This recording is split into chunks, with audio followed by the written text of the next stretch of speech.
I got to skydive over at Scott Air Force Base. And I remember right before Woody got in the plane, they said, we need to clean it because at that time, David Backus was the captain of the Blues. They said he threw up all over inside. We just got to clean this out and you'll be all right. Nice. That's great. Did you just scoop some up as a souvenir? Yeah, of course. Hell yeah. I'd love to have a bucket Some of Bacchus backup. Hell yeah. A bucket of Bacchus. Dude, that'd be sick. That'd be awesome. A bucket of Bacchus, the Flexecutioner. Next up for me, learn to ride and rope on a horse / ride a bull. I want to learn. You want to learn bull riding? Bull? So you should have been a cowboy. I don't know. I don't know if you, I don't know if you know what you're getting into on that. Yeah, he needs. Hey. There's only one way to do this, and it's. Hey, good morning, everybody. Hello. Did you just make T-Rex arms? I did. You just T-Rexed out. All right. Happy you're back. This is my. I'm happy the whole team's back together. Yeah, yeehaw. Like Rafe was off a couple of days last week. I was gone yesterday. Thanks for holding it down. You're welcome. Everything was fine, I'm assuming. Yeah. Nothing's on fire, so all good. We put all that out before you got back. Good. Nothing burned, nothing spilled. Great. Oh, no spills. No spills. That's big. That's big. We used to have a, remember the old policy at Emmis? You had to have a lid on your coffee or any kind of drinks around the studio, around the console in the studio area. Shh. We are playing with fire in here today. Oh, yeah. Hey, open containers for I see all. a lot of open containers around here. Guys, come on. Whew. Living dangerously. Remember, Engineer Gino would come and just check, guys. Say lids. Yeah, Right. that was a Nice big deal. lids. It was a big deal. It was. I think he cleaned up like 2 coffee inboard spills in like a week, and then we all just got reamed for it. Yeah. You remember that? Yeah. Wasn't Somebody us. spilled their coffee like in the electronics. This is, how much is this? This Couple console bucks. here. 5,000. Couple, $2-3. Yeah, you buy one, you get one, I think, half off or something. Yeah, they got these at Costco. Right. Yeah. These were a They Best buy Buy. them they buy them in bulk. It's a good deal. They're like 3 consoles for the price of 2. Mm-hmm. What a bargain. I tell you what. Went to Nashville. Yes. I'm ready. Oh, man. We did Nashville. We did it. We did it, guys. We did What it. did you do to give us the run? We did it all. Did you drive down Friday? Oh, that drive was horrendous. Well, it Really? was snowing. Well, it was snowing, yeah. And you know what? So my wife went down a day early. So the purpose of the trip was it was a hockey tournament for the boy. Okay, and this was, and in fact, even thinking about this now, this is our last hockey tour, like youth hockey tournament. This is it for us. My son ages out. That's it. We're done. Did you realize that on the drive home? Or were you thinking No, I about that? realized it while we were there. I Okay. went, oh, Good. this is it. You could savor Bittersweet. It was bittersweet indeed. Wow. You know, I do enjoy going on these trips. I enjoy hanging out with the parents. We have a very good group of parents this year. Makes Like a everybody difference. gets along. No egos. You know, all the kids are nice. The kids on the team get along with each other. The parents off the ice get along with each other. It made for a pleasant season, and we're winding down now. This was the last trip. So it did hit me like, oh. I like that. So the wives went down a day early. They went down Thursday night. They all flew down. They wanted to get after it. Like the moms wanted to get after it, Love them. which was great. And you know what? All the dads and the husbands were like, yeah, you know what? Go ahead, have a good time. We'll take care of the boys. We'll bring the families down on Friday. So my wife left Thursday afternoon, flew down. I called her up Friday morning. Mm-hmm. Hey, how'd it go? And I heard, Yes. what? That's the voice of a good time. You have a good time? Yeah. Wow. I lost my voice. What time did you get in? 4. Oh, wow. 4 a.m. Good for you. 4 a.m. My son was so shocked and appalled by my wife coming in at 4 a.m. I love your son because he's the only adult in your family. Yes. He's so Yes, that's a good word. innocent. Like, he was like, what? Mom was out till 4 a.m.? I go, yeah. What was she doing at 4 a.m.? What was she doing? Dancing? Dancing, drinking. I saw videos. God, love it. I saw a video. Dancing, Country music dancing? drinking, On a bar? singing. I don't know. Who knows? That's a video you didn't see. Whatever. Hey, she had a good time. That's awesome. And that's what counts. And I had to say to the boy, your mother, back when we first met, when we were in our early 20s, she used to get after it. He couldn't believe it. No, and it was the no. 4 a.m. was early for her. No. I go, oh, yeah. Your mother was wild. He goes, I can't see it. That's good. You're not Yeah, supposed that is good. You're not supposed to see wild can't. mom Yeah. come out. He could not wrap his 14, 15-year-old brain around, Yeah. mom being, a partier back when I'm like, your mom and I used to, go out all the time. And, we would go out to all hours in the morning before you guys came along. Mom would wear a tube top. It was cool. Yeah, mom wearing a tube top, but her dancing shoes on. Yeah. So your mother was always the last one out. She'd be yelling at me to stop being a puss. Hell yes. Stop being a puss. We're staying out. Okay. All right. Whatever. So yeah, so that's the way she sounded Friday morning. What time you guys leaving? So the plan was go to work Friday. Let the kids I'm going to go home. I'll be home at a reasonable time, 10:30. Take a nap. The kids come home from school. And then wheels up, we'll head down. It's a 5-hour drive to Nashville. Where we were going. We actually stayed in Brentwood, Tennessee, which I guess is just fancy. on the suburb. At these hockey tournaments, you have to stay in a certain place. They make you. I think they call them stay to play. What a friggin' racket this is. You can't even, and they do this for cheerleading too. Like, you can't pick where you want to stay. Oh God. So it's like you have to stay at the brewery. You have to stay at a certain day, I guess. Do you pay the hotel or do you pay the hotel? team? So I guess the hotel makes a deal with whatever organization's running the hockey tournament. Like a block of rooms, probably.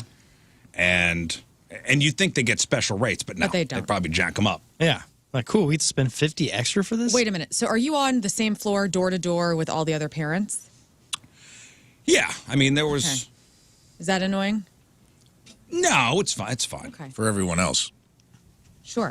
For everyone else staying in the hotel. Oh, well, they're strict. I mean, this place was very strict on, hey, no sticks in the hallway. The kids can't be running. You had to, sign something when you checked in.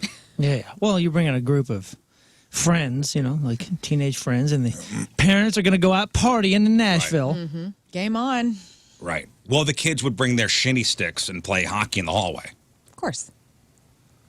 I mean, you literally checked in. You had to sign something, say, hey, if we catch your kid, you're out of here. Right. Yeah.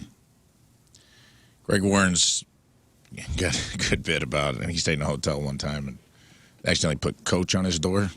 He said the whole hallway had they put Connor, Jamie, all the kids staying in rooms. So he's like, they were being loud. So he's like, I put a cut list on the door. Here's who's cut, Connor, Jamie. And I'm like, yeah, man, when big groups like that take over a hotel, dude, it can be a nightmare for everybody else. Well, in our case, so that's good that they regulate. In our case, it's more the parents that are the ones out of control, because this was a team full of drinking parents, and there was a bar in the hotel, in the lobby. Oh man! By the time we got there on Friday, the coaches were all in the lounge.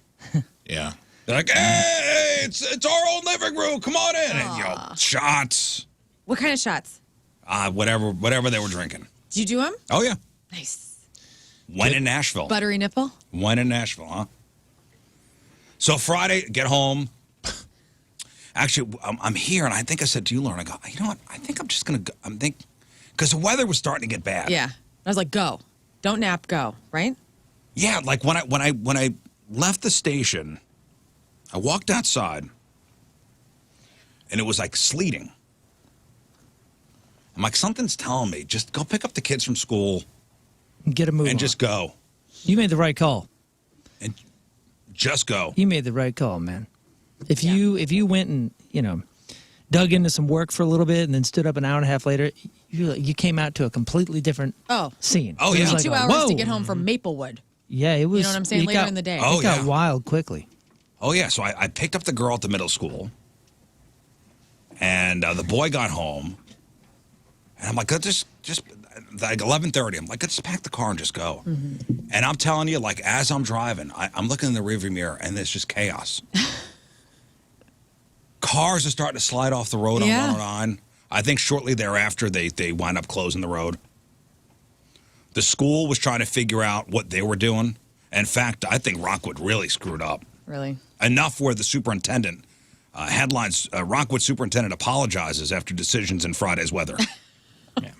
You know what? I feel bad for the administration, though, because they can't get it right. Because when they let school out and then it doesn't snow, everybody bitches then. And then they can't get it I right. couldn't blame them because the weather people around town, normally don't they make a big deal out of everything? Yeah, you And it heard winds up- Moon. He didn't even make a big deal about it at all. Yeah, we you didn't know, make a big deal. We Channel didn't. 2, 5, 4, it's going to be trace amounts. Even on this show, you said we're not getting winterized or whatever. Where I didn't put the station in the storm mode. I know you didn't. I know. I remember. And I go, I have nothing to worry about. I was in our office with no windows.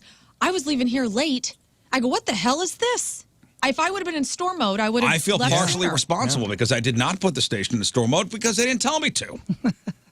What a mess.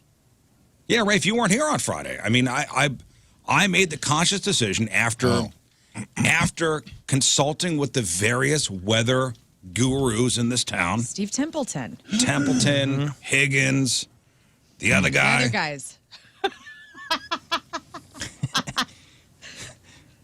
The other I guys. mean, we could roll the tape. Literally, you said, we're not going into Because storm mode. in fact, and somebody was giving me crap. They were like, hey, what's the deal here? Is it going to be, and I forwarded, like, here's where I got my information from. Not my fault. So I get, Rockwood said, and I'm sure some of the other districts around the area, like, hey, in hindsight, we should have shut her down. We started getting messages from the school as we were on the road, like, hey, we're going to try to get these kids out of here. There was one message, hey, if your kid's on bus number 67, we can't get the bus here. You got to come pick your kids up. Wow. Dang.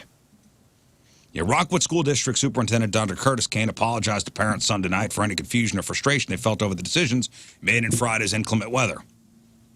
He says, what I want our community to understand is, 1, I hear you. And 2, when I say we're going to look to make improvements, that's exactly what we're going to do as a school organization. We're hiring a meteorologist. Maybe Cool. they should. Yeah. He says, we're human, but I also understand there's nothing more personal than being a parent, especially in the heat of, or the cold in this case. That's not exactly what people want to hear. They want to make sure their child's okay. Did he actually do ha No, ha ha? I put Okay, that in I was going to say, that's a parentheses. little strange. Yeah, there were kind of some mixed messages. They were trying to get the buses there, and it was a mess. Kids didn't have coats on because probably parents didn't know, hey, wear your coat today. It was a mess. And I figured, all right, we're on the road, and it was, as I was going up, I'm thinking, when is this going to clear up? But it kept getting worse. Well, when did it clear? It cleared up. I mean, I drove, all right, I'm driving east, and I'm going to drive south, going to Nashville. It wound up clearing around the West Frankfort area. Oh, my people. Rafe and Lern country. Southern Illinois is when it really started to clear up. So I crossed the river, and once I crossed the river, it was bad. I mean, it was whiteout conditions. Cars were all over the road. We didn't go faster than 30 miles an hour for a good, Oh, man. hour That makes and it a a half, long 2 day. hours. Yeah, that starts a trip off wrong. White knuckling it the whole time? The windshield started to get all caked with ice, and I can only see out of a little triangle. The kids are like, on their phones and this stuff. Daddy, all right? And I'm trying to maintain my, like, well, we're good. Composure. It's cool, brah. Yeah, I'm not a triangle, like a little rectangle. I'm trying to, like, duck down. The windshield wipers, they ain't doing nothing. I got the defrost on. The boy's like, "We all right, Dad? Yeah, we're good. Yeah, everything's fine. We're good." I planned on this. I'm sitting up on the seat. Oh, jeez. I got both hands. What are you listening to? Nothing. No, I know. Jaws? I got the radio cranked. You got it. I know, but what is it? ACDC? Foreigner. Oh, Foreigner. Right on. Cold as ice. Perfect soundtrack. Cold as ice. And, the defrost is not doing anything. What's up with your car? No, thank God I was driving my wife's car. Oh, okay. She got that Highlander. It's nice. That's nice. But it took 6.5 hours. Where it should normally take, what, 5? 5. Yeah. Mm-hmm. That's, But you did pretty good considering. yeah, that's pretty good Did you time. stop? I mean, how many times did you stop? as Once. well? Once. Wow. Oh, yeah. I had a couple of questions stop. about your drive. A couple listeners chiming in. Good. Let's see. So somebody wanted to know, did you end up stopping for snacks at a gas station after already buying them? Also, No, we were running so behind. there's Elizabeth asking That that. we were running so behind that finally when it cleared up, I wanted to just get some gas and just... No snacks? So do you feel smart now that you did the snacks the day before? No, and you know what? To some of the other parents, people started coming down there at different times. Like, one family got there at 11 because they waited out the snow. Like, they waited till things stopped, and it took them 5 hours. I see. So Well, maybe in hindsight, maybe I should have waited it out and then just got there late instead of risking it and driving in the middle of it. I don't know. Either way, it was an adventure just getting down there. Cool. And I texted you guys the picture of West Frankfort. I told my son, I go, West Frankfort, take a picture. It's we're in Southern Illinois. We got 2 show members from here. Yeah. And immediately, Rafe's like, you're in Taco John's country. What? And you gave me the coordinates. I'm legally obligated to tell you. You gave me the coordinates for the nearest for the nearest Taco John's, and we had already gone past. Like by the time you texted me, we had already gone past, and I would have had to turn around. And I was thinking about it, like I really did. But then I talked to my wife, and she's like, "Yeah, I want to meet for dinner. When are you gonna be down here? Nashville's awesome." Did you think about it on your way home? Did you have Taco John's? No, we didn't. Gosh, damn it. Whoa. Dude, We didn't. Missed out. There was none along the road. literally on 24, right off of. I dropped coordinates to you that would. There was no That would sign or probably anything. take you 2 minutes off the interstate at most. They don't got a sign. Well, They don't They do got have a sign. They have a giant billboard. No, I didn't see it. It's a brand new Taco John's. I Just looked it's opened. a out. naked Johnny, like laying out Burt Reynolds style. I literally was just there. There's a giant billboard off the side of the road. Rafe Williams. Dude, Listen, looked.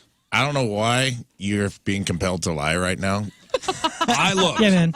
We're already your friends. You don't have to I lie to us looked. anymore. You Dude. weren't in the mood for it. No, I was in the mood for it. Potato Olay. Supreme. We already like you. I was in the mood for it. I would have 1,000% stopped. This really hurts, man. I know. I purposely didn't ask because I was like, he's just going to unveil on the air. We didn't stop even on the way home. We stopped once for gas in some little place. That's what I think happened. And Probably that at was it. Huck's. I think the dad and you took over, and you just wanted to make good time. Yeah. And I made great time and going home. everything Oh. that you're all these web of lies you're concocting around it is to hide that fact. Dude, Where is this Taco John's? I shaved 10 minutes off that Waze time. I'm looking You at this. did? I sure Now, That's did. impressive. It's right off 24, just north of Nashville. Literally 20 minutes outside the city It's in the far right lane. after you've cleared Nashville traffic. Oh, there was a And lot. I know that's the interstate you take right back up. There through was a lot of Kentucky and traffic Illinois. down there. Also, Man. Benton, Illinois. Isn't there one right off 57? Marion. Marion? Okay. Sorry to tell you, there's actually 2 of them. Here we go. There was no two signs of on the them road. right off I the swear to 24. God, I looked at every food I sign. literally dropped coordinates and all you had to do Every was hit a food button. sign. Add stop. Longitude and latitude, dude. You had everything you needed. Tell me you had Popeyes or Burger King because they're next to Taco John's. Oh, yeah. No, we didn't. We didn't stop. We stopped. We stopped twice. Once on the way down, once on the way back for gas. That was it. That was it. There were no side quests. Either on the way down or on the way back. That's disappointing. Could have made some good ones. Shawnee National Forest. You got some good hiking down we there. drove through. Yeah, I saw Wineries. signs. Wren Lake. Yes, I used to boat on Wren Lake. I saw a lot of signs of you guys would talk about this stuff, and I'm like, I've never been down here. And it was so funny because the snow cleared out down in Southern Illinois, Lern and Rafe country. Yes. And then you cross over into Kentucky. Mm-hmm. And I was so excited. I went, kids, we're in Kentucky. They couldn't care less. All right. What'd you say? Nah. They couldn't give an ish. Did you tell them how cheap cigarettes were? Did you do anything to spruce Kentucky up? No, I just The there's Bourbon a Trail. sign. There's 3 Taco John's in Horsies. Paducah right there. Ah, Paducah. Oh, yeah. I mean, How big is Paducah? Because there was a lot of like exit signs for Paducah. Paducah sounds, and when people talk about not that Paducah, big. it always says, it makes it inflated like it is a big deal. Because I remember being like, oh, we're going to go shopping in Paducah. Yeah, it's just one of those border towns. Then you get there and it's like the size There's of nothing there. Fairview 30,000. Heights, maybe. A little under 30,000 folks live in Paducah. They got some. They got enough for like a regional hospital and a bunch of fast food places. You know, it's like- basically that Hannibal, big. I think. Yeah. well, in Illinois, it was. Everybody went, all my aunts and grandmas went there to get cartons of cigarettes. That's all I'm talking about. To Kentucky. The tax, it was like $2 a pack Yeah. there. They didn't tax cigarettes as Well- hard as Illinois. It's, know, big, they it's used to do big enough. that. It's big enough to have everything and small enough to have nothing. What they used to do was, Right? So like Yeah. one of where I those grew guys. up, the Indian reservations, they would sell cigarettes and not taxed. Yeah. So you'd go and you order cigarettes from the Indian reservations, and you know what they wound up doing? What? Eventually taxing everybody and sending everybody a bill. Oh, well, that's all right. What? Oh yeah, This is America. The state did? oh yeah, oh yeah. How did they even do that? I don't know how they did it, but they did it. Yeah, how do they track? They did it. that They sig? tracked people down. You also drove through Hopkinsville, Kentucky, which is Fort Campbell. I did see signs from Fort Campbell. Is that where you were stationed? I used to do my FTXs in the summer there, which is like when you're in the National Guard, they take you down there for 2 weeks or whatever, a month.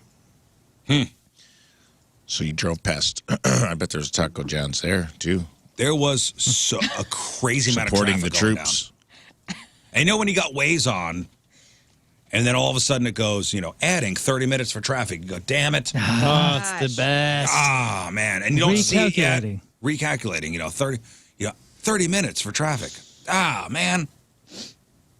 And you don't see it yet, and you go, I'm maybe going to get lucky. No, there it is. No, it was crazy traffic going into Nashville. And this was like That's around how it 5 always o'clock? is. When was this? Like people are off work?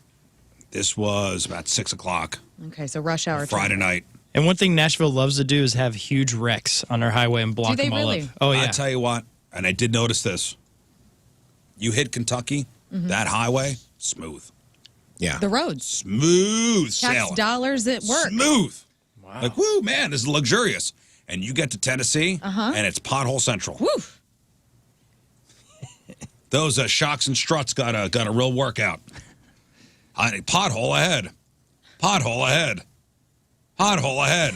Waze tells you about potholes? Oh, yeah. Really? Pothole ahead. Yeah, anything that's reported. It's like crowdsourced. Or is that what Yeah, you call it? Yeah, crowdsourced. crowdsourced. Interesting. So like anytime, Pothole ahead. Yeah, anytime Riz, being a good community servant. And I do my work. I Yeah, do. anytime he discovers a new pothole, he'll Car on shoulder ahead. Hitchhiker ahead. Yeah, he'll put a Nice. little report Roadkill there. ahead. Flattened armadillo ahead. Road ahead. Roadkill ahead.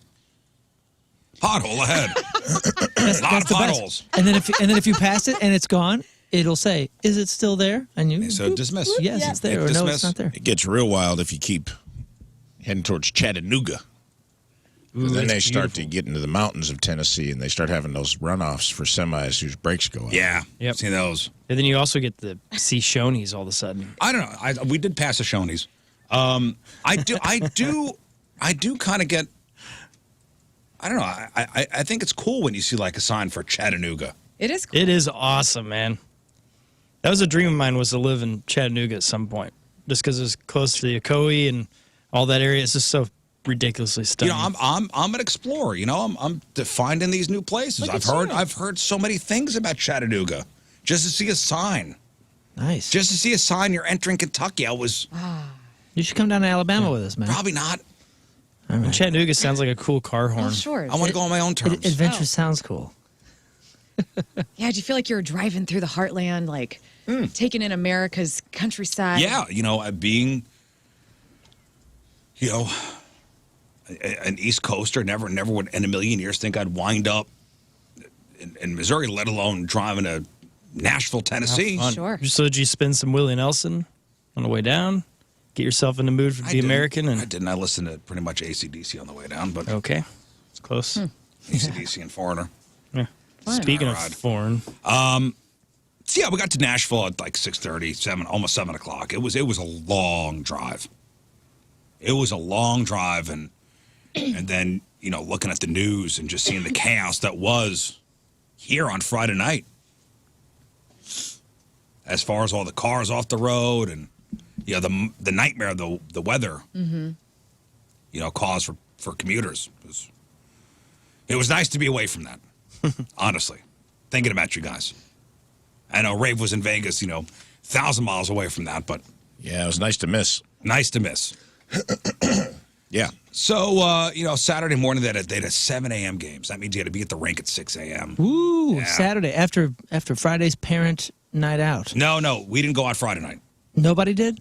No, because it was an early night. Friday night was pretty much everybody traveling in. Oh, okay. Mothers were already there. They were recovering. They were hungover. So. They were hella hungover.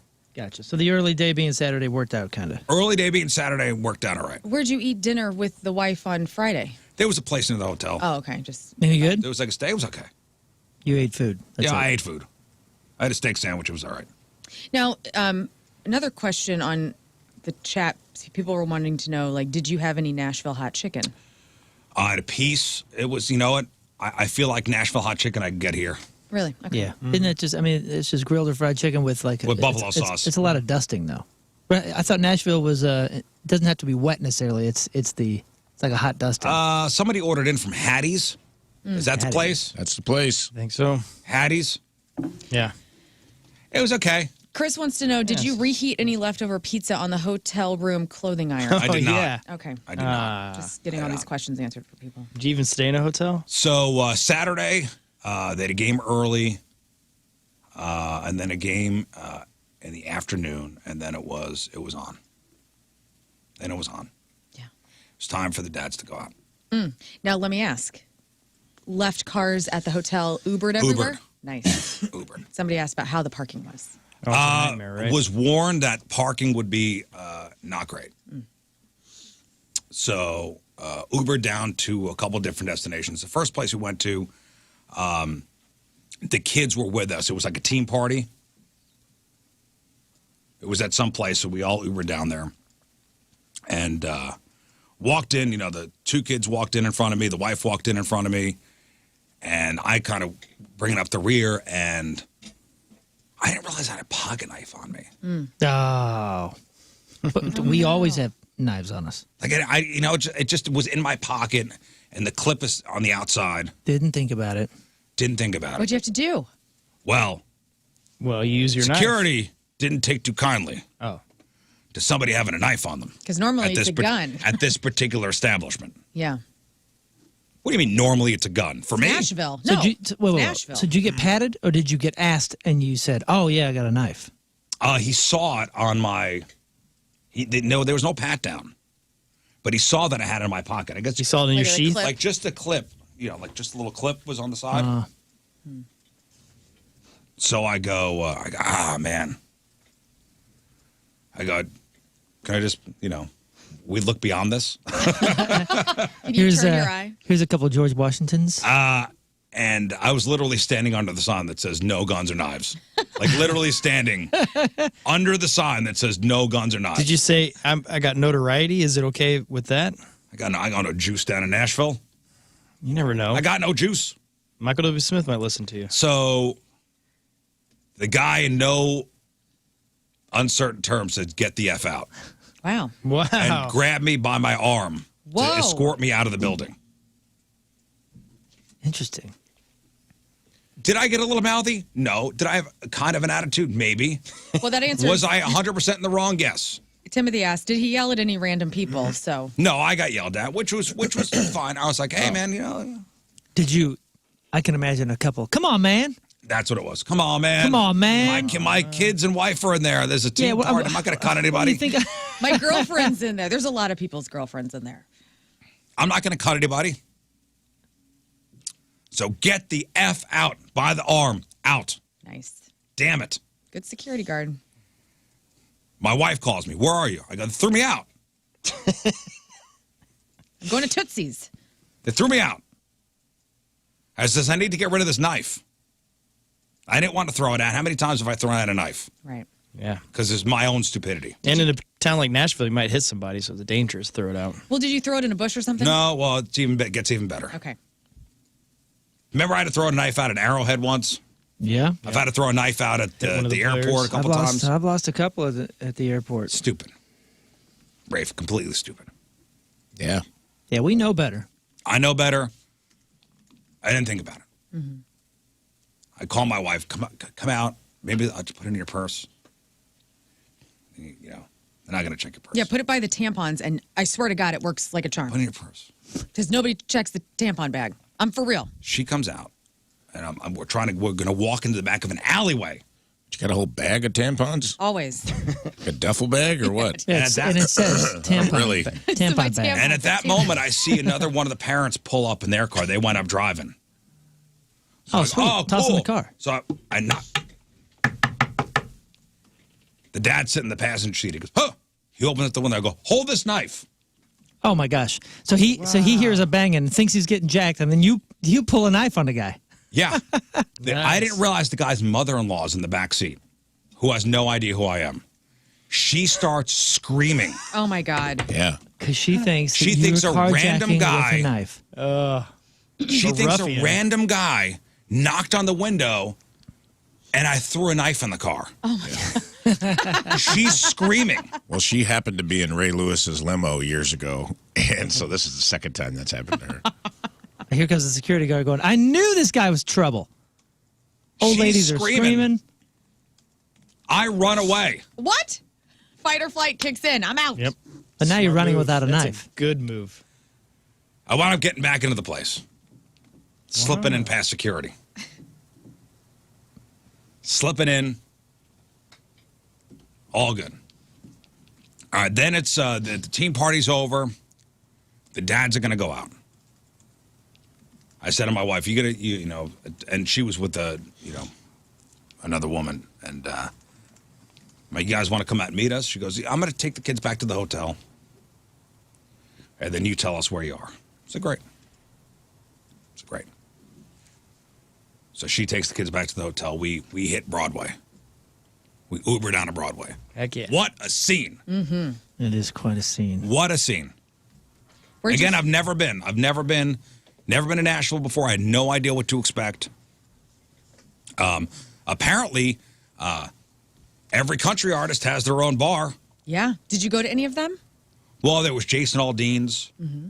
I mean, and you know how you know it's his? How? Because it says Jason Aldean's, and I mean the biggest lettering you could ever see. Did you go to Kid Rock's bar? We ended up there. Nice. Garth Brooks has a place there. Huge, new. No, brand new. Dolly Parton has a place. I think my wife went to Dolly Parton's place on Thursday. Fun. That's where we should do that. I think the majority of the partying. George Strait. Does he have a place there? Oh, yeah. Live music out of every door that opens, You right? walk down Broadway because it was Saturday night. Was gorgeous, gorgeous down there. It was in the 50s. Dang. Gorgeous. Not a cloud in the sky. What were we drinking as we're going down Broadway? We were drinking everything. Great. Everything. Just give it to me. Yeah, Whiskey, Just give it to me. Shots, Cocktails, it don't- beers. beers. Nice. It don't matter. But they had the doors open. Some of the front of the places had the big windows up, and there was different music coming out of every place. Yeah, it's so Awesome. cool. It reminded me of New Orleans. Similar. Although in New Orleans there was different types of music. Yeah, this was one song. This was one What's that? one type of. This is one type. Well, it was really fun out, and I'll get to. Went to Kid How Rock's many place. times did you hear Wagon Wheel played at, that song, is that the name of the song, Wagon Wheel? I swear to God, every person, you have to play it at the top of the hour, every hour in Nashville. That song, Wagon Wheel. Wagon wheel. I don't know if It's I a know good that number. I don't remember what theater I played at. Might have been Omaha. Now I'm sitting here thinking about it. They had a sign as you went on stage that was like, there is a $100 fine for playing Wagon Wheel. It's a picture of Jeff. Oh, really? A picture of Jeff Goldblum giving you 2 thumbs Yeah. down. It's so oversaturated. No, but it did remind me a lot of New Orleans with the way people were just kind of migrating up and down the streets, going inside to different places. We got down there around probably 9:30, 10 o'clock. So it was in full swing. Bachelorette parties everywhere. Bachelorette parties. Oh yeah, smiling, puking. Lot of bros. Love it. Lot of bros. So I just wanted to walk in front of some of these places just to check out, what the scene was. So you're down there with the hockey dads and everybody, right? I mean, because I that's a young scene. It's just a lot of young. And now you have like. And here they come with guys. a bunch of graybeards. You know what I mean? Oh yeah, and you felt every bit of your mid-40s. Yeah, like I'd imagine Honestly. this is like a pack of dads. Just here we come, a pack of dads. We got into an elevator Yeah. at Kid Rock's place, and girls got on and they started laughing at us. Oh, please. Any shots bought for bachelors or bachelorettes? Damn it. Why did they laugh at you? Because the old dudes. That's it? I heard Grandpa. Look at these grandpas. Oh, nice. Oh, they're like 21. Yeah, buddy. Damn. That's pretty cool. That sucks. I'm a young 45. Well, Not your laughing. text didn't come off as young 45. I'm a young 45. Your text about like, this is a young man's town. It is. What were you wearing? Like a button down? Like you got a t-shirt on? Like what were we dressed He like? had a t-shirt that said old guys rule. Yeah. Who farted? What did it say on your Don't hassle me, I'm local. Yeah. I do have a shirt that says that. I He know. also had a cane that had a mirror at the bottom of it. Oh God, Perv Lord. King. Yeah. No, I think I got a button down on. Okay. Did you go to Vest. Did you go in Aldine's bar? Too crowded. Yeah. I just assume the national anthem is the only song they play in there. Just over and over. Yeah, I just assume it's Different versions. Yeah, just different versions of the national anthem over and over. So we wound up going into Kid Rock's bar because it was crowded, but there wasn't really a line. Yeah. And I walk in, and I don't know if you've ever been in this place, and you've seen pictures. You walk in, and there's a balcony around. And I walk in, and I go, oh, man, this is a lot smaller than I thought. And some guy goes, oh, no, there's like 4 floors. Yeah. And balconies. Yeah. Huge. The place was huge. So we went, we're like, oh, let's go up to the rooftop. I want to see the skyline.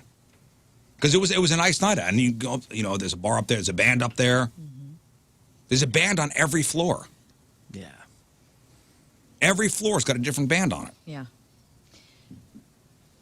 And when we're going up to the roof, that's when we got laughed at. It was fine. And there's shredders. Did you shoot a Bud Light can when you were up on the top of the Kid Rock's roof, or No Bud is that Light still was, there? No Bud Light was served there. Oh, okay. No, I don't know. Honestly, I didn't check. He serves it there. Yeah, Yeah, I it's think so. fine. Him. Everything's great. I drank. What did I drink? Had a couple vodka tonics. Good for you. Couple vodka tonics. I think I had a Miller High Life. Kiddos are all safe. Miller High Life. And really soaked it in. Soaked in Nashville. Do a little dancing while you're driving that way? You kind of move to the music a little bit? Yeah, of course. I was toe tapping. Okay. You know what line dancing leads to? What? What? Well, I was just saying, you know what line No. dancing Oh. leads to? Oh. Yeah. I felt like a long setup. Yeah. No, nothing. Fun. So the wife texts me. She goes, "Hey, we're coming down. Where are you?" It's Kid Rock's place. Okay. She comes down with another one of the wives. They sneak in the back door. Cool. They go in because by the time they got there, it was like 11:30. Line around the block. So she goes through the exit. Somebody opens up the door, and her and the other woman walk in. Security guard grabs her. Turns her around, goes, "You're 2 old ladies. You're okay. No way. You're okay." Whatever, doorman. Just like that scene from Knocked up. Is it Knocked Up? Yeah. No, let him doorman, up. You're all old. She's pregnant. Yeah. Let him up. It's- Let him up. It's Craig Robinson's Yeah. character. I've seen it. I seen it. Wait, I'm confused. What happened? Yeah. You said they said she was too old and then let him up. Yeah, and was like, "Oh, two older ladies." Like, no, you don't have to wait in line. Your Oh, wife is gorgeous. okay. It's so, don't have to wait in line. We thought she got okay. booted. No, I was didn't have to already wait. No, didn't have to wait in line Guy. because there's the entrance at one side of the building, and the exit's on the other side. Yeah, you know, that's smart. That's smart for security because they go, hey, these gals are going to spend more money than the young, Right. than the young Right. folks. 'Cause we Get got them our in. own money. Probably Get 'em just two assumed rascal scooters, They were let there them to get in collect here. the old guys. Yeah. Yeah, get these old guys out of here. Some girls in the elevator said they spotted them, and it's not a good look. Can you get the guy in the what has two thumbs and loves boobies shirt out of here? Yeah. That was me. That was me. So they wound up coming up. Like, yeah, we almost got caught by security. Well, we got caught by security going through the exit because there's just a swinging door to get out, and they just whoop up that way. And it was starting to get cold on the roof. So I'm like, let's go down to a different floor. So they were playing Fat Bottom Girls on top. Went to floor 3. Door open, Fat Bottom Girls, a different band playing the same song. Went to floor 2, Fat Bottom Girls. Really? I don't know if they play that song at a They certain just got time. the same playlist. Yeah, there? because we heard a little bit of the same. The same set list for every band. Here's your set list, boys. You know what I didn't realize is that those bands don't get paid. All tips. Yeah. Really? And they That's make how a they can ton afford to of do that. money. Yes. And they pass around a bucket. They pass around. So I guess the bar doesn't pay them. So they're basically working on tips. And exposure. They're hoping an executive is going to come to the bar and Yeah, they're going to Find get them. discovered. I heard Randy Travis got discovered when he was playing one of these places because he was washing dishes. yeah. And they do that. Well, you never know who's going to stop by either. Like Hailstorm, they all live down there. So Lizzie Hale will go into some of these bars and just start singing with bands and, which I think is really, and Kid Rock shows up to his place every now and then. It's neat. Yeah, rumor has it he was there. Oh, yeah. I'm sure that's the rumor has it, Rumor has it. every day. I think his dad died over the weekend. I don't know if His he was dad- He has like Every single night, he's got the rumor guy. he has like Nice. Kid Rock clones like Saddam Hussein that just like get paid to like kind of walk in and out of the VIP area Yeah. just to Yeah. keep the buzz going. Just flash their face. Yeah. But actually, Your he Kid probably Rock's is- here. Here, get your white tank top on and your gold chain and your weird hat. All right, he's here. But I know that one floor we were on, and the band was great. Dude passed around the bucket, like a Home Depot, 5-gallon bucket. By the time that got back to the stage, thing was full, full. And like, hey, if you want to hear a song, $25, $50, and they had a little Venmo, QR code on the side, Oh, that's awesome. killing it. And that's cool too because they will find a way to play the song, even if they don't play it in their set list. You could bring out a crazy request, and they love that. Somebody yelled out System of a Down Chop Suey. Amazing. Killed it. Dang. Who knows if it was a plant or not? I don't know. Who knows? I was entertained thoroughly and hammered. Same Great. time. You get at it. It was Oh. bad the next day. Yeah, I was not great the next day. So we wound up leaving there probably around 12:30, 1 o'clock. And now how are we going to get back to the hotel? We got to find an Uber.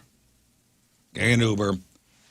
I'm going to walk up the block. Like, there's no way you're going to get one on Broadway. It was 1 o'clock in the morning. It was still Mess. going. Still going. So we went up, a block or two. Is it 3 a.m.? Do they shut down at 3 a.m.? I'm not sure. Because they wash, isn't it kind of like New Orleans where they New shut Orleans, they down just for like wash an off the hour or street two around and- 4 a.m. I think, man, I passed no fewer than 3 people throwing up on the side of the buildings. One in a bride's veil with her friend holding her hair on the veil. That was Good great. friend. Oh man, I love a bachelorette party in Nashville. There was a couple people sitting on curbs crying. Yep, the whole gamut. Love Run it. the gamut. Have a veil Love on, it. crying on the curb. Your shoe broke. I'm throwing up. I didn't realize that the Nashville Predators play on that. Like the arena's right there. Like the arena is right where all the bars are. Looks like most of them start shutting down at 2 a.m. A couple of them are open till 3 a.m. Yeah. So I think at the right time because everybody's going to probably start grabbing Ubers around the time we left. But I didn't realize that where the Nashville Predators play, it's on Broadway, Yeah, right up the street. right up the street. I can imagine on game days that place is even more hopping than it was on a Saturday night. Did you see the boot stores? The next morning we went back down. This time with the kids. Some of the daughters took line dancing lessons So cute. at one of those like old bars. Mm-hmm. Did you drive by the Grand Ole Opry? No, we drove past the Country Music Hall of Fame, saw that. We were out near the Grand Ole Opry. They have a big mall Oh, Yeah, really? that's the mall, dude. called Opry Mills, which That mall we went. kicks Yeah, ass. it used We to be went on the Sunday Gaylord. afternoon because they didn't. The boys didn't play till later than after, like later Sunday evening. That mall kicks ass. That's the What'd mall, you get dude. there? It's What's there? everything. Everything. I mean, high-end stuff, Nashville Everything. stuff, stuff that you don't have here. There's fashion stuff. There's tons and tons There's a of Bass Pro restaurants. shop there. Really? It kicks indoor, ass. outdoor, like a mall. It's all Indoor. indoor, yeah. Indoor. All right. It's Yeah, what the that's where you Mills. stop. It's what the Mills was, And yeah, it's what the Mills Wanted to dreamed be. to be. Yeah, same and the same company. Yeah, and it's amazing, and that's where typically when you're touring through, that's where your bus parks. It doesn't really matter where you're playing. That's where your bus parks. Opry Mills, amazing. I'm going to go to that. Did you see where all of the country labels are? Like you drive through No. kind of the studio row. No, like Third Man Records or anything. No, we Oh, you didn't go to No, Third Man? no, we didn't have Oh. time. Yeah, Studio Row is So really cool. fascinating. It is. For as much as I wanted to Immerse yourself. do all the Nashville things, we still were there for Right. youth hockey tournament. Yeah, he's got to go in order. He did the 23-year-old Nashville tour. Next time he'll do the 33-year-old. We did go to that tour. mall though, which was awesome Yeah. The mall is because great. That's where we take the kids. all the daughters did line dancing. The boys, all the hockey players went to the mall. Yeah, that's where we take the now kids. all the 'Cause boy- everybody's happy. All the boys at 13, 14 years old, they're all into cologne. Into What, say cologne? no. Oh, yeah, What? they're into cologne. What Come did on. your son get some cologne? No, he's not a cologne guy, but a Oh. lot of the other players. What's that Getting- team smell like? It just getting smells like col- Macy's smell great. department, men's cologne department. Yeah. One kid pulled out like 80 samples out of his pocket. Right on. I like it. That's the way to do it, Mr. Riz, what do you think? Mr. Riz. The move I made was, so we were down there, so they played Kirkwood on Sunday night. We go to Nashville to play a team from Kirkwood, by the way. All the way. You got 300 some odd miles to play a team right down the road. Right. So when we were downtown, some of the Kirkwood kids were there. You can see them. Because all got like Kirkwood Stars gear on. Yeah. So I saw the Chesterfield team up at the mall. I said, hey, guys. I was at this candy store down on Broadway.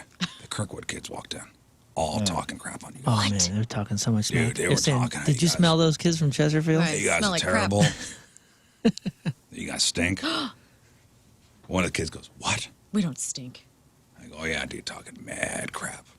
It didn't work because they lost. But You're trying to get them all riled up. got them all. I thought, I gave them bulletin board stuff. Put this on the bulletin board. And they played them tough. It was a good game. But, Sunday morning, the girls went line dancing. And this was an 11 o'clock lesson. I was like, oh, from the night before. I thought, we went down there. I thought maybe I'd have a Bloody Mary and kind of, it didn't help. Perfect. It didn't help. It didn't help. No, made Was it there worse. celery? Like you stack it full of olives and stuff? Spicy? It wasn't the best Bloody Mary, maybe. I don't That's know. the problem right there. But the girls were line dancing. They were listening. They line dancing a boot scoot boogie. All right. And I was like, I can't. So they were upstairs. I went downstairs. There was a guy with an acoustic guitar and a harmonica playing Tom Petty covers. I'm like, this is Yeah, fine. You just sat This is there my for a guy. while. This is my guy. He knew I was coming. This is my guy. I'm just going to sit here. Did you tip him? Yeah, of course I did. Okay, I'm just double checking. I don't know what you do. Weekends? Of course I did.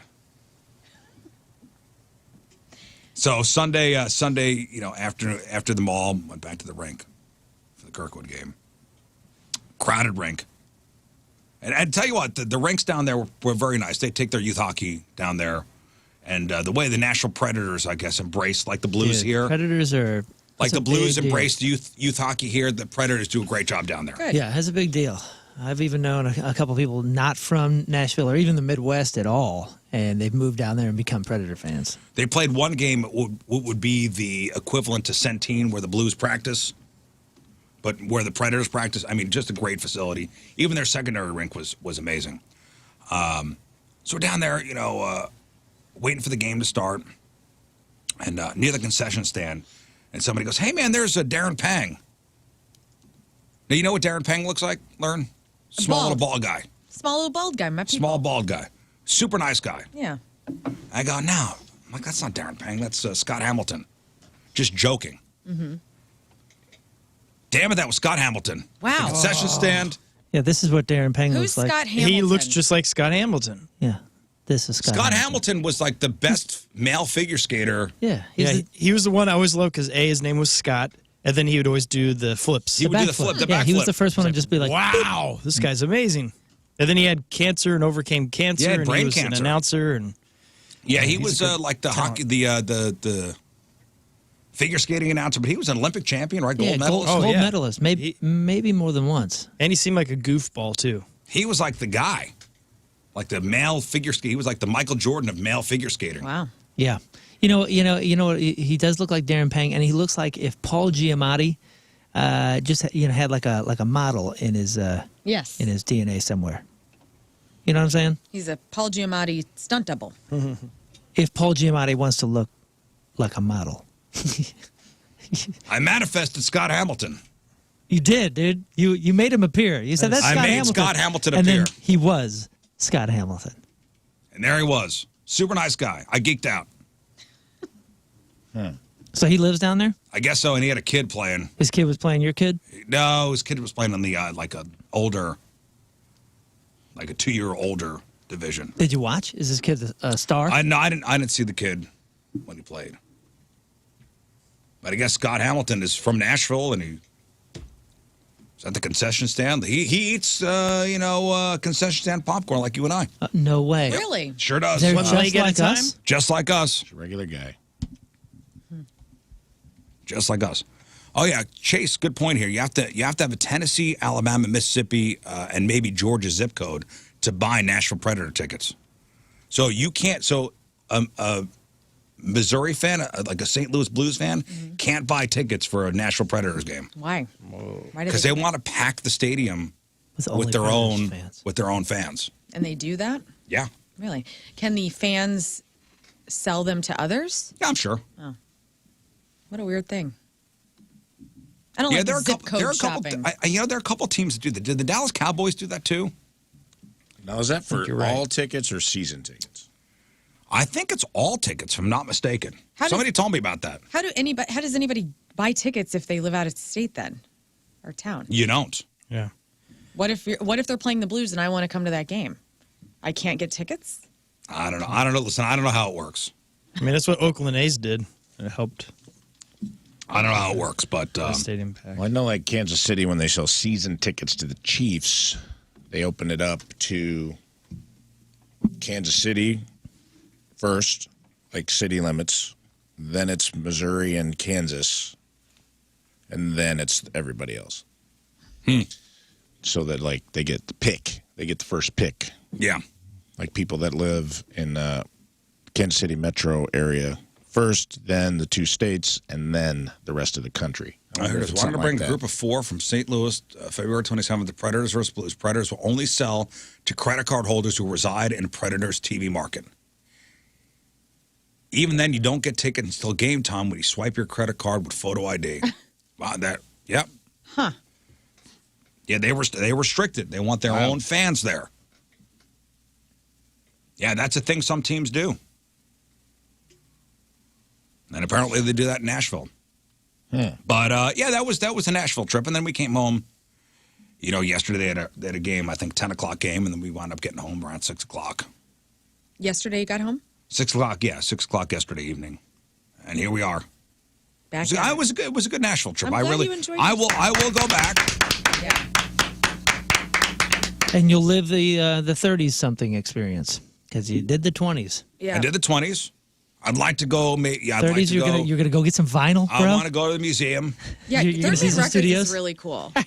You're gonna see some studios, get some vinyl, have a slightly nicer dinner than last time. Sure. Oh yeah. You can live the 30s experience, and Yeah, then and you come back. restaurant. we didn't really go Music eat. Row.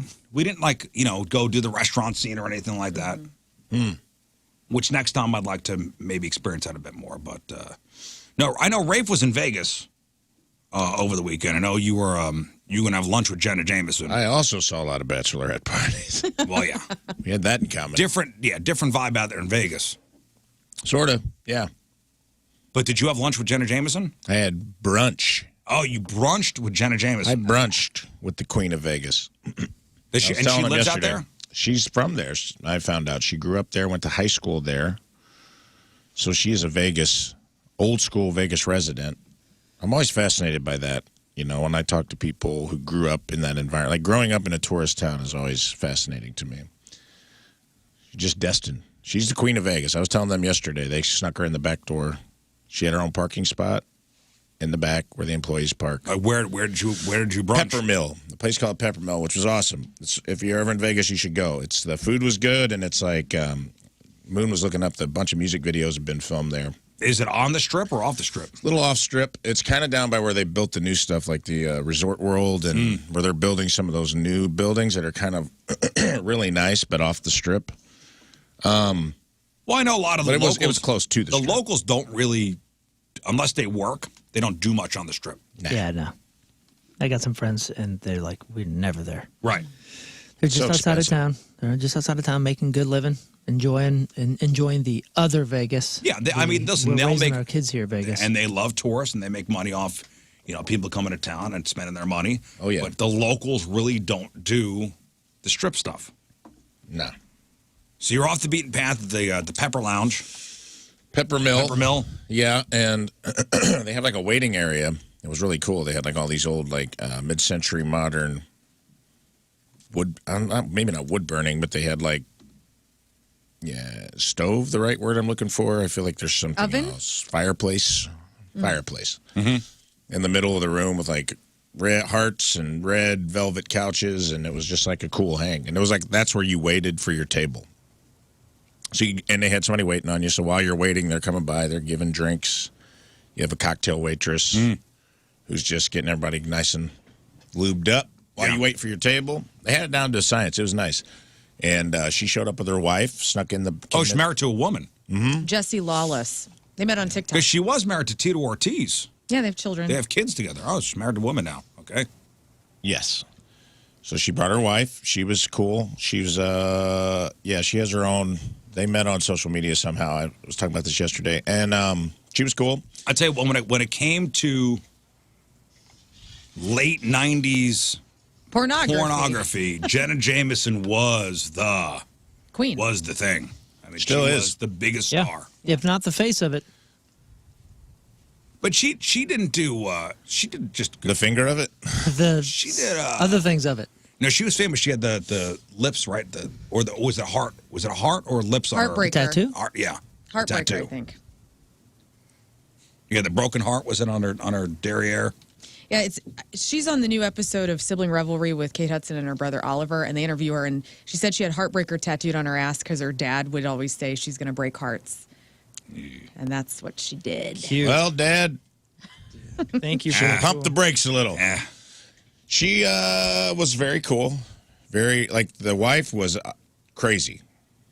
She was, like, by far the more crazy. Jenna was very chill. She was very sweet. And may I ask how this even came about? Like, why? Jenna follows some of us on social media. Well, I was there with Chelsea, and she follows her, and she follows me and Tina, and she There it is, the heartbreaker tattoo. somehow, I don't know how it came to fruition, but they decided, I guess they tried to come see a show last time they were in the Vegas area, but I think the wife, Jessie, is a big fan of Chelsea. So Right, she Trailer really Trash wanted Tammy, if you Trailer guys Trash don't know. Tammy, yes. She wanted to meet her very badly. So they came, and we had fun. She was talking to her wife is from Alabama, and she loves Toyotas, so we bonded over Tina and I being a Toyota family, and Jenna Jameson was dying laughing because she's like, you guys are so trash. Yeah. Because she's like, you guys are, she's like, she goes, the only thing I'm bougie about, she drives like a Rolls Royce. And we're like, no, Toyotas are reliable. Yeah. Good gas resale mileage. value, They are. good gas mileage. So her wife had like a tricked out Camry, and we went outside and did a photo shoot on her wife's Camry, which was really funny. She got a new butt. She's talking about her new butt. She got a new Butt butt. implants? Oh, she got a new big old butt. Jenna does? Oh, yeah. Damn. Why? I didn't ask. It came up. We moved on. Does it look gross? Like, does it look No, I mean, like enhanced? Cracks sideways. yeah, it looks now. enhanced. Did she have like tight little pants on? Or, Oh, yeah. Yeah. So she looks because her boobs are big, so she looks like an hourglass now. I don't know what her. Yeah. Or is she pretty evened out? All right. She's What'd she she's eat? like Janet Jameson. She had steak. She had steak and eggs, which I was. There you go. See. Oh yeah, she got a big old booty now. Big Okay. old juicer. She's a babe. Easier to make toots. She was cool. It was interesting. We had some funny conversations about like meeting fans because they did a good job like bringing her in the back. She is the queen of Vegas. Like it is for what Vegas is. She is the. Everybody knows her. You know. Like everyone in this establishment knew her. Maybe not the people eating. They didn't notice. She was kind of low key. She Right. had on like a baseball cap and some glasses, and like she didn't come in like. I'm Jenna Jameson. No, not at all. And everybody was pretty respectful. In all honesty, a couple of the servers wanted pictures, and that was fine. But Nice lady. she was very nice. Yeah, she seemed like she's getting her life. You know, she was talking about sobriety and kind of getting her life together. Right. And Yeah, I know she had some issues. she did, and we talked about that. And she seems like she's trying to, live the best life she can. Well, good and for she her. was a normal person, but it was also interesting because she was talking about meeting fans about like,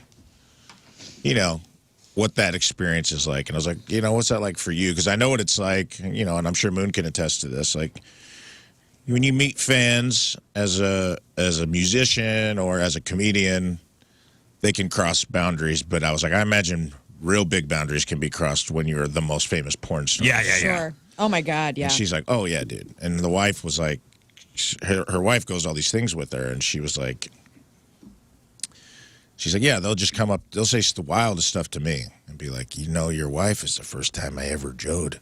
And she's like, yeah, you don't have to tell me that. Yeah, like well, we know that, but you don't have to. You Yeah, don't have to verbalize it. When you're the That's your fantasy, Right. when you're the fantasy of a Yeah. lot of guys, Yeah, a lot of creepiness. Yeah. comes out Did of she that. say people touched her? I would feel like people feel like they can just touch yeah. her. She said sucks. that she's had to like check people on that. Like boundaries? Yeah. Well, it's like your, I don't know, like your blow up doll came to life in Right. your brain. In your brain. But she's a person and a human being, and she was just talking about the strip clubs in Vegas and she told me something interesting as they do this Well, thing just called- imagine, like you've seen this woman do the naughtiest, filthiest. You've things. seen her whole entire body. You've seen her do the naughtiest, filthiest things, and then all of a sudden she's there in front of you. Yeah. And you're in your head, you're thinking, That's only what she that's- is. She likes, Yeah, but she's more that's than her. that. She's It's called objectification. It is. this is what she's into. I'm into it too. She was telling, I was learning a lot about how they make money behind the scenes, like going to strip clubs, doing personal appearances. And she was saying like a lot of the strip clubs in Vegas, they do this thing where like if you want cash, you have to take out $400. If you take out like $100, they give you I forgot what it's called. It's like Vegas bucks or something. It's like not real money. Funny money. Funny money, that's what it's called. Thank you. And that the strippers will avoid people with that because the club takes a cut. Yeah, Club takes cash. like 40%. that makes sense. And they're like, if they see somebody with ones, that means they got money to spend. It's like if you take out $400, you're spending $400. Nobody's walking around with $300 worth of ones. Yeah. So she's like, she was given kind of a strip club 101, like you want attention from the girls, Pull out real money. pull out real money, get the $400. Don't, because they're getting taxed on the other stuff, they get to keep the cash. She's Yeah. like, it used to be that way. That used to be the deal. And she's like, now like clubs are starting to horn in on, the dancers' money and stuff. How like does that. she? It's How does she interesting. make money now? Well, she was a pioneer.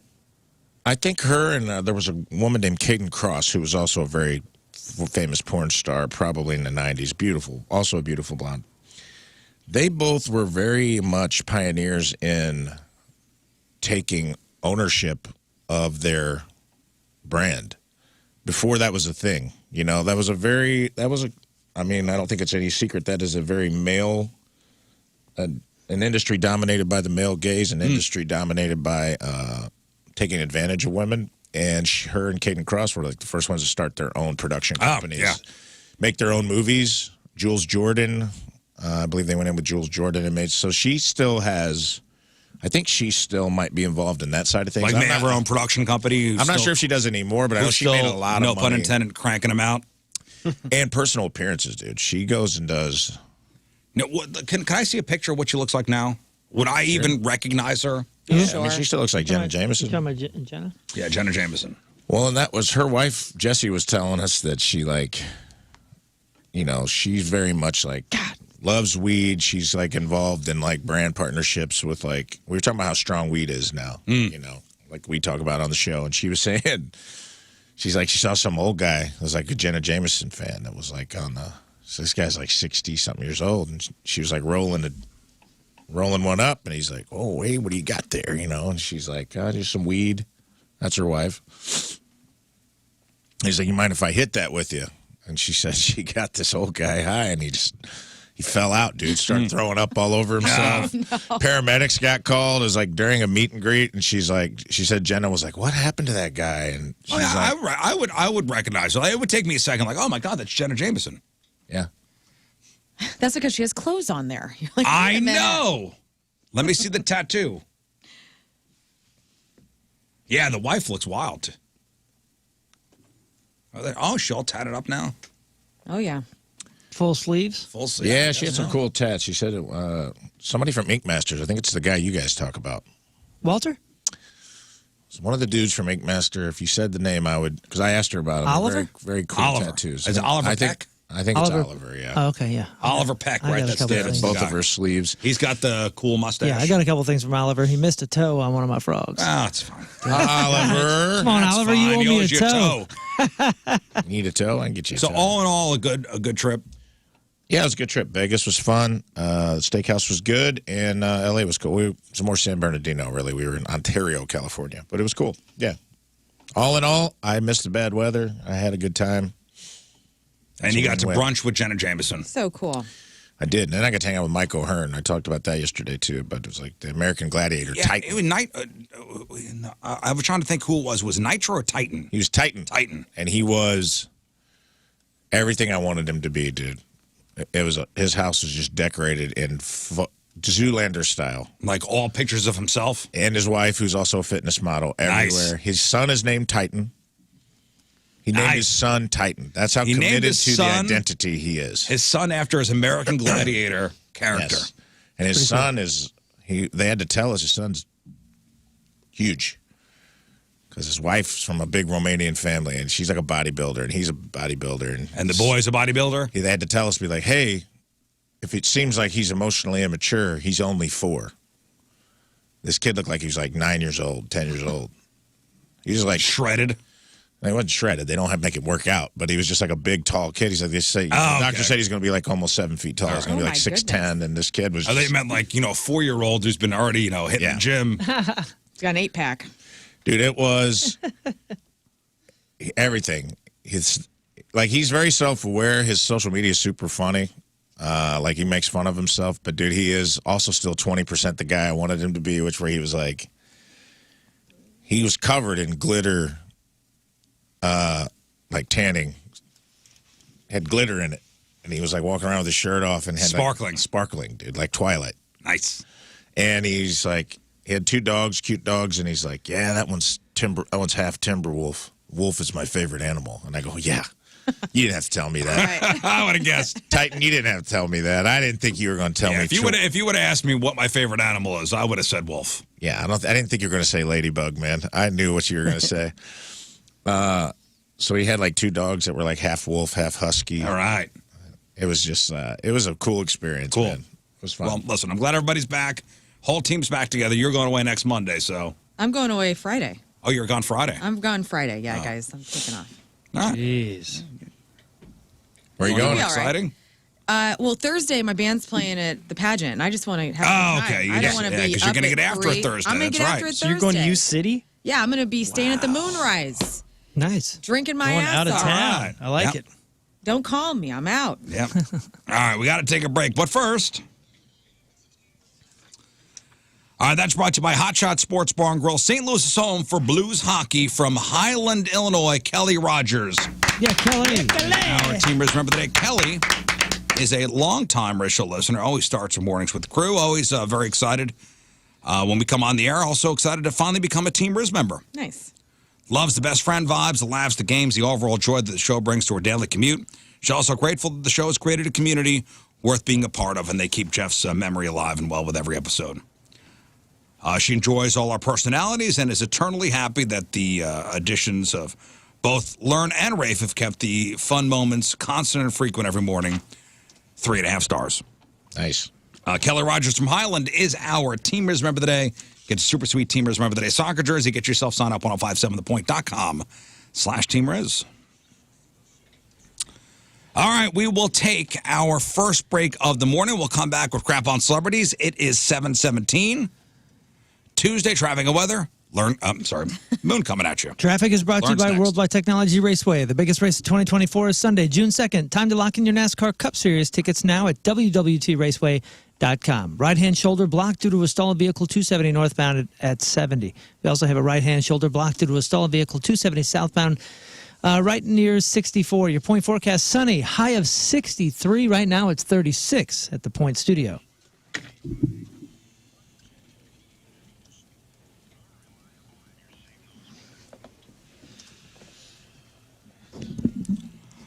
All right, Lauren, what do you got for us? We may get some new Linkin Park music. Who doesn't love special cookies? Who fell on stage this last week? And happy birthday, Kurt. We're going to get into the best Nirvana song of all time. All right, we got that. We got your crappy birthdays. We got the porno birthday. And where is the dirtiest place in a movie theater? And Oh, no.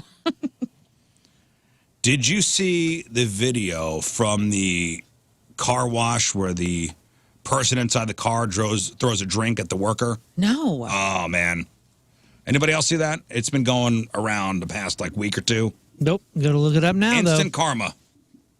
We'll chop it up next day there.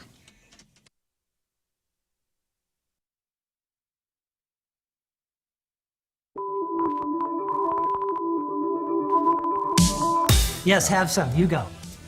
Hey guys, it's commercial break. Make sure to like, Subscribe and share. It's the best way to show your love for the Rizzuto Show. so cheesy. All right.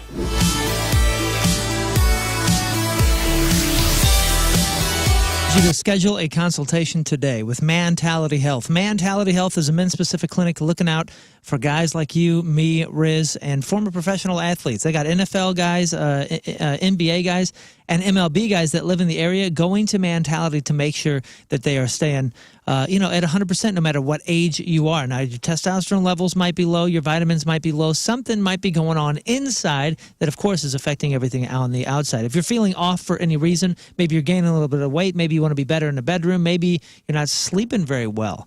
Those are all signs. Those are all signs of something. So schedule a consultation. Step 2 is you're going to have a customized treatment program designed for you and your numbers, your blood, your body from Mentality Health. And step 3 is you receive that treatment and feel the results. The results are where it matters. They really, really, really will make a difference for you. No matter what it is that you're dealing with in life, you want to be the very, very best. Life is a competition. Get the edge. You want that edge. You want to stay at 100% whether you're 23, 33, or 93. So do it with the best. That's Mentality Health. South County and a West County location make it easy for you. Get all the info and even some testimonials online at mentalityhealth.com.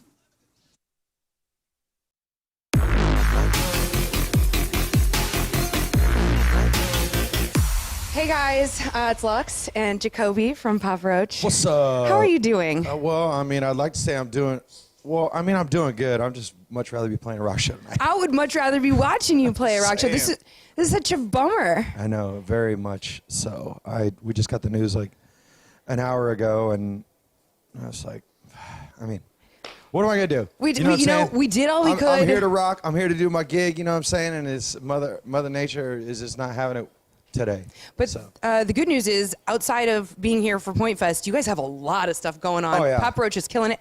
I was on TikTok today. Huge fan of your okay. TikTok. What'd you see? Well, I saw you reaching out to one of my favorite artists, Kay Flay, for. Oh, yeah. So I texted her that video this morning. I haven't heard back, but I did. Oh, you know her? Yeah. Oh, dude, she's I absolutely did, and I sent her that video. I love her, like, dude. I think she's awesome, man. Good energy, great artist, great live performer, great songwriter, great voice. Just just awesome. I'm a fan. Well, good. Obviously. Then you're happy. I sent the text message and not like, oh. Hey, let her know. God. If she ever want to collab, dude, let's do something. Yay! So what was it like writing Ego Trip while you were all in quarantine? I know you guys kind of got together, had to get tested, do the whole thing. Yeah. So we, the rug was pulled out from underneath us, and we were on tour out in Europe at the time. Came home, flew home, thought we were going to be home for a few weeks. A couple months goes by, and I'm settling in. I'm like, I didn't really realize I kind of needed a break in a way.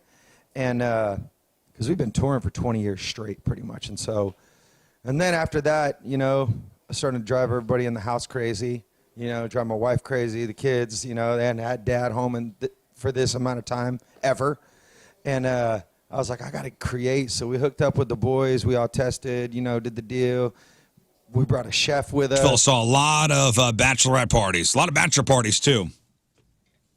And if you are planning the bachelor or bachelorette party, wherever you're going to go, you got to go to Patricia's for your bachelor or bachelorette party supplies. Patricia's is where fun and fantasy meet. So that's where you get your naughty dice, your penis-shaped candies, your corsets, all that stuff to go along with that party. But hell, if you're looking for just a sexy costume, sexy lingerie, stiletto heels, adult toys for women and men, male enhancers, lotions, lubes, vibrating toys, they got it all at Patricia's. And if you have any questions, ask an employee. Don't be all weirded out. Trust me, they're not going to make you feel weird. They're going to make you feel comfortable. Trust me, they've heard it all. You don't have no reason to be embarrassed. You have 3 very convenient locations. Patricia's in St. Peter's at the Cave Springs exit, on Page, 3 miles east of the Westport Plaza, and at the corner of Grand and Gravois. For all your fun and adult toys, it's Patricia's, where fun and fantasy meet, and naughty is nice.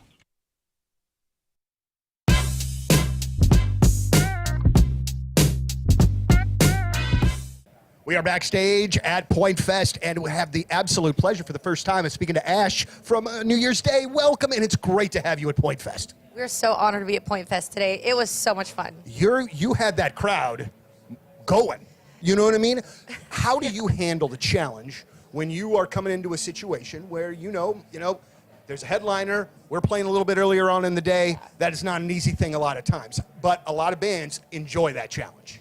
We are one of those bands. Yeah. Obviously I'd love to be the headliner eventually and play at later time slots, but I really do enjoy being one of the openers, even though it was hot. Even though it was so hot. But we enjoy opening the crowd because, one, they're energetic, they're ready to start the day, and I feel like I can really get them to rock out. Yep. They're not, 5 beers deep and have been in the sun for 8 hours yet. Right. I do enjoy that. And I like a challenge. I love wrestling. Mm-hmm. So I always love the idea of being the heel and having to go out and turn the crowd and let the crowd kind of look at you like, who the hell are these guys? Yeah. And then have them in the palm of your hand by the end. Absolutely. Even if they're booing. Just kidding, but they weren't. But the power of what I didn't understand when I was a kid and watched wrestling so much and get Are you it a now. wrestling fan too? I am a wrestling fan, absolutely. The power of the heel. You know what I mean? I would rather be the heel than the baby face. Right. Yeah. But when I was a kid, I would have never thought that, never got how cool that aspect of it was. But it's the answer. So as a wrestling fan, you got to play WrestleMania. I did. Yeah, WrestleMania 37. Right. Yeah. So how many WrestleManias ago was that at this point? Because I'm not one sure. WrestleMania ago. So can you kind of talk about that experience and like how incredible? I mean, I know it was incredible, but like, how did it happen? The whole thing. Long story short, I was doing a songwriting session for our last record in New York, and it was with a songwriter that didn't really understand what we were going for as New Year's Day. And he was very polite. He goes, I don't really get you, but there's some metal guys down the hall that might love it. And so all I did was knock on their door, and they happened to be the songwriting team for WWE. It literally was like that, just fate. Wow. And they go, wow, we love your voice. We have a new up-and-coming wrestler who loves metal music. We think you would be great for her. Would you be interested? I was like, are you kidding me? Yeah. Of course I'd be interested. It was Rhea Ripley. Can you believe that? Not at the start of her. She's had a very long career. She's Massive opportunity for you or anybody that you know. Tell somebody that you know that's looking for an incredible career. You can have one as an install floor layer with the local carpenters union. This is hands-on real-life work that's lucrative, creative, and meaningful. And you probably already know that it's going to come with peace of mind, knowing that you have the most competitive health coverage and a pension for you and your family. What you may not know is that you don't have to set aside time or money for education and all that, and then dig back out of a hole. If you apply to become an install floor layer with the Carpenters Union, once you get started, you start making money right away. As you learn, you earn, or as you earn, you learn. So it's educational. You're going to continue to have opportunities for a lucrative career. Again, hands-on, lucrative, creative, and meaningful. This is all huge, and it's not a job, it's a career. So if you're looking to trade in a job for a career, become an install floor layer with the Carpenters Union. Get started at apply.ficstl.org.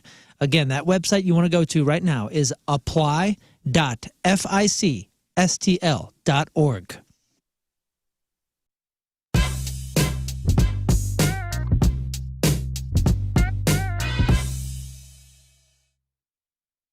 Here's something that I firmly believe, and we're just going to start the interview here because it just seems like a good place to pop off. But I want the artist to do what the artist wants to do. If you want to make 5 radio songs in a row. Show. Happy birthday, Riz. All right, welcome back to the Riz Show, presented by the Fast Lane. Phone number 314-624-3833 or 618-398-3833. The Mick Ultra Studio Cams, 1057thepoint.com/Riz. The socials. At RIZZ Show, your emails, RizShow at 1057thepoint.com. Grab on celebrities here in a moment. We'll get to news. We got sports. We'll give away some tickets. Got Point Fest tickets. Got tickets to go see Greta Van Fleet. We got tickets to go see Alanis Morissette. I believe we're out of Riz Show Live tickets for the week. That's coming up quick. Be here before we know it. I know. Yikes. Like almost a week away. Yeah. My mom was in here last week doing something. Yeah. And she's excited. It's her first Riz Show Live. She's jacked. Yeah, it's going to be excited for her. Everybody should be excited who's coming to the panel. Yeah. It's an uncensored cluster F. And it's going to be a cluster F for sure. Yeah. Cluster fudge, as the kids say. They say, and I hate this saying, the customer's always right. They're not. The customer's not always right. Not these days. Not these days. Used to be people could hold their composure and speak to individuals who are working on a normal basis. Now everything's out of whack. I mean, do you really believe the customer's always right? Does that added still? I never even thought it held water then. Never. Look at our customers. Oh, they're always right. They're always right? Every complaint. Yeah. You kidding me? Every email I get is valid. Every comment is valid. It's like, I understood from the service industry standpoint of like trying to please. Yes. But then they should have never told the customers that. That was where they messed up. Customers always right should have been a behind the scenes mantra. As soon as it went public and customers started thinking people took advantage. They immediately took advantage. Yeah. It's not a blanket stay. Listen, sometimes the customer is right. Sometimes they're not right. Moon, pull up that video, if you would, of the car wash incident. This is a car wash. 18-year-old Anna works at a place near Indianapolis called Prime Car Wash. All right. And she had a run-in this month with a customer who was very rude for no good reason. Now, the woman had just pulled her car into the tunnel to get it washed. Now, we've all been to these car washes where you pull up to the tunnel, there's always a worker there who sprays the bugs off the windshield, sprays the bugs off the front grill. She usually gives your car once over with the power washer just to loosen up dirt. They help you get in line with the little Now, track. watch this video. Okay. Turn around. See if you go back. Moon. Oh. Go back. So, Anna is power washing the car off. Woman opens up the driver's side window and pours a drink. I gotta be honest. This person is an idiot. Why start a war of water with someone with a water gun who clearly has better weaponry than you do? So the woman had just pulled her car into the tunnel to get it washed, and Anna was pressure washing the driver's side doors when the lady rolled down her window and threw a cup of lemonade. Yeah, thinking that the car was going to, keep on going at a pace where this other gal couldn't keep up. What an idiot. Have no idea why the woman was upset. But Anna, who was power washing the car, did not skip a beat while the windows were still down. She took the pressure washer and blasted the woman in the face. In the face. Watch this. Yeah. That's a reaction. That is just a knee-jerk reaction. How about this? She pressure washed the woman in the face and kept on going. washing the car. Hey, man, she's got a job to do. So a woman opens the window, throws the lemonade. Boom. Anna pressure washes the woman in the face. And continues washing the car. What was the back wheel? Did something happen? Was there an altercation before this? The only thing I can see, watch this. When she starts, absent-minded move. Here's the only thing I can think of, barring any actual drama here. When she starts spraying the panel, the gal's in the car and it's sort of like creeping forward on that track. She starts doing the door. She kind of goes up and gets the window. And you remember when that spray hits the window, it can kind of startle you. Maybe this gal was like startled and angry that she got startled. You know how some people get mad when you scare them? Mm-hmm. Nobody? Yeah. You know I what I'm talking slap about? people. Yeah. You slap people. Yeah, okay. I- This gal lemonade slapped. You do? I do. I Yeah. mean, You hate it. You hate you had being to scared. roll down. See, she had to roll down the window, take the cup of lemonade, and throw it at the woman. I've known a few people that they get angry when you scare them. I live in a house of horrors. Tim is always behind, and he'll do it just randomly. He loves freaking me out. He'll be behind a corner. Like, I'll be like, oh, he knows my schedule. I'm walking to bed. Boom, he's behind the door. I hit him because I scream, and my physical reaction is I slap him. Well, That's I love what him very much. Okay, so watch this again, Lern, and tell me if this isn't you getting startled right there. No, it is. Like, hit the window, and she's like, "You scared me." Oh, but it's No. but it's a 2 seconds later. I'm the woman with the hose in this situation because if somebody threw something at me, that's my reaction. I'm pressure time. washing the woman in the face too. Well, again, it's not clear why the woman was upset. Anna didn't skip a beat. While the windows were still down, she took the pressure washer, blasted the woman in the face. Again, it only lasted a couple seconds before the lady rolled her window up and Anna went back to washing the car. Security cameras got it all on video. So Anna puts the hose in the woman's face. What does the car wash do? They fired. They fired her. Has Anna been fired? Yes. I'd say no. I have an answer. Well, I say no. I bet you they did. My buddy worked at a place that sold Staples, but it wasn't called Staples. And this dude was like a black belt, like he was a badass. And somebody came in to rob the place, and he saw him taking off, and he took off after this guy. Like Office Max or something? Like yeah, could have been. And and he got the guy. He got him, and he got fired. Yeah, because they had a policy that you can't go after. Well, I don't know if anybody. there's anything on the books here about pressure washing a woman in the face. But I mean, you technically, ever seen the TikTok where the lady runs out of Staples and says, Staples sells Staples, and then she takes off running into a Dick's Sporting Goods. Well, I will tell you that the car wash did not fire Anna. Oh, good. All right. Wow. Good. The woman and her boyfriend are now banned from coming back. Good. Wow. I would love to know who this woman is and why she did it.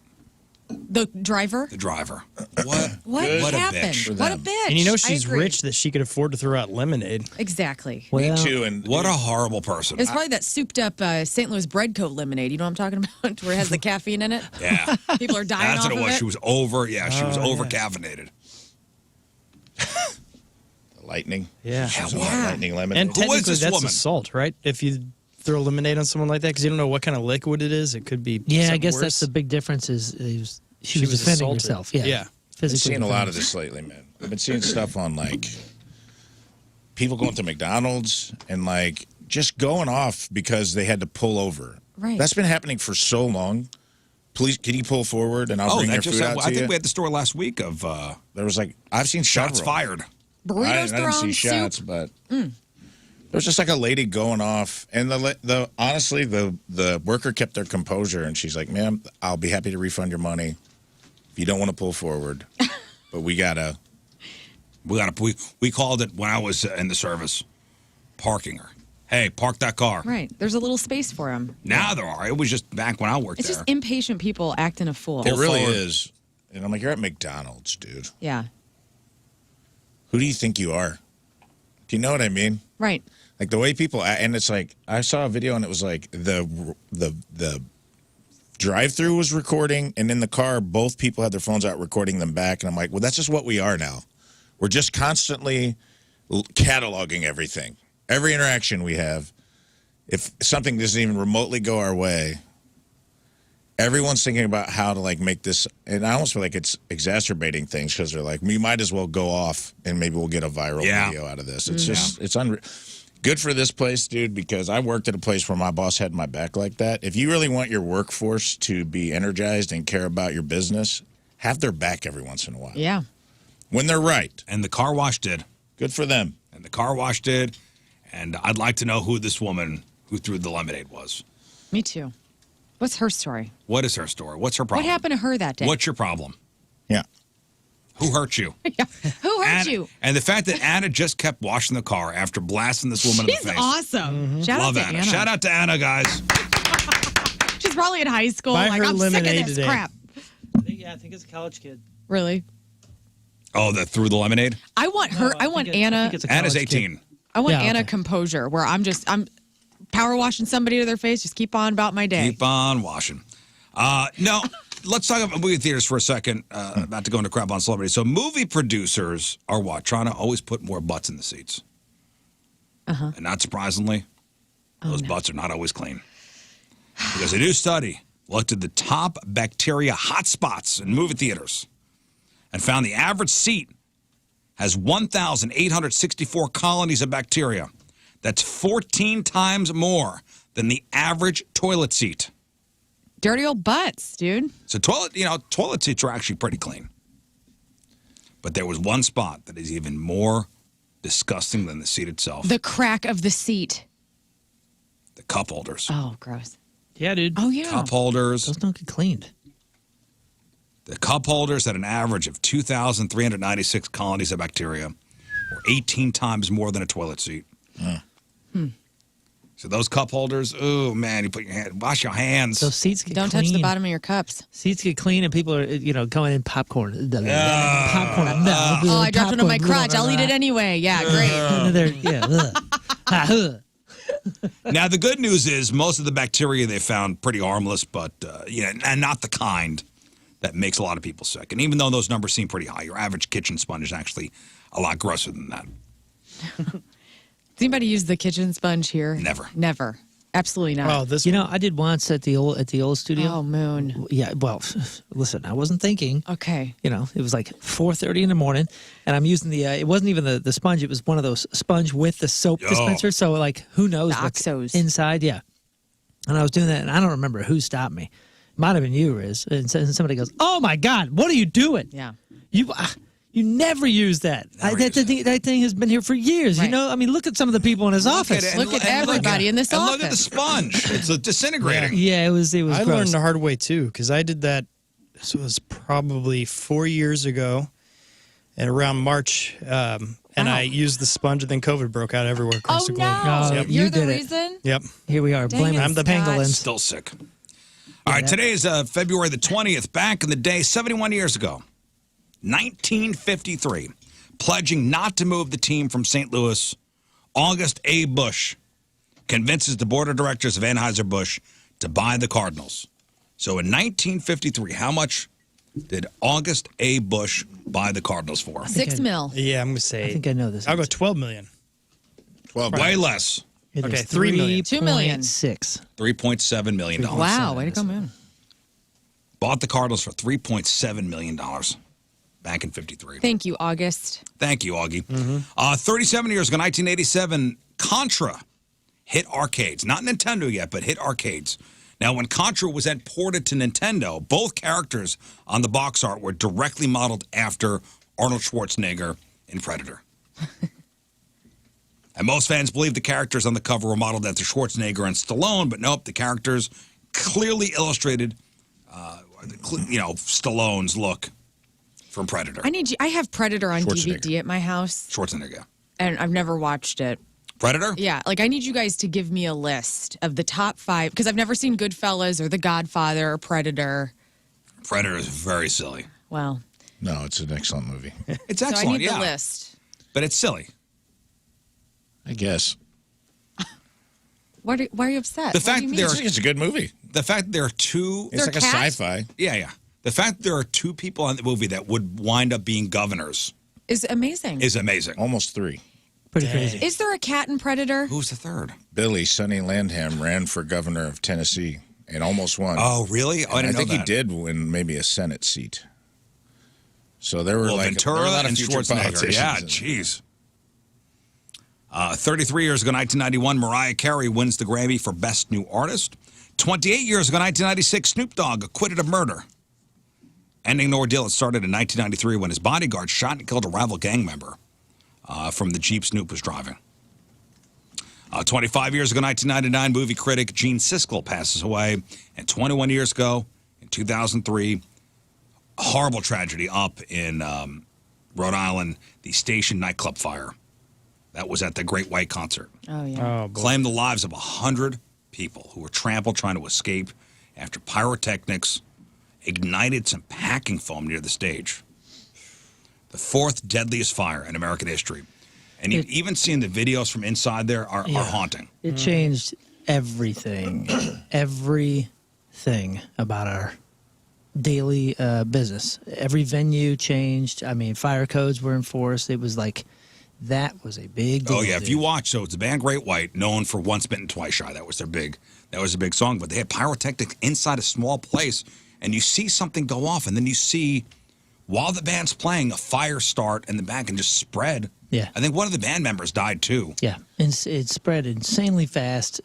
So like, every one of those venues they were checking their roof paneling. They were checking their exits. They were checking their fire capacities. I mean, it was a big deal, dude. The whole industry changed. Well, even still to this day, I look for, if I'm at a place like that, a small place, I'll look for exits. Yep. First thing I did when I'd go into any venue, still happens. I'm looking around. How can I get out of this place? Just in case. It's the first thing I think of for two reasons. The Great White and Dimebag Darrell. Yeah. Oh, well, Dimebag, the guy got shot on stage. Mm-hmm. Yeah. Those two things scared all of us. Everybody. I know the mind F is, hey, I'm going to a show, going to a concert. Who are you going to go see? Great White, and you don't come home. That's such a bummer. Yeah. That's such a tragedy. All right, that's what happened back in the day. All right, time to find out what's going on in the world of music and entertainment with your crap on celebrities. And it's brought to you by Bright House Plumbing. Call the best. Flush the rest. BrightHouseCo.com. 636-600-0188. Looks like Linkin Park may be getting set to release a new song with vocals by the late Chester Bennington. Mike Shinoda has mentioned the song Friendly Fire before as one that would eventually see the light of day, and it appears that time is coming soon. There's no definite release date for it, but it has been posted. They did a little snippet on their socials yesterday. So the song is an outtake from 2017's One More Light, which was Bennington's seventh and final studio album with the group, which was released just 2 months before he had died by suicide. So here's a little snippet of Linkin Park. Let me find this here. Okay. So this is newish Linkin Park. Newish. Okay, here we go.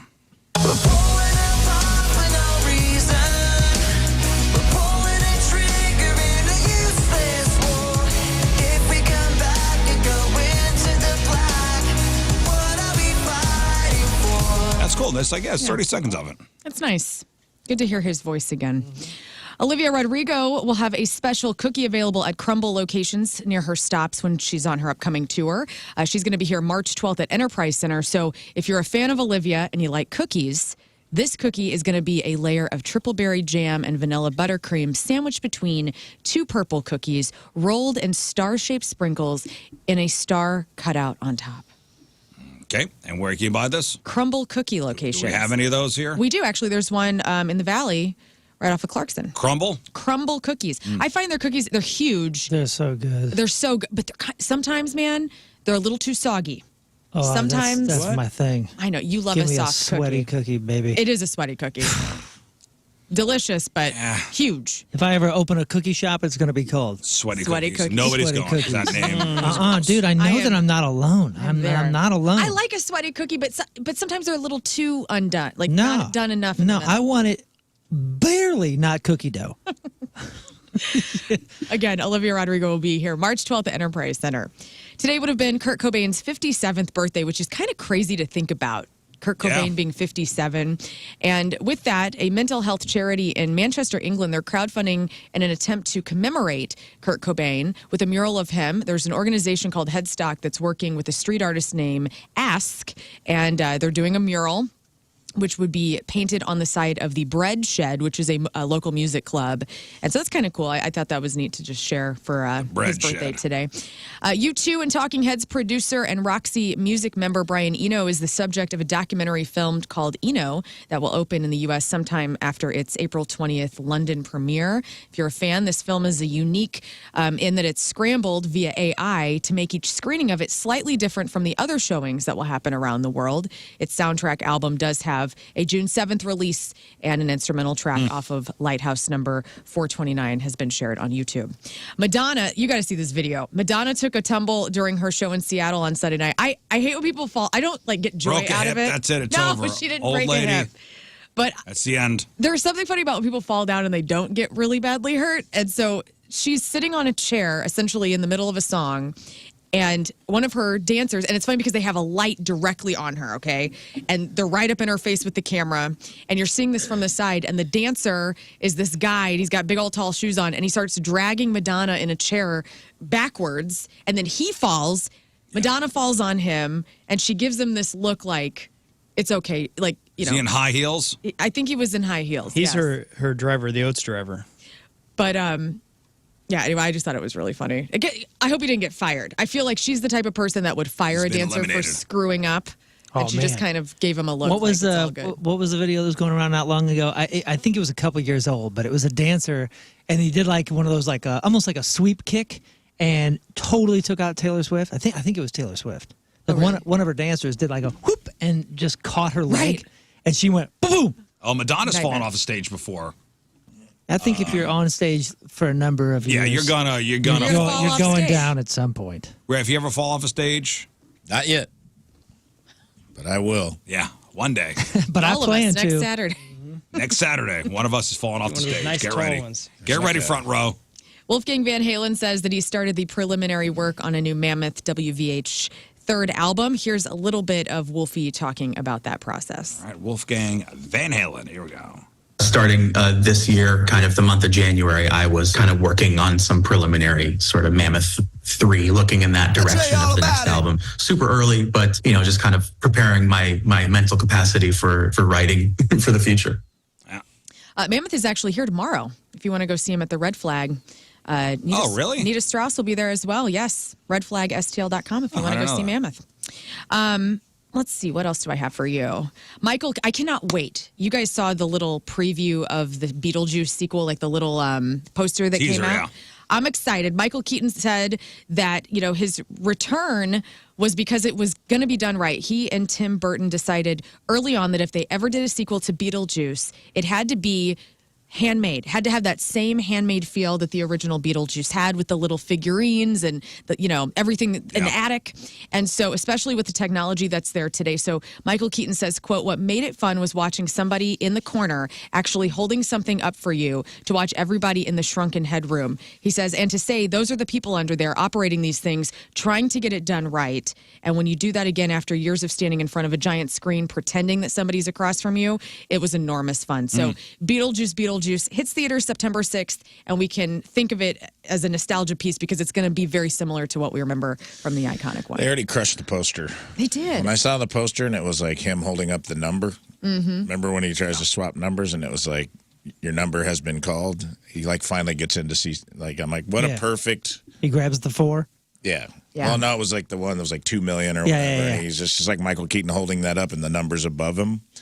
Like his number got called finally in the waiting room. And I'm like, what a perfect. Already I'm in. Yeah. I'm all in. Well, and it's the most perfect title of all time. Oh, yeah. Beetlejuice. Well, what's funny, Tim Burton, when he did the Willy Wonka remake, I felt like there was something lost. I feel like Tim Burton has had all these amazing movies where he did have artists make the sets by hand. And then for the Willy Wonka movie, he kind of got, I felt like he did the special effects in a way of his own, but it wasn't as good as the handmade art that he had made in movies before. So I'm excited to hear, and I'm sure there will be special effects that are new, but I'm really excited for all those handmade set pieces. Now, but has the feel of the first one. Me too. And finally, today would have been Kurt Cobain's birthday. So with that, Rolling Stone listed out the top 10 best Nirvana songs of all time. Can you tell me what you think I have the my number top. one is? I have my top 5. I'd love to hear yours. So maybe my top. I'm a huge Nirvana fan. Love Nirvana. Yeah. Love them, love them, love them. All right, so my number 5 is a song called Aneurysm.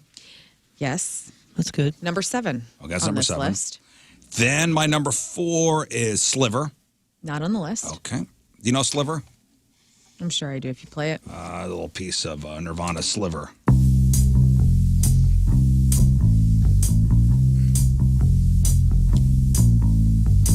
Mom and Dad went to a show.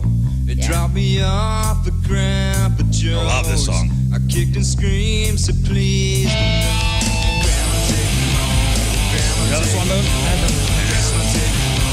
So no, it didn't. Okay, that's Sliver in didn't Bleach. make Okay.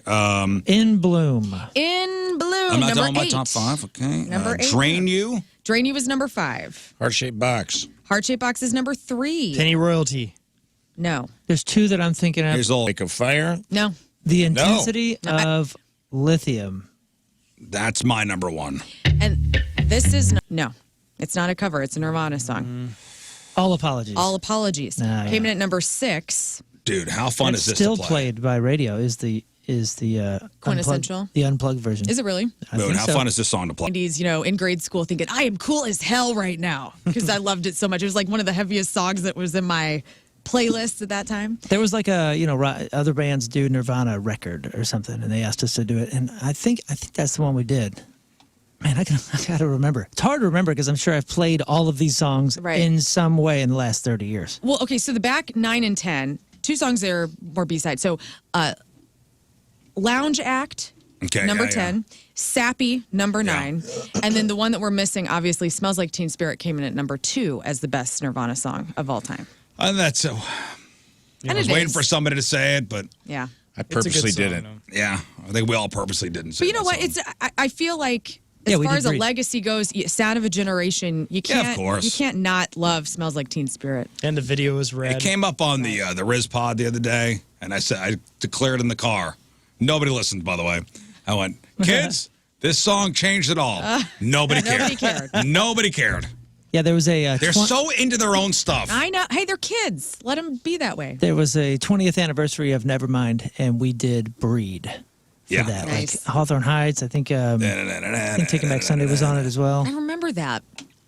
Yeah, I don't know what it was called. I'm trying to figure out what the record was called so people can check it out. It was pretty cool. And there's nothing more like, than you declare something, and you think maybe your kids would be excited about it, and they kids, this song Right. changed it all. Shut up, Dad. And they go, All right, birthday's Moon. Celebrities celebrating a birthday today. Rihanna is 36. Miles Teller is 37. Trevor Noah is 40. Justin Verlander is 41. Chris Thiel, that's the mandolin virtuoso from Nickel Creek, is 43. Jay Hernandez is 46. That's El Diablo in Suicide Squad. Chelsea Peretti from Brooklyn Nine-Nine. She is also married to Jordan Peele. She's 46. Brian Luttrell, that's Brian from the Backstreet Boys. He's 49. Cindy Crawford is 58. Still got it. Sure does. And she's good looking. Charles Barkley is 61. Patty Hearst is 70. And Sandy Duncan is 78 years old. Sandy Duncan had one eye. Really? Huh? Oh, yeah. I thought it was a Y. Wait a minute. She had a fake eye? Yeah. Really? She had a glass eye. Sandy Duncan? Her whole life? I mean, You're telling me the Hogan family, from the Sandy Hogan Duncan, family, yes. Wait a minute. had a Columbo eye. Yeah. Get the hell What a outta great here. looking eye. Okay, it says, Right? Does Sandy Duncan have a glass eye? Fans believe her eyes are fake. She looks like Annie Lennox. Plural. One eye. Sandy Duncan lost sight in her left eye after an eye surgeon removed a tumor in 1972. She was 26 at the time of her surgical procedure. See? The eye doctor did not replace the sightless eye since it moved in sync with the other eye. So she's blind, but it's not a glass eye. Oh, not a glass not eye. a glass. I was going to say, that's a damn good glass eyeball. All this time. How many people have you Well, this told? changes everything, guys. I told buddy all of did. St. Louis. My friend dated a girl with the glass eye in high school, and he used to take her eye out and put it in his mouth. No. I swear to God. I'm Like interested. washing a golf ball. Yeah, he was just like a bit. He did. Why? Why? She'd like turn around and have an empty eye socket, and he'd be like, "Ugh," and show it to you in his mouth. And I'm like, he was That's a like a crazy guy. Beetlejuice He was like couple, the dude. craziest guy in my high school. That's awesome. But I mean, honestly, He loved her. he leaned in, and he's like, you know what? But I do remember that vividly on the bus. Today's porno birthday, which is being brought to you by Patricia's, where fun and fantasy meet, is Sophie Evans. And today's birthday girl has been in 321 fine films, including a movie called American Gunk, which... Oh, man. The Apprentice 1 and 2, and a movie called Asses Galore, Butts Up. Bomb Ass White Booty 12, Fresh Flesh 12, Hot Bonds and Tailpipe 25, The Naughty Wives Club 3, Service Animals 4, The Whore with No Name, and Who Can Figure a Roll in 2004's Rectal Rooter 4. Do you think they did The Horse with No Name as the soundtrack, like leading into that porn? Like from America? Yes. On a horse This with is no The Whore name. with No Name. Sophie Evans, happy birthday, 48 years old. That's your porno birthday. Those are your crappy birthdays, and that was your crap on celebrities. All right, we'll take a break. We'll come back. Let's give away some stuff. Okay. Rafe, what are we playing? Well, we're playing a little Chat GPT or The Artist You Love with Greta Van Fleet and Alanis Morissette. Okay. Greta or nah? Or Alanis or nah? Okay, and so take your pick. So you get to pick either Alanis or Greta Van Fleet. So Rafe will read you lyrics. You have to tell us if it's a Chat GPT version or is it real lyrics. 2 out of 3 right, you win your choice of tickets. Tickets to go see Greta Van Fleet Saturday night, April 27th over Chaffetz. We got tickets to go see Alanis Morissette with special guest Joan Jett and the Blackhearts, July 23rd at the Amphitheater. We also got Point Fest tickets. You want those May 18th at the Amphitheater. All right, if you want to play Greta Van Fleet, Alanis Morissette, real or fake fans. lyrics, 314-624-3833 or 618-398-3833. We'll play next. All right, it is the Riz Show presented by the Fast Lane. Also, after the break, before we get to the contest, another fun conspiracy theory. Are the Illuminati controlling the refrigerators at Walgreens? Yes, finally, this is what we're talking about. The Illuminati controlling the refrigerators at Walgreens. I knew it. They're doing a good job. Are they also controlling the beer fridges? Because that's cool as hell. We're going to keep things kind of one topic at a time, Lern. I'm sorry. We can only handle so much. Truth. I love walking into a beer fridge. At once. All right, 8 o'clock, Tuesday, traffic and weather, Moon coming at you. Traffic is brought to you by Worldwide Technology Raceway. The biggest race of 2024 is Sunday, June 2nd. Time to lock in your NASCAR Cup Series tickets now at www.raceway.com. We have delays 270 westbound between Dorset and exit 13, Missouri AB. On the southern side of things, delays 270 eastbound between 255 and 44. It looks like we also kind of have a mess here. 44 eastbound between Ivanhoe and Kings Highway. Your point forecast sunny, high of 63. Right now it's 37 at the Point Studio.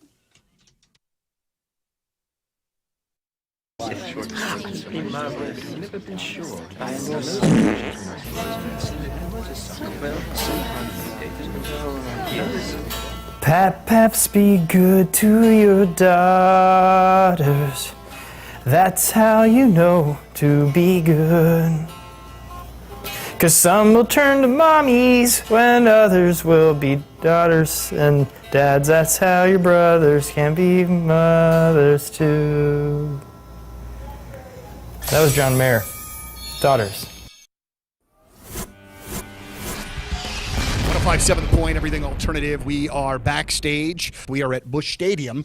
Busch Stadium. Hammett The from reliable vehicle. Oh, it's Toyota. And I want you to go to my friends at Alton Toyota and get yourself a new ride. You know, they have all sorts of different incentives whenever you go there. And of course, their inventory is massive. So if you're looking for a Camry or a RAV4 or a Highlander hybrid or Prius, whatever, maybe you want a Tacoma. I've been trying to push the Tacoma on people because It's just a cool truck, man. And you deserve to be riding in a Toyota through my friends at Mungan-Burkhardt Alton Toyota. It's a mouthful to say, but an even better experience to have. Because when you walk in, you're going to be greeted by the ladies in their sales force. They have 3 chicks on the sales force there. Even a woman sales manager, which is something. Now, I know like you're a dude, so maybe you don't think about this, but I was amazed walking into Alton Toyota to see all the ladies and helping me out with my questions. You know, service department is great, and they even have a designated Lern line that's for you, the audience member. 618-539-2288. This is the dedicated phone line and phone number for VIP treatment. Tell them you heard about it on The Point through Lern, altontoyota.com.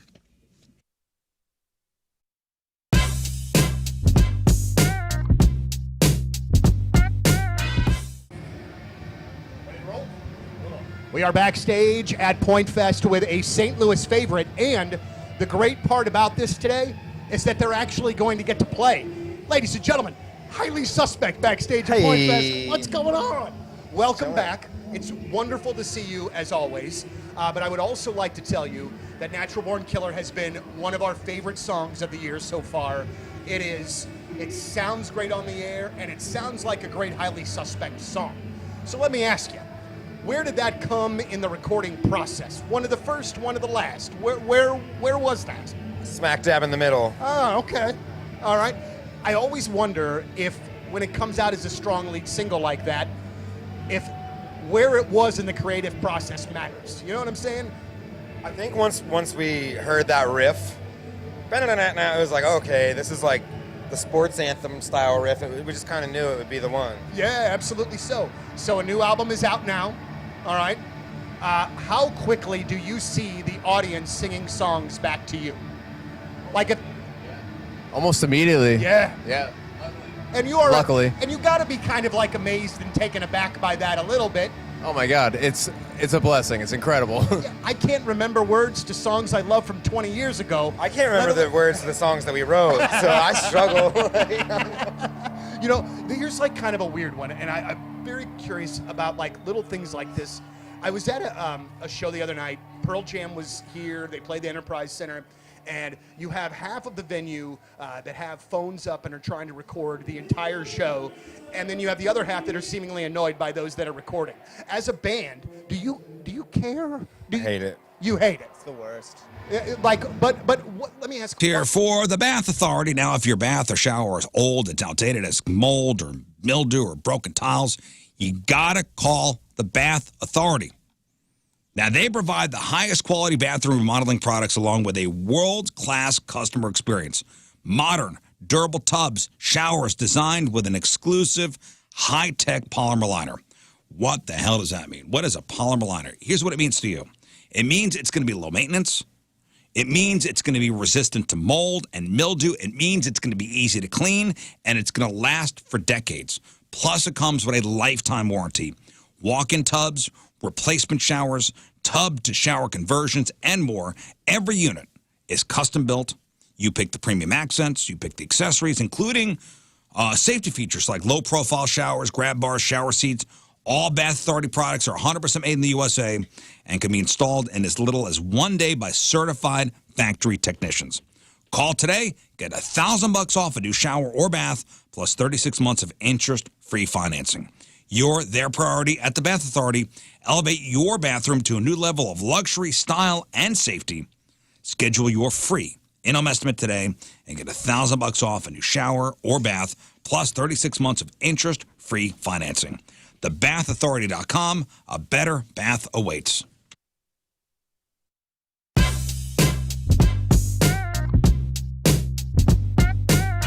House of Pain on 105.7 The Point. You are live with Liv, and I am backstage at the Hollywood Casino Amphitheater with Breaking Benjamin, getting all of our swears out so we don't do that on the air right now. Gentlemen, how are we?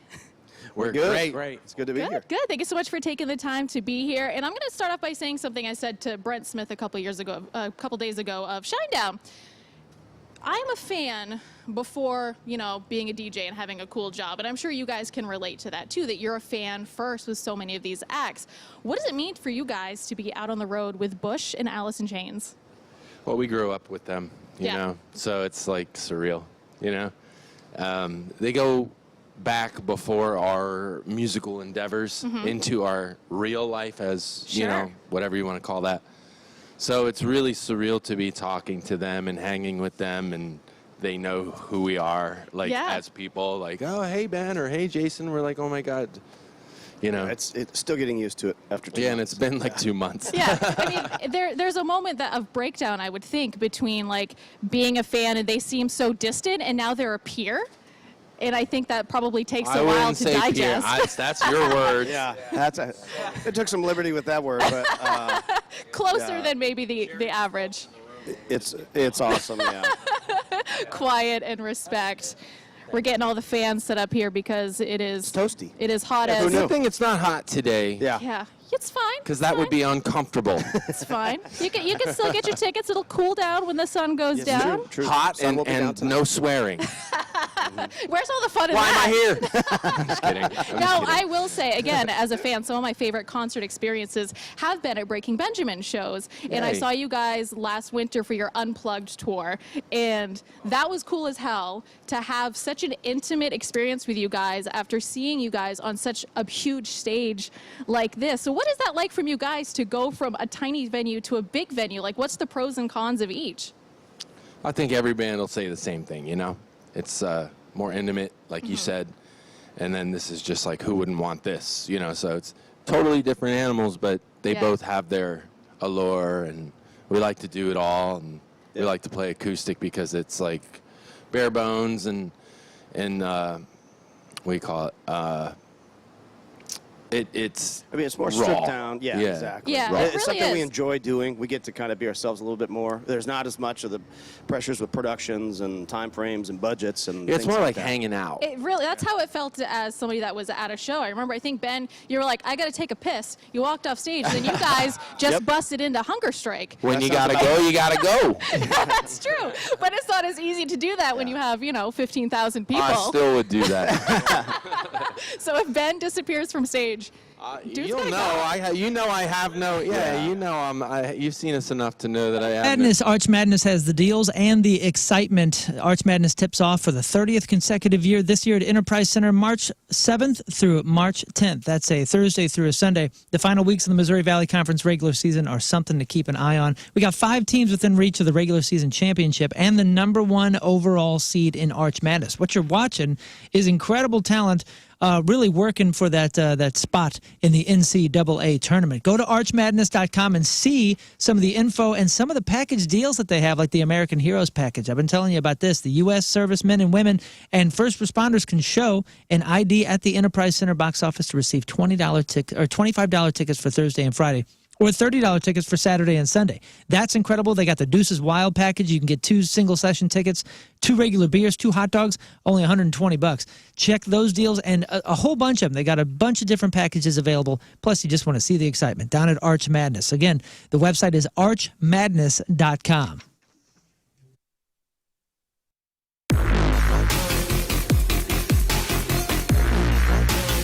Backstage at Point Fest, our first interview of the day is a gentleman that the first time that we met was in the restroom. No, I think I believe this. Oh, no. Oh, yeah. Well, I think the Illuminati are controlling the refrigerators at Walgreens. So I guess the refrigerators at Walgreens are scanning us to see if we've been vaccinated or not. I knew it. I believe it.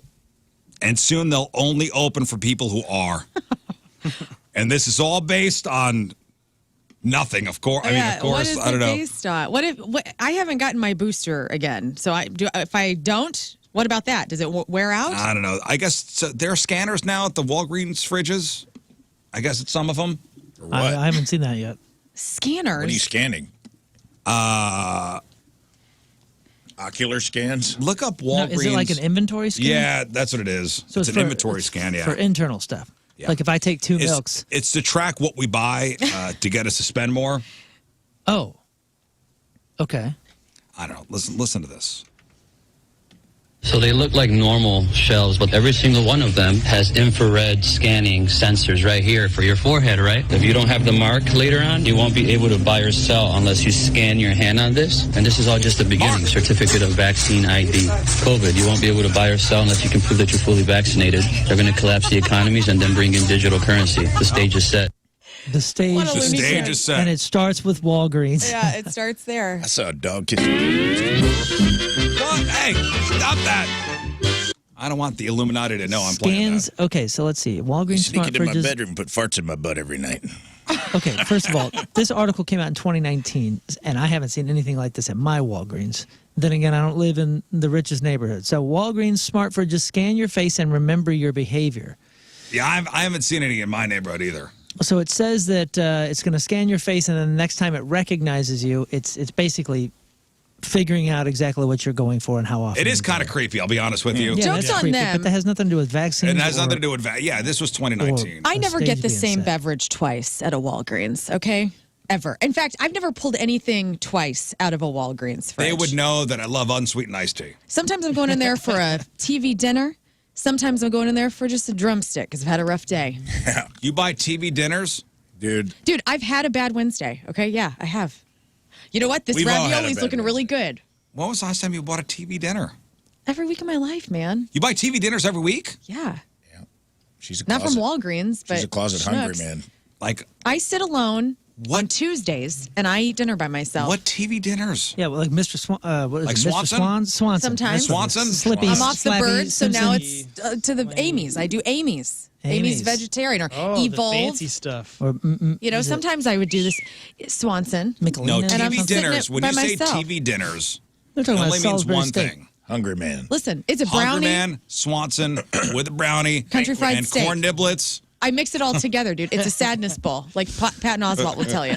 I do the corn and the potatoes, and I used to do the Salisbury steak, which was damn delicious. It is. And the brownie was perfectly moist. Walgreens wild with what they keep in that. Right? When you walk through, you're almost like, what a random assortment of items. Yeah, hodgepodge. Here's some Talenti gelato. The Walgreens. Right next to, be like, here's some Talenti gelato right next to some sort of weird protein shake that no one buys. It's made for us depressed people. It really is. Like, what kind of day are you having? Go to Walgreens refrigerator section This is where I'm and getting cheer dinner. up. I'm getting dinner at Walgreens. You can get a jug of orange juice, a TV dinner, a drumstick, and like, I don't know, like a cool bottle of Pepto, and you're cool. Dang. Yeah, It's and a a good bottle night. of Yellowtail. Yeah, yes. Dude, Wash that TV dinner down with a bottle of Yellowtail. Good to go. Back to these fridges for a second. I'm just reading more. And first of all, it's like a full-on digital screen. So it's not even like you're looking through glass. You're looking at a screen that only shows what's available, and they're trying to. Really? Yeah, but back to this guy who's not alone in this whole, like, you know, the world is ending and they're coming after us thing. Where is your line, dude? Like, you know what I mean? Like, you're giving your information in 100 different ways that you're totally okay with.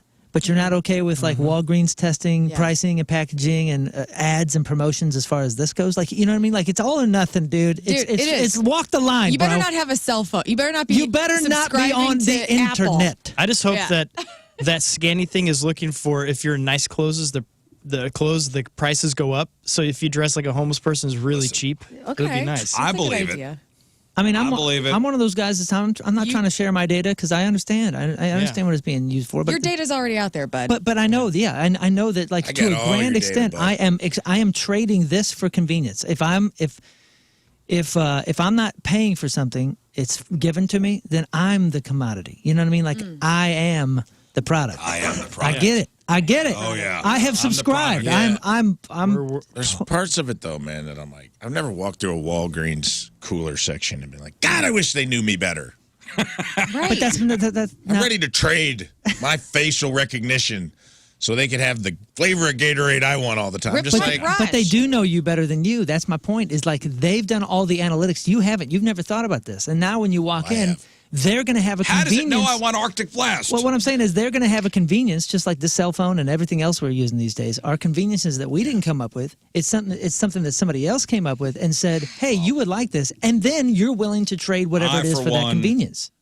I, for one, bow down to our Illuminati overlords. To my refrigerator overlord. I like controlling the refrigerators at Walgreens. You know what I want? guy. Guys, I'm trademarking this idea right now. It's VRAI.target.com. I put the goggles on. Target knows I don't want to see anything I don't want, right? It knows what I'm looking for. The cat aisle, the clothing, the Can you iced walk coffee. through a That's Walgreens Amazon. on Black Mirror. That's Amazon. No, but in the goggles. Oh, I see. In the goggles. AI shop, where it's only the aisles I want to go in. And like your AI hands can And go my out AI hands are grabbing things off the grabbing shelf things and off put the them in the shelf and bucket. putting them in the And cart. then a drone brings it to my home. And I don't have to talk to anybody Can't anymore. trademark that. I'm sure that's in the works. Dude, I'm that's what trademarking it Amazon's right here. planning. Amazon's going to like partner with the. Dude, Bezos can suck it. This is my idea. Basically, it's called I'm a The billionaire Sims. now. Yeah, but you walk into Lern's supermarket. Like when you walk in, it says Lern. Welcome, Lern. Had a cat that's the shop cat. It smells good. That's what the screens look like at these Walgreens. Have you ever seen anything like that? That's cool. Somebody That's said there's one at in O'Fallon. At that TR looks like Hughes. this. Yeah. Wow, dude. I mean, it's giant computer screens. Like a digital Walgreens fridge. Yeah, man. And they say that this all changes throughout the time of day. Next time I'm in that area, my tinfoil hat goes on. Go do some investigative reporting. But that's what I Wear a mean. mask. Like if you're afraid of that, then you got to wear a mask everywhere. You can't go anywhere because Sunglasses and a mask. it's all facial recognition everywhere you go. Right. I miss the days. I want the Walgreens cooler to continue to be a representation of my scattered brain. I feel like it's a physical manifestation of what's going on in my head. I'm like, dinosaur chicken nuggets, a tub of sour cream that's at least 3 months expired, some box wine. Yeah. And some country crap. All on the same shelf. And I'm like, this is what's up. And a hidden guy behind it. Yeah. Kind of looking at you, waiting for you to move. Oh yeah, I love when there's people stalking from Well, behind. waiting for you to y'all leave. so you listen, can put the y'all milk in there. you'll coming to me looking for help when Bill Gates activates the nanobots. So I am here for it. I'm sick of it. The nanobots. so I feel it activating. Banana don't come crawling to me. When you guys are in trouble, I'll be sitting in the corner with my hat on, my tinfoil hat on. So let's give away some stuff. Man. I'll be there to make sure that you knew that it was your Roomba that was your whole time. downfall. Yep. It mapped your house. Listen, I know my lives in the Roomba is Roomba. mapping my house. Hey, by the way, I'm so skeptical. I won't buy one of those things. They're so fun. Yes. Yeah. So I'm totally on the other side of this one. You're with the. I'm with the You're with the store guy. Walgreens Somebody's fridge going guy. to hack the Wi-Fi on the fridge thing, Roomba and they're going it's to know a my little layout. creepy, I will say. That's me with Alexa. Hell good. no. I'm not doing no dude. smart speaker. I got nothing. an Alexa, I Yeah, got I a got- Roomba, I got it all. Bezos is out of my house. Nothing. Were you the one that said when I bought a Roomba, gosh, there It's we go, going- yeah. mapping your house for terrorists? It will be your downfall. Yeah. What are they going to know where my sectional is? Yes. Listen, I'm Big on deal the for fence. terrorists. What are they going to glean from this information? It's like Tally at Schnucks where it's telling you how much is worth in that house, you know? It's saying like, oh, this house he's got $100,000 worth of music memorabilia in here. And they're going to release like it could track what you're sucking up there, so they're going to know you have a ton of cats at your house, Riz. Fun. All right, today's contest is sponsored by Flynn Landscaping, specializing in lawn, landscape, irrigation, and arbor. Now hiring. Call 314-243-6784. All right, so we're playing a game, and Rafe is going to read you lyrics either from Greta Van Fleet or Alanis Morissette. You choose. You tell us if the lyrics are AI generated or is it something from an actual Greta Van Fleet song or an Alanis Morissette song. 2 out of 3 right, you win your choice of tickets. Either tickets to go see Greta Van Fleet over at Chaffetz on April 27th, tickets to go see Alanis Morissette July 23rd at the Hollywood Casino Amphitheater, or you could pick tickets to go see Point Fest featuring Bad Omens, Wage War, Grandson, more, Saturday, May 18th at the amphitheater. All right, 314-624-3833 or 618-398-3833. You get a Moon Lifeline if you want and a Lern Lifeline if you want. Ooh. Cool. You get a Moon. All sales final? All sales are final. I am an angry feminist, so I will know every Moon lyric. or for Lern Alanis. Lifelines are available. She thinks she will. Let's go to Dan in Melville. Good morning, Dan. Hello. Good morning. Happy birthday, Riz. Thanks, buddy. All right, so you want to pick Alanis Morissette or Greta Van Fleet? Alanis. All right, Alanis Morissette. Rafe, here we go. Real or fake lyrics? All right, real or fake lyrics. Good luck. Number 1. You see everything, you see every part, you see all my light, and you love my dark. I love that song. That's Alanis. That is correct. What song? The song is You Learn. Well, I was asking. No, that's Everything. Dang. Oh, Dan. Dang. Dan showed you up. Ooh-wee. Okay. Well, Danis I don't know. Morissette. Wow. Next. I just Googled it and that didn't come up. So, Okay. All right. Next. In the shadow of your first embrace, I find my solace in the silence where our paths cross. That's ChatGPT.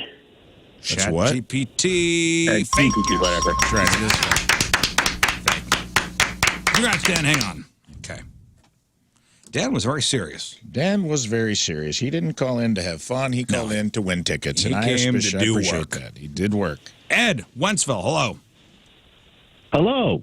Hey, Ed.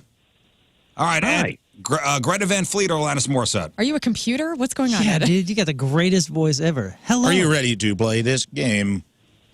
It's the nanobots. Yeah. I think ChatGPT called in to play a Yeah, game. dude. You are. I'll take Greta Van Fleet. Greta I Van know Fleet. Nothing of either. So. Okay. Greta Van Fleet. All right. ChatGPT, let's see how you are at a game you helped create. Number 1. So sweet and so cold as it was the first time. Baby, oh, baby. So sweet and so cold. First, Was that Sinatra? I've never heard a robot sing. That was cool. I'm going to say that's Greta Van Fleet. Yes, it is. It is Greta Van Fleet. It is Greta Van Fleet. You're the one. Next. All right. Thank you. Here we go. Hello and welcome to Movie Phone. Hello. I heard got a movie mail. phone, too. Hello. Leave a message, please. To fight the horde, singing and crying, Valhalla, I am coming from the land of the ice and snow. Ooh. I'm gonna say that's Greta Van Fleet. Sorry, that is Led Zeppelin. That is Yeah, Led no. Zeppelin. I mean, Trick question. That's an immigrant song. Am I? That is Immigrant Song by Led Led Zeppelin. Zeppelin. He's- Greta Van Fleet sounds exactly like, but claims to never have heard of. I was like, he's Talking about trolling Greta Vikings. Van That was Fleet, I actually a guess. trick. Wait a one. minute. Okay. So it's not It ChatGPT? was fake. It was not Greta Van It was Fleet. fake Greta Van Fleet. Here we go. Your Final one. Final one. In the shadow of the moon, I find my solace where the echoes of the past speak louder than words. I would say ChatGPT. Yes. There's also ChatGPT. Very good. I should play a game called Can You Say ChatGPT and see how many people can say Just it. say fake. Just say fake. Just say fake. Just say not Greta Van Fleet. Oh yeah, okay? that's Chad TT. TTB. Or press 0 Press to 0 hear this for menu again. ChatGPT. Okay.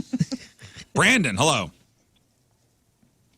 Hello. Hello. Hey. All right. Good morning. So Greta Van Fleet or Alanis Morissette? What do you want to do? Alanis Morissette. Alanis Morissette. Rafe, real or fake? Here we go. All right. Number 1. Underneath the stars, I found a place in your heart where dreams and reality collide. The star. I'm gonna say that's real. That is fake. That is Okay, fake. it's fake. Okay, remember, you got Lern or Moon if you want to use them. So We're here to be used. They're here. to be used and abused. Okay, next. Do you derive joy when someone else succeeds? Do you not play dirty when engaged in competition?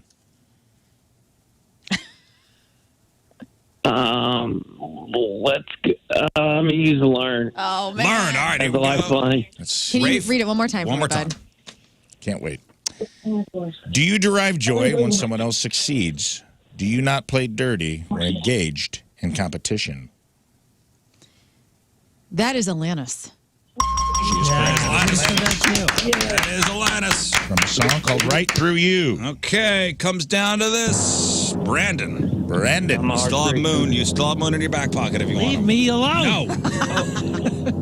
In the whirlwind of my darkest dreams, you're the light, the beacon that guides me through. Let's use Moon. Moon. All right, here we go. Read it again. This In is the disaster. whirlwind of my darkest dreams. In the whirlwind of my darkest dreams, you're the light, the beacon that guides me through. doesn't feel right. That feels too cheesy. My gut is saying Chat GPT, but I will say show me Alanis. God dang. Ah, buddy. Hey, you're the one that made the mistake. Don't. It's fake. Now you're worried. It's fake. Yeah, GPT. Leave me Sorry, out of bud. this, Lern. That's fake. Lern bailed you out. Moon bailed you back in. Oh, see, and I had the same answer as Lern did. But you know what, dude? Some of them. Would you have said that? Some of them do sound cheesy and are real. You worked it out with logic. I Go really with the respect gut. it. Sorry. Hey, happy birthday, I'm Lern. so sorry I let you down. She said happy birthday to you. Oh, Lisa, thank you so much. All right, Lisa. Alanis or Greta? Alanis. Alanis Morissette. Now, if you win, you going to go see her? I'm not a Greta fan. Yes. Okay. Alanis Morissette tickets on the line. Here we go. Alanis Morissette, real or fake? All right, here we go. Good luck. First one. And I've never been this close to anyone or anything. I can hear your thoughts. I can see your dreams. Yeah, that's Alanis. That's Alanis? That is Indeed, Alanis. yes. Correct. Alanis Morissette. From Head indeed. Over Feet. Great song. All right. I recommend getting your heart trampled on to anyone. Yeah, I recommend walking around naked in your living room. Yes, that's Alanis. That is Alanis. Alanis fan. Another great song. You learn. Okay. Hang on, Lisa. Woo. Right, well Winner. done, Lisa. Kevin in O'Fallon. Good morning, Kevin. Yeah, I did. Yeah, dude. All right, Kevin. Alanis or Greta? Let's go Alanis. I Alanis suppose. Morissette. Seems to be very popular. Here we go. Chaz TPP. Just say real or fake, okay, please? Chaz TPP. All right, then. All right, here you go, dude. Through the echoes of time, I hear your voice again, whispering the melody we once danced to. Ooh.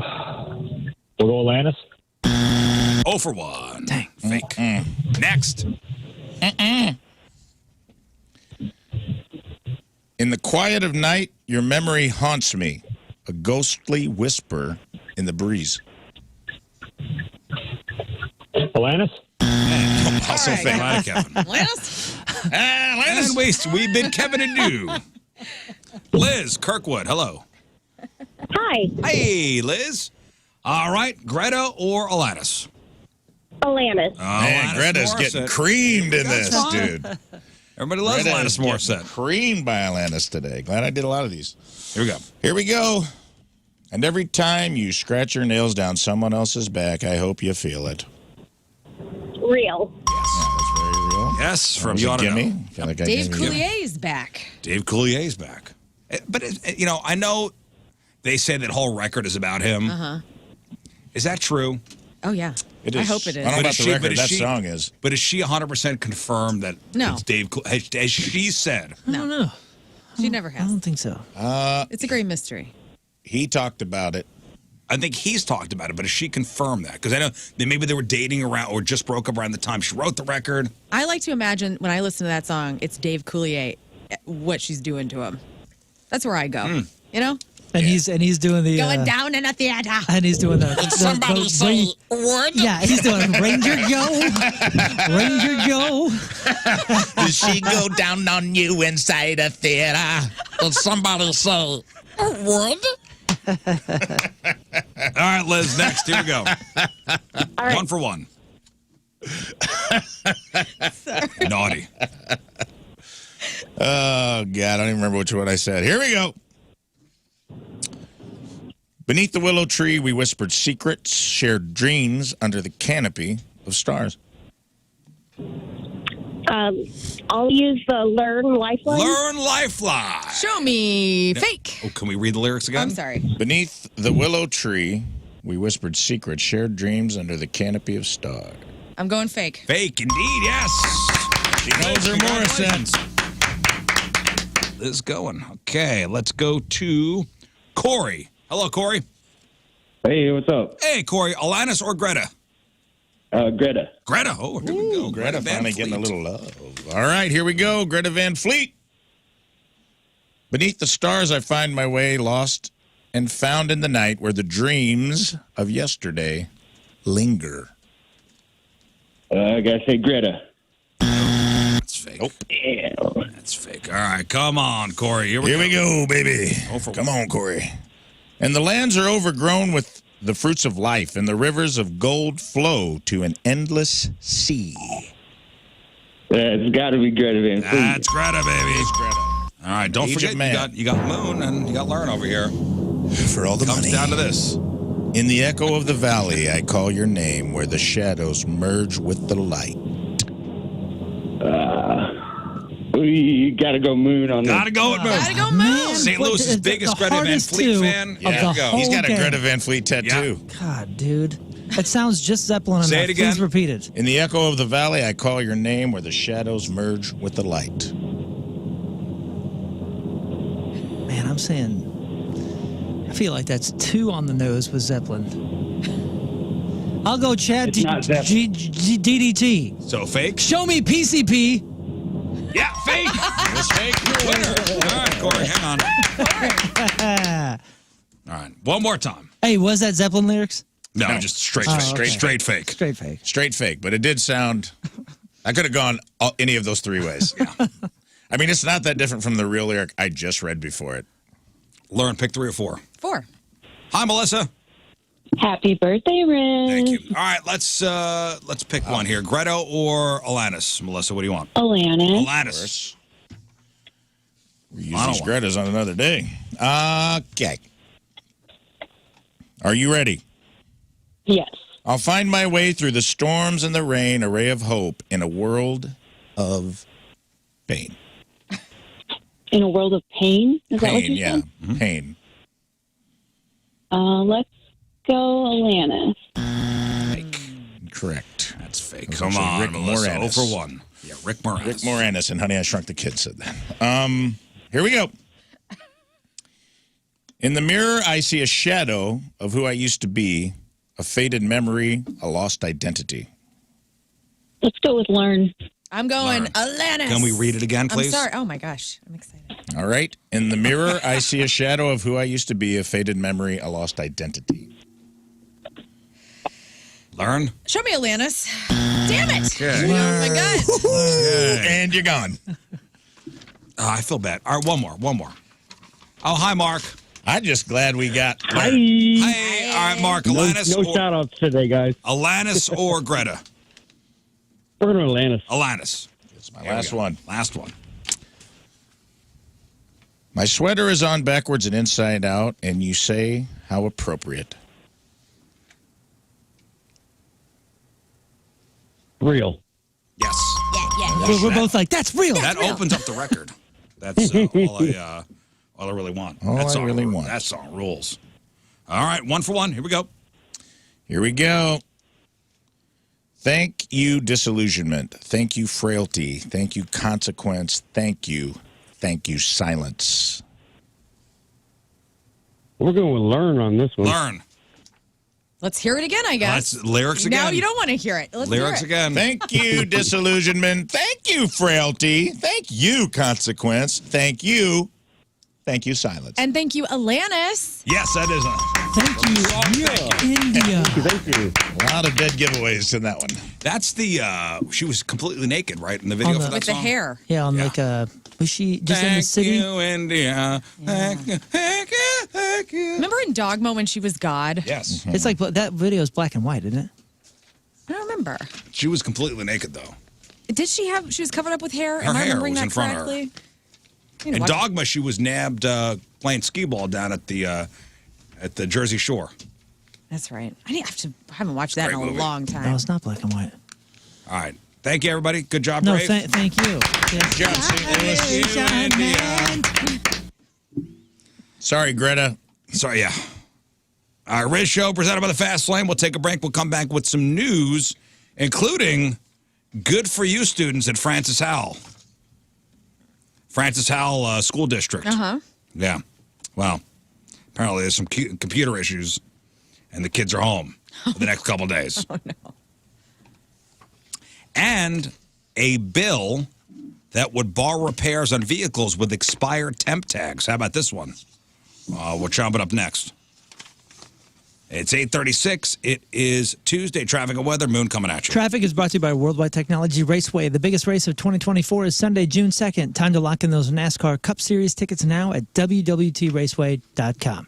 We got 2 lanes blocked due to a crash 70 eastbound just before 270. Further east, is a right lane blocked due to a crash 70 eastbound at 241B. That's Missouri U. Your point forecast today is sunny. High of 63. Right now it's 42 at the Point Studio.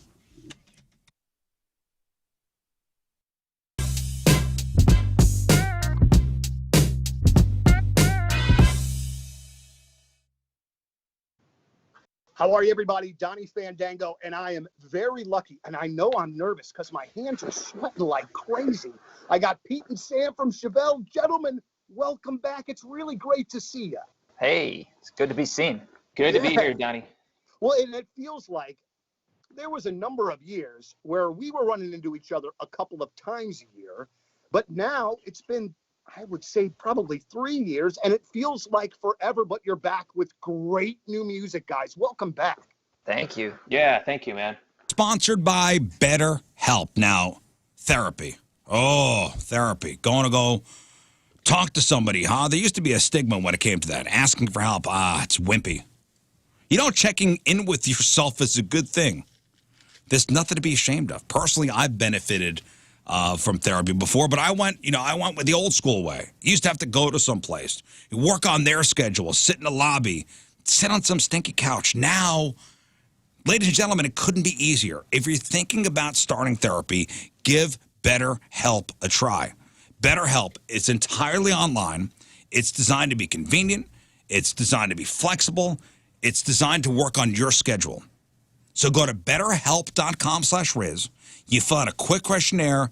You're matched with a licensed therapist. If you're not happy with who you're matched with, it's not a big deal at all. Switch therapists at any time for no additional charge. It's okay. Become your own soulmate, whether you're looking for one or not. Visit betterhelp.com/Riz. Visit today and get 10% off your first month. That's BetterHelp, HELP.com/Riz. Give online therapy a try at betterhelp.com/Riz and get on your way to being your best self.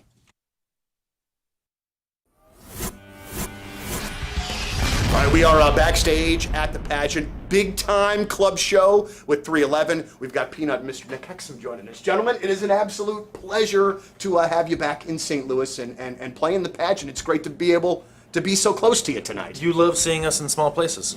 I do. I can't. I will not ever deny that. It was a little off-camera, little banter we were doing. Yeah, it's good to be in small places. This is where we cut our teeth. You know, you were saying Mississippi Nights, and we did the same thing in town. But pageant, I walked in this morning, first thing, like groggy, 9 in the morning, like, we're gonna destroy this place. Okay, now this is a question. People that have been here too, like there's this Wall of Fame, and Oh, yeah. the owner has got a photo with all the biggest people in the world. Like they get some great names. It's here. incredible, and also too down at Blueberry Hill.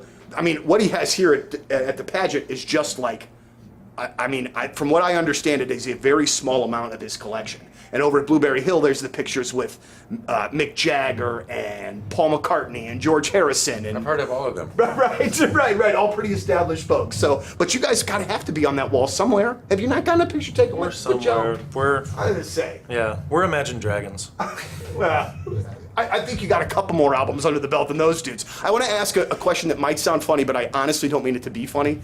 When you are going, I love that. That could be absolutely anything. Right, good stuff. When you go from playing a gigantic stage to a smaller stage, is there any like legit concern of, hey, we have to watch each other tonight so that we don't run into someone, so that nobody gets whacked with anything, nobody trips? Is that it? But you guys are pros, so that's probably not. And I know tires are not a fun purchase. They're not a sexy thing to think about or talk about. And, you know, stats are crazy. 42% of Americans have less than $1,000 in their savings accounts. And right now, an average cost for a full set of tires is like between $900 and $1,300. So, again, not sexy. I understand. But that's where R&R comes in. They're going to make it easy and painless for you. R&R Tire Express, online at rnrmidwest.com. You can text them. You can call them. You can Google them. They are there to make sure that you are getting to work safely, taking your kids to school safely, using those weekend trips to see family and friends. They're there to make sure that you are staying safe and have the tires that you really do need and want on your car. You can pay off early for additional savings. They have incredible pay-as-you-go programs that fit your budget, so you don't have to stress out about your savings account and what you got to do to make sure you're keeping yourself and your family safe. You can pay more than the minimum payment to get it paid off quicker and save money, too.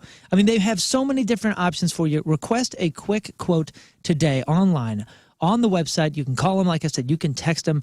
Get all the information at rnrmidwest.com.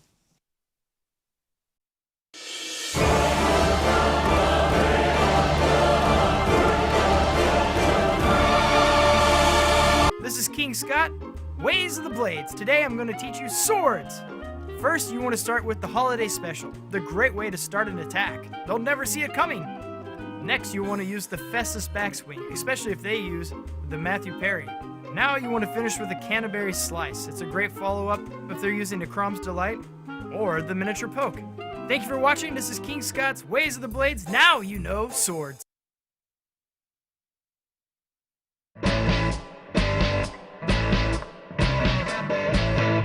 Well, here we are, Music Record Shop, and it's Donnie. We've got Giannis, we've got Jimmy, and we've got Alex, our grand prize winner. And quite simply, gentlemen, for the next little while, we're just going to go record shop. Wicked. Which sounds fantastic. So we'll check in when we get done. Let everybody kind of get after it. But do you have a plan when you're going into a No, record I'm just shop? going to go at it with a frenzy. All right, Yeah. very good. Well, we love that. All right, so here at Music Record Shop, we're getting after it. We'll check in with you in a bit.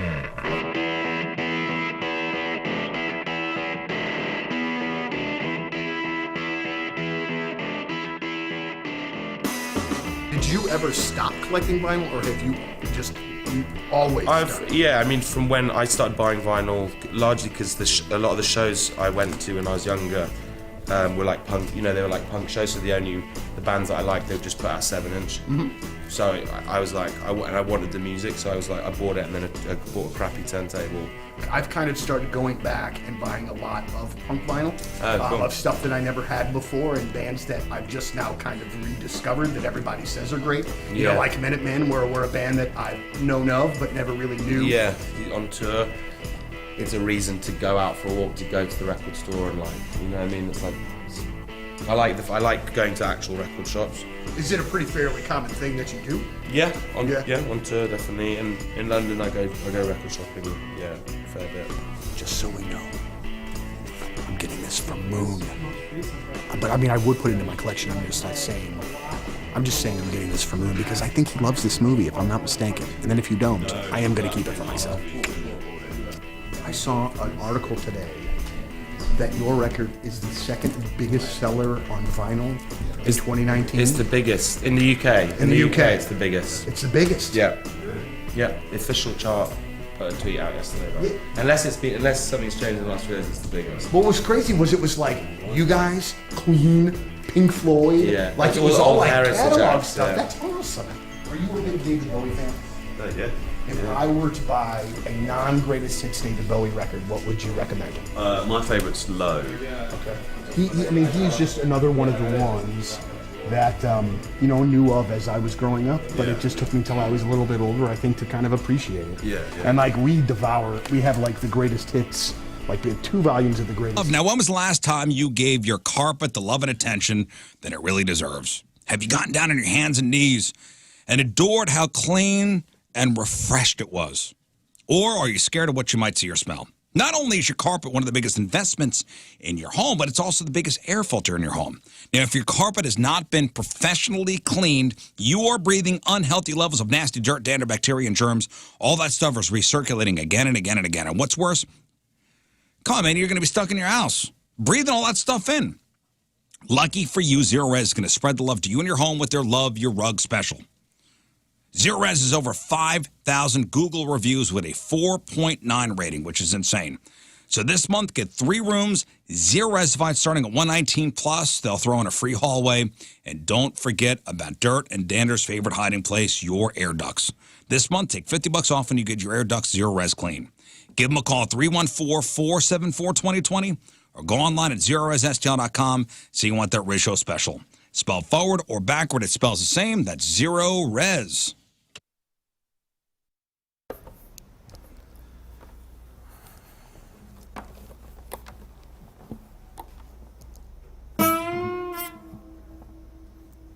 Some all day, yeah.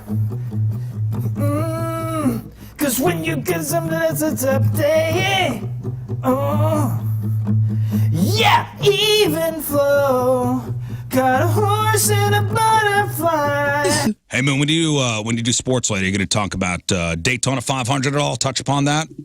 I can. Great American race? I can if you want me to. Well, I mean, yesterday it was postponed, right? It was postponed, Sunday wound up being run yesterday, which, and they ran the whole thing yesterday. Oh yeah, I mean, listen, I watch every year. It's the great American race. For a NASCAR, it's like having the Super Bowl first. That's really what it kind of equates out to.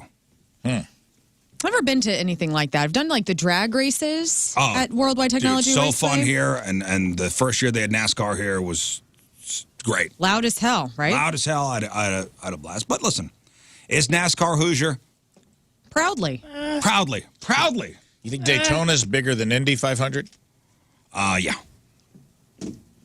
I think maybe at a time the Indy 500 was the thing. Now it's now. I mean, Daytona 500 is. I could be wrong. I don't know. I think it's bigger. I have no idea. I just know like the cultural reference of the Indy 500 more than. I'm not a huge racing person. I love it. My dad was into it, kind of by osmosis. I was in. He never was into NASCAR though. He was into the Indy cars and the Formula One cars. My mom did the Richard Petty driving experience down in Florida. Did you do it? Oh yeah, here. My wife got it for my 30th birthday. Really? How fast did you get up to? 200? Almost. I mean, wow. It was. I had like a. I mean, I couldn't sit down. You put the onesie on? I put the fire suit on. Yeah. It was. I mean, I was ripped out the entire. Whoa! Whew. It was amazing. I had such a good time doing it. Okay, listen. NASCAR is proudly Hoosier. Embraces it. This is Hoosier as well. Headline. West Virginia town plans candlelight vigil for beloved local Hooters that's being demolished. Oh, R.I.P. Oh, this is sad. Yeah, I feel bad. Candlelight vigil. I love people, dude. This is great. Me too. And this is an article from a local, West Virginia newspaper. A sad day for Charleston, West Virginia. And the writer says, I used to live a couple miles from Hooters. Spent many evenings there enjoying the wings and beer. Yeah, we'll go with that. But unfortunately, the beloved restaurant closed its doors in 2020 and sat empty ever since.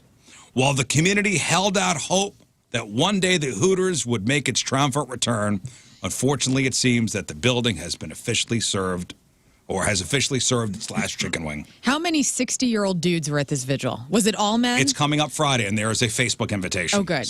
Which I will tell you how many people have RSVP'd.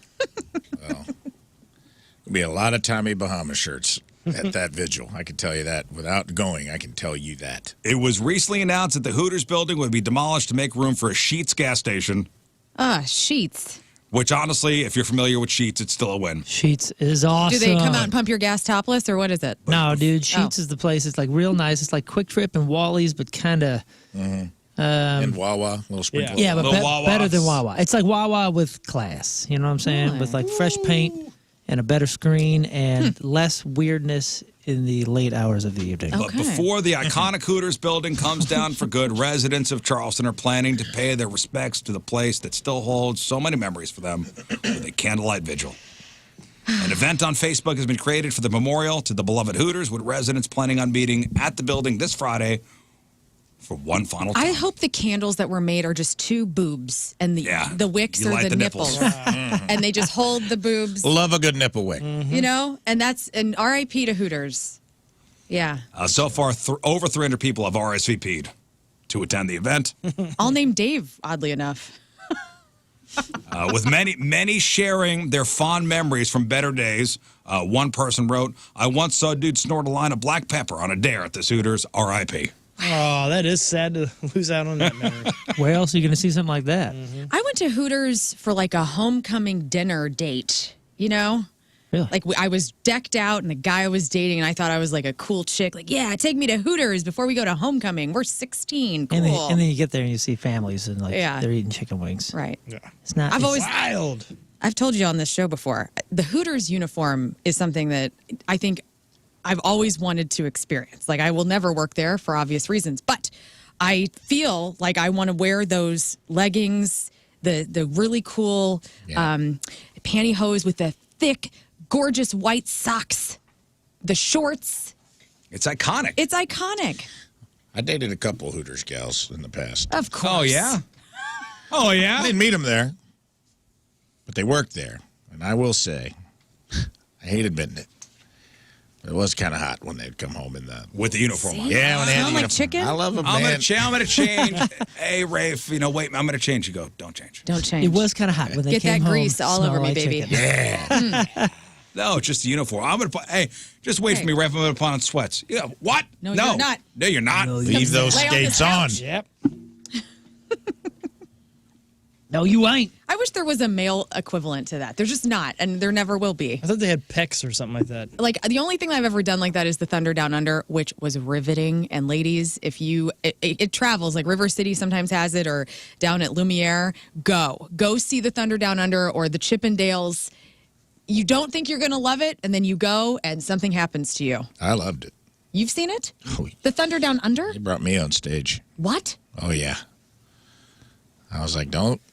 They Spread put it you in the around, chair? boys. What did they do to you? They picked me up, made me feel safe, pounded at me a little bit, you know. Oh, they pick up women. I went to a bachelorette party in Vegas, and we went to the Thunder Down Under. And I was thinking, oh, this is going to be whatever. You're hot. You're sweating. Yeah. They pick the girls up. They turn you around. They're slamming you on the ground. They're on you. Wow. And Hooters is inappropriate. Yeah, and Hooters is inappropriate. And meanwhile, Oh, I'm I'm just trying to eat chicken wings. I've seen videos of what happens at bachelorette parties with And the you're strippers. judging me. No, I'm not judging. I'm not judging at all. I'm pro Hooters forever. But I'm just saying, I wish there was a Thunder Down Under restaurant where we could also get wings, and there is a guy with he's ripped and he is serving it up right. Yeah. You know? Mm-hmm. Serving it Back up to right, you. indeed. Relax. Well, listen, the candlelight vigil for the Hooters going away in West Virginia. That means that's probably one of the more Hoosier things, one of the more Hoosier headlines you'll read. What was the most? Again, though, that's a proud Hoosier moment. Like they put that together. Yes, and said, exactly. Damn right, we're gonna do this. Mm-hmm. Are you sure, Jared? Out of respect. Yeah, Out of I'm respect. sure. Mm-hmm. Caleb. What do you think the most Hoosier thing you've ever done was? There was a. Oh my gosh, that's 90% a of tough my life. question. There's a hilarious Ask Reddit that really asked, and that they call it the "What's the redneckiest thing you've ever done?" We used to play. I'm trying to think of things we did as a Well, kid. We used to play tag on the back of horses. We used to play tag on the back of Dixon lawnmowers. Yeah, we'd shoot BBs at stop Oh. signs and everything. Well, it wasn't BBs.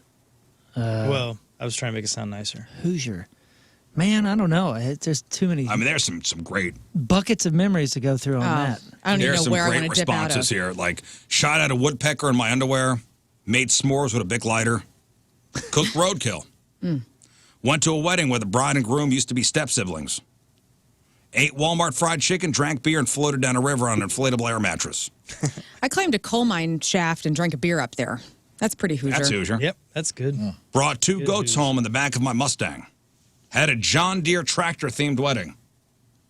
Wow, that's pretty cool. That's pretty solid, man. Used a slingshot and dried beans to drive a possum off my porch. Oh, slingshot and what? Dried beans? And dried beans. That is awesome. How about got too drunk to fish? Been there. That's a nice little It's a Saturday. Jeff Foxworthy joke. Too drunk to fish? Mm-hmm. You've ever been too drunk to fish, you might be a redneck. If you keep your spit cup on the ironing board. You might be a redneck. So, yeah, that's very redneck. Yeah. If Foxworthy made a joke about it, you've definitely done it. Yeah. We used to have bottle rocket wars Oh, yeah. and like Roman candle wars in our cars in the town I lived we in. did that Yeah, all we used the to do time. that too, but I never thought of it as Hoosier. I used to cruise down Maine. A guy had bench seats, and I would sit in the middle by the stick shift. That's pretty Hoosier. Yeah, that's awesome. Yeah, we had a younger cousin, and we you know those parachute fireworks? We'd shoot one off in the field and go, "Hey Jay, go get the parachute." As soon as he get out there, it's just a war zone, man. We're shooting bottle rockets and Roman candles.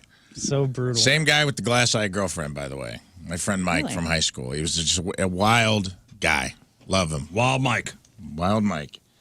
Had a Mercury Cougar, and we took his dad had like an acetylene torch, and he thought it was funny. We went to a party. We partied at a place called The Foundation, and that was just a house that stopped getting built out in the middle of nowhere, and it was just, they poured the foundation and ran out of money. And we cut the top off of his Mercury Cougar with the torch. It was not a convertible. Wow. He just made it one. He cut it off because he thought it was funny, and then he went to an old thrift store and got a World War II pilot's, like those leather helmets, and a white scarf and goggles. And we went mudding. We took this Mercury Cougar out in a mud field and covered it. I mean, he looked like a raccoon when he took his thing off. And then we tried to jump his Mercury Cougar over the foundation of this house on a makeshift ramp. The ramp broke. The car got stuck on the foundation, like teetering where he couldn't get it off. And he just poured gas on it and lit it on fire. What? Well, that's pretty Hooshe, dude. I would say there. that would win, but Wes has you beat. Damn. Let's hear it. Wes says he started a USA Chan and a Molly Hatchet concert, and they joined in. So Molly Hatchet actually joined in? And Molly Hatchet actually joined in. Nice, dude. If it was in Jefferson County, that is award winning. Yeah. Wow. I want to join in right now.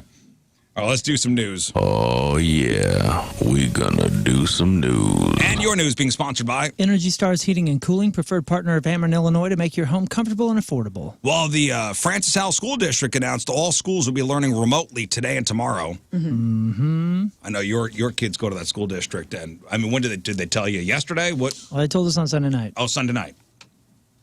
Yep. But they were off already yesterday? They were off on Friday and Monday. And then, oh, I'm sorry. No, it was Monday night. Was it yesterday? Yesterday. Man, I don't know. I'm sleep deprived. My days are all messed up. So, yeah, I guess they told us yesterday. And they had issues over the weekend and even before that with, they kept saying the internet was down. Well, but it turns out like they had some sort of...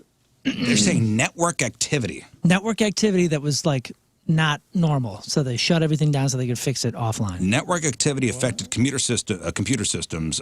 Superintendent described the activity as unexpected and said they responded quickly to ensure the security of computer systems and restore full functionality. You know, as a senior, trying to change a math score grade. Yeah, maybe they're trying to Ferris Bueller it. Yeah, that's right. That's pretty sweet. I mean, we've seen it. Yeah. Ferris Bueller's back on Netflix or whatever it is. You know, these kids are getting ideas. Mm-hmm. There they go. As the technology team works to restore internet to all buildings, all schools within the district will learn remotely. The decision will be made by Wednesday at 5 p.m. if students will return in person or continue remote working for the remainder of the week. Dude, how excited would you be if you were a kid? Our house burst out in cheering. Now, Man. there's still some work to do. They're still doing work. But they're at home. That's right. Now that the kids could do remote learning, okay, if a snow day is called, should they actually be doing remote work or just let the kids have a snow day? That's pretty funny. No, I'm asking you the question. I think that's a good one. I think you leave it up is. to the kids, and I think you make them do work if you've if you've burned all of your snow days. So remember, like, they get a certain amount. They get a certain amount of days that doesn't push the year on. But if you start encroaching on those numbers, then just make them do the work on snow days so you don't have to go in May or June. Yeah. Yes, but let's say normal, normal school day, like a normal snow day. Like they have plenty to spare. Plenty to spare. I think you let them have it off because kids need those kind of days. Those are great for kids to develop. And I think you're going to learn more from that than you will sitting in the classroom. Let the kids have a snow day. I agree. But it's built in. It's built in. Yeah. Let the kids have a snow day. Yeah, they need them. No remote learning. Stop it. Right. There is a new plan, and it's actually being it's Missouri Representative Gretchen Bangert from Florissant is a sponsor of this new bill that's going to make its way through the Missouri House of Representatives. It's going to only allow mechanics to work on properly registered vehicles. So it's Missouri House Bill 1507 would prohibit auto shops from performing maintenance or repairs on vehicles with expired temporary tags. I wonder what the shops think about this. How are you supposed to repair something that's been in someone's garage forever and you found this beautiful classic and you're ready to get that on the... I read some mixed feelings on this. Well, Some it seems mechanics are like, fine. Mm-hmm. Others were like, well, Cut into our profits. Everybody knows a mechanic that will be under the table fixing a car with tint plates. So this isn't going to do anything. But if they're caught, though, so it would be the responsibility of the business to check that the motor vehicle is properly registered. Businesses that fail to comply would be subject to a $100 penalty.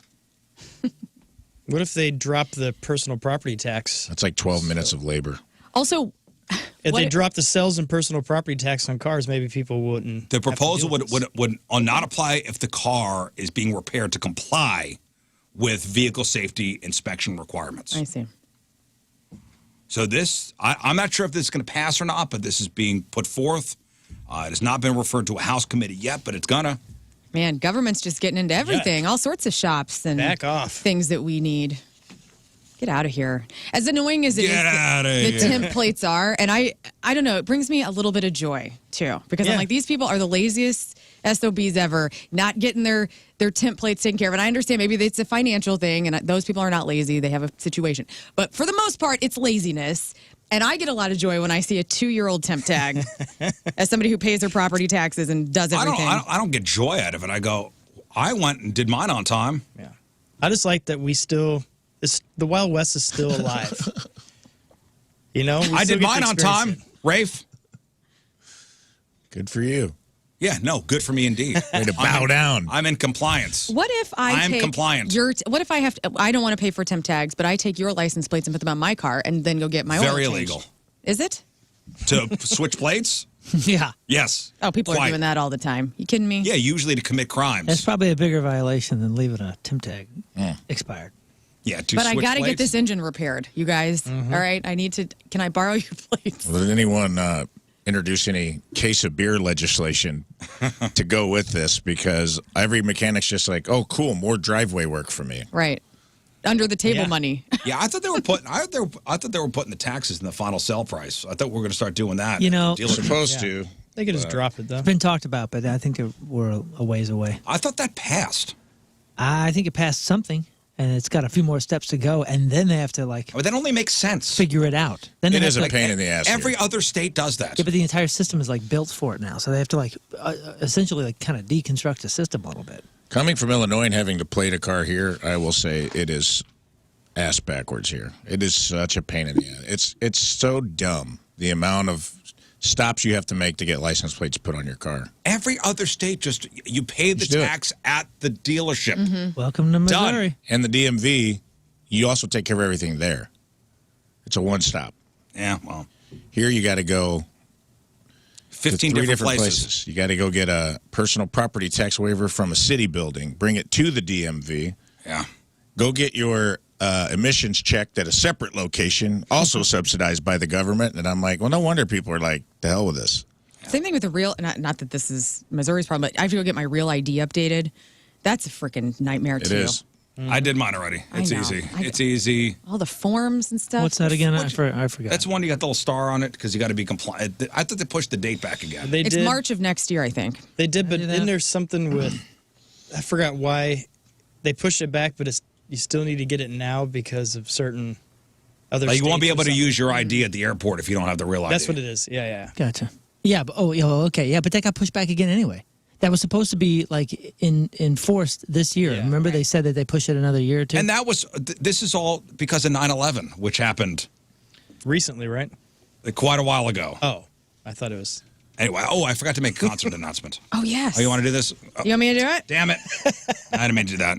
Stupid mouse. Oh, my goodness. Here, yes. make the concert I will announcement. make the concert You do it. announcement. Ladies and While I gentlemen fix and this. people of all ages, 105.7 The Point presents Primus with Coheed and Cambria. Special guest, Too Many Zoos.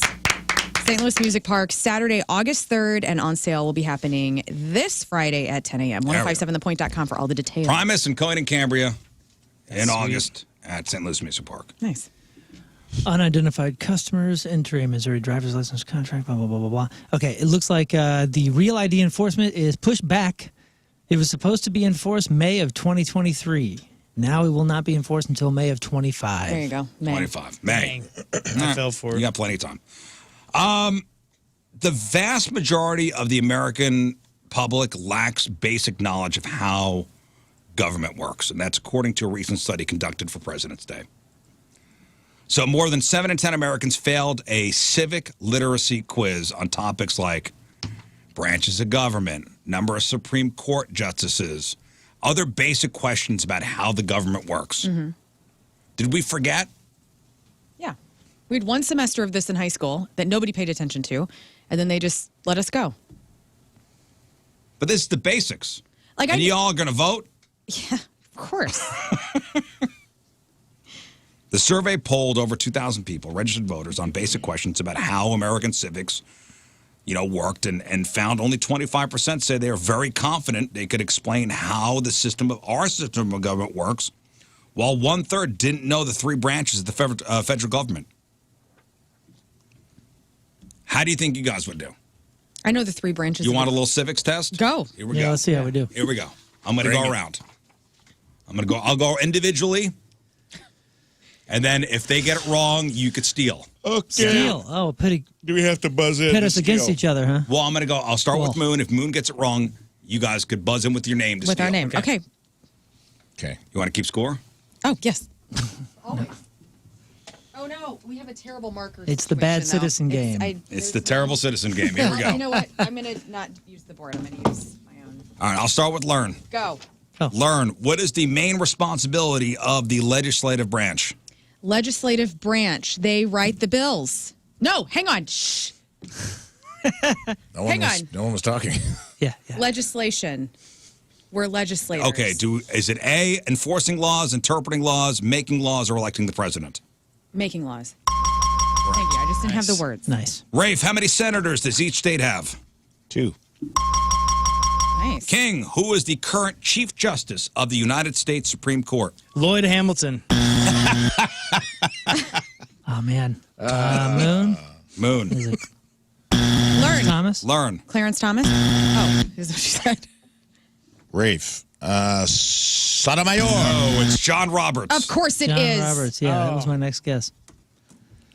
Moon, how long is a term for a member of the House of Representatives? Ooh, House of Representatives. That might be only 2 years. I'll say 2 years. 2 years. Learn, what is the purpose of the Electoral College? They represent the states in voting. And so the states that are not maybe as populated or... Great. They elect the President of the United States. Yes. Oh, yes. It's They BS, issue by the way. degrees, right? What? I said they issue degrees. Yes. Rafe, what are the first 3 words of the Constitution? We the people. This man is a diehard American. King, who is in charge of the executive branch of the government? The President of the United States. Wow. Moon, how many justices serve on the Supreme Court? 9. How many terms Say can no? a president serve, Learn? 2. Rafe, what is the minimum voting age in the U.S.? 18. We're crushing it. We are I mean, citizens. Rafe Williams has 4 right now. All King, of us have... He's doing very well. Who is the commander-in-chief of the United States military? The President. Wow. I like the President answer. That's his Keep giving me answer every those. time. Moon, what is the name of the president's annual speech to Congress typically given in January? State of the Union. Wow, Moon. Well done. Learn. Yes. What is the term length for a United States senator? We audibly heard you swallow. Excuse me. Wait, senators. Senators. Like Senator Claire McCaskill was a senator. Sure. And she's Not gone anymore? now. 8. Damn it. Rafe. There are no term lengths. No. Moon. What is the term length for a United States senator? Yes. Moon. I want to say that is 4 years. Scott. 2. Yes. Go 2. 2. I Rafe. said 2. 6 years. 6 years, yes. Ah. I thought you meant. Captain. There's no term America. limit. You still got a point if you got wrong? I thought you meant term limit. length. Yeah, I didn't know that either. I'm sorry. You read the question kind of weird, so I didn't. What? Yeah. What is the term length for a United States senator? Yeah. I couldn't be any clearer.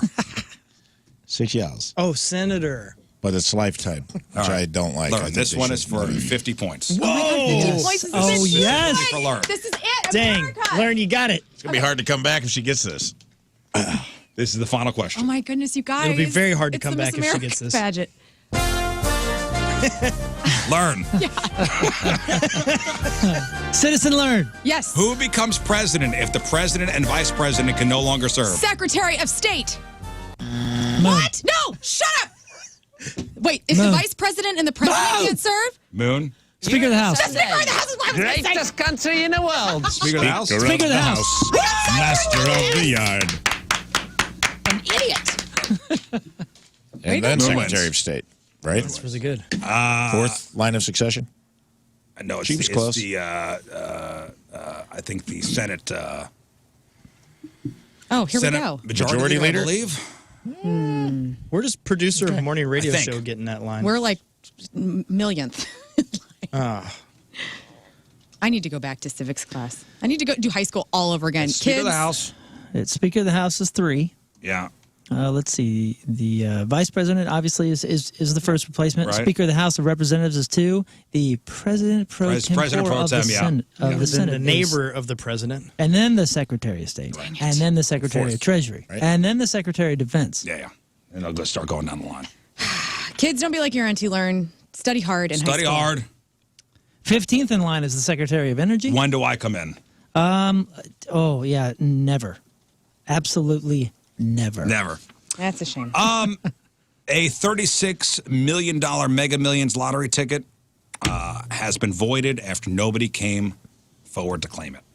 That sucks.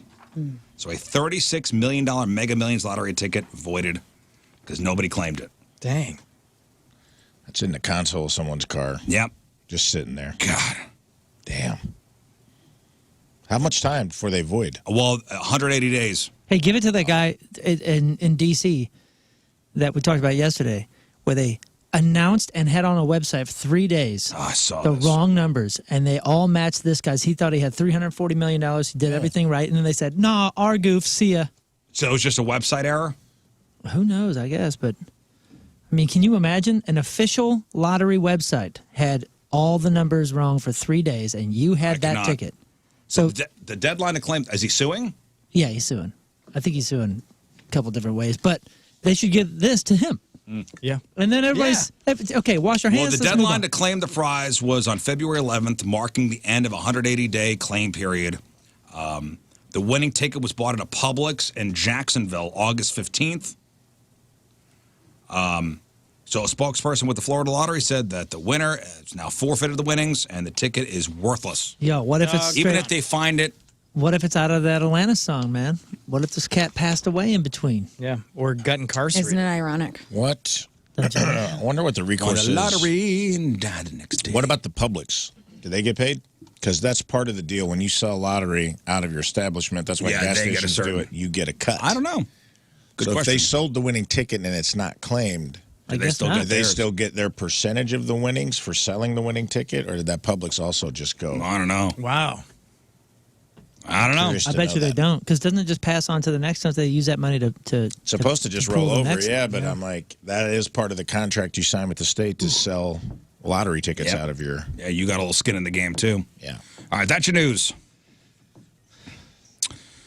All right, quick break. We'll come back. Moon's got sports. You know, It is that kind of hit me heavy. Just the thought of what if that guy passed or gal passed before. Tough. It was in a house that got cleaned out, tossed. Yep. All right, race show presented by the Fast Lane. 9:15, traffic and weather. Moon coming at you. Traffic is brought to you by Worldwide Technology Raceway. The biggest race of 2024 is Sunday, June 2nd. Time to lock in your NASCAR Cup Series tickets now at www.raceway.com. 3 lanes blocked due to a crash 70 eastbound just before 270. There's also some flow issues and delays 64 eastbound between Lindbergh and Bellevue. Average speed 20 miles an hour. Your point forecast sunny, high of 63. Right now it's 45 at the Point Studio.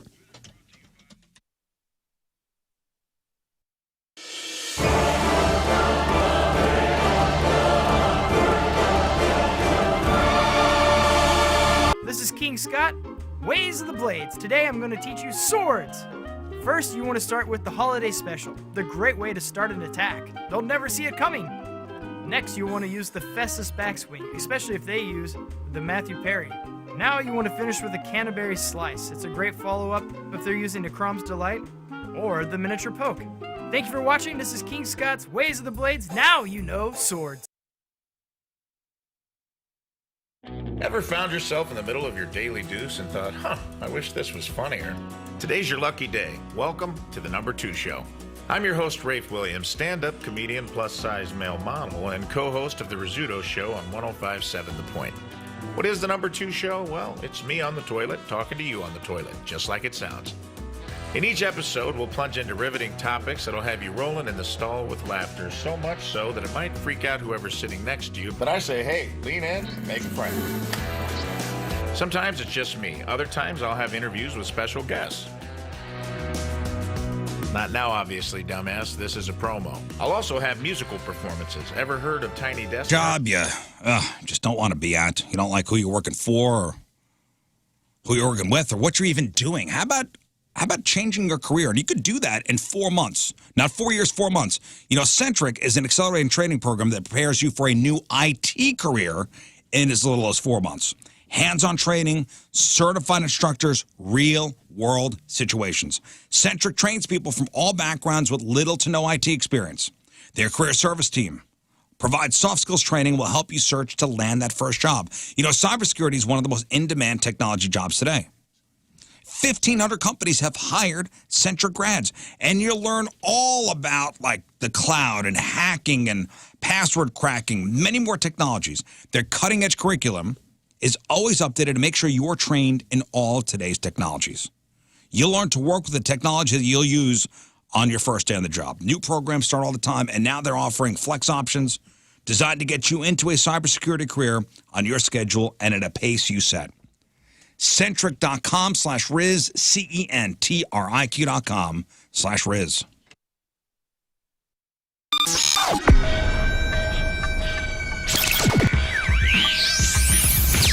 It's Riz, it's Jeff Burton backstage at Way Back Point Fest with Vaden and Donnie from the Toadies.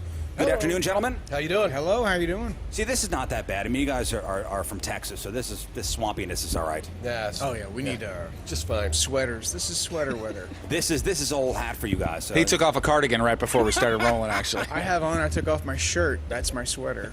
So you guys were spinning some yarns before we just went on the air here. I mean, do you realize the Point is what, over 25 years old? Yeah, 25. Do you remember coming to St. Louis in the mid 90s and playing for the Point or playing for St. Louis? I don't remember a whole lot in the mid 90s. Yeah, boy. Yes. Truth right there. Yeah, of course, yeah. Yeah, you guys are Point Fest guys from back in the day, man. Way totally. Back in the day. Yeah. What's any good memories from St. Louis from back in the day? Oh, jeez. You weren't kidding about the memory, right? No, it's gone. It's a mashup. Our first time here, we went and I think my brother got his tongue stuck to the arch because it was during. Yes, that would happen.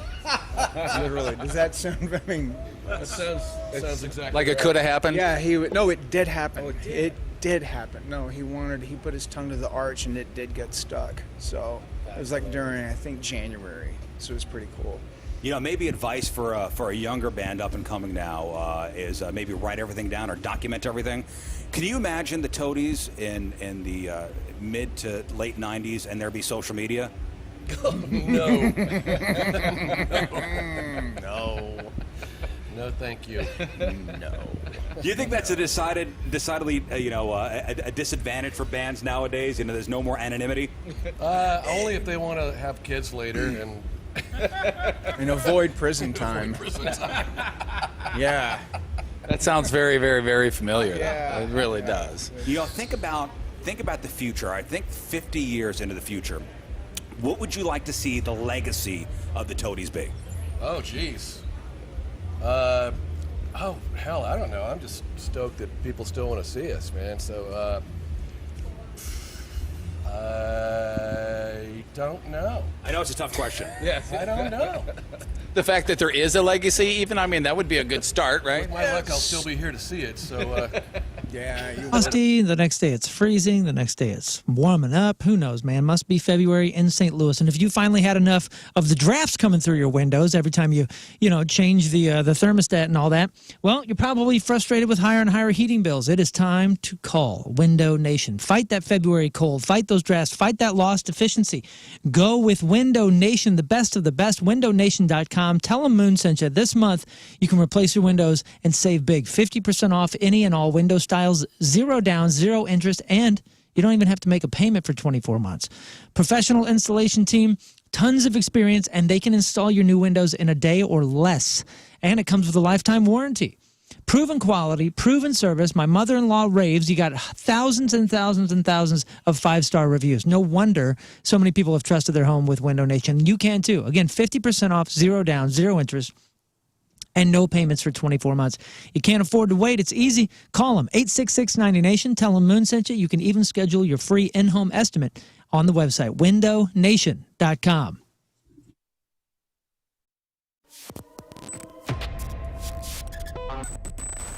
Well, gentlemen, we will see you in St. Louis on Sunday. We are so excited to have Point Fest back and to have you guys be a part of it. But I want to kind of talk about this from a couple of different angles, all right? First and foremost, the crew that you have working with you in the Seether camp, I'm sure is scaled down because of, the craziness that is the pandemic.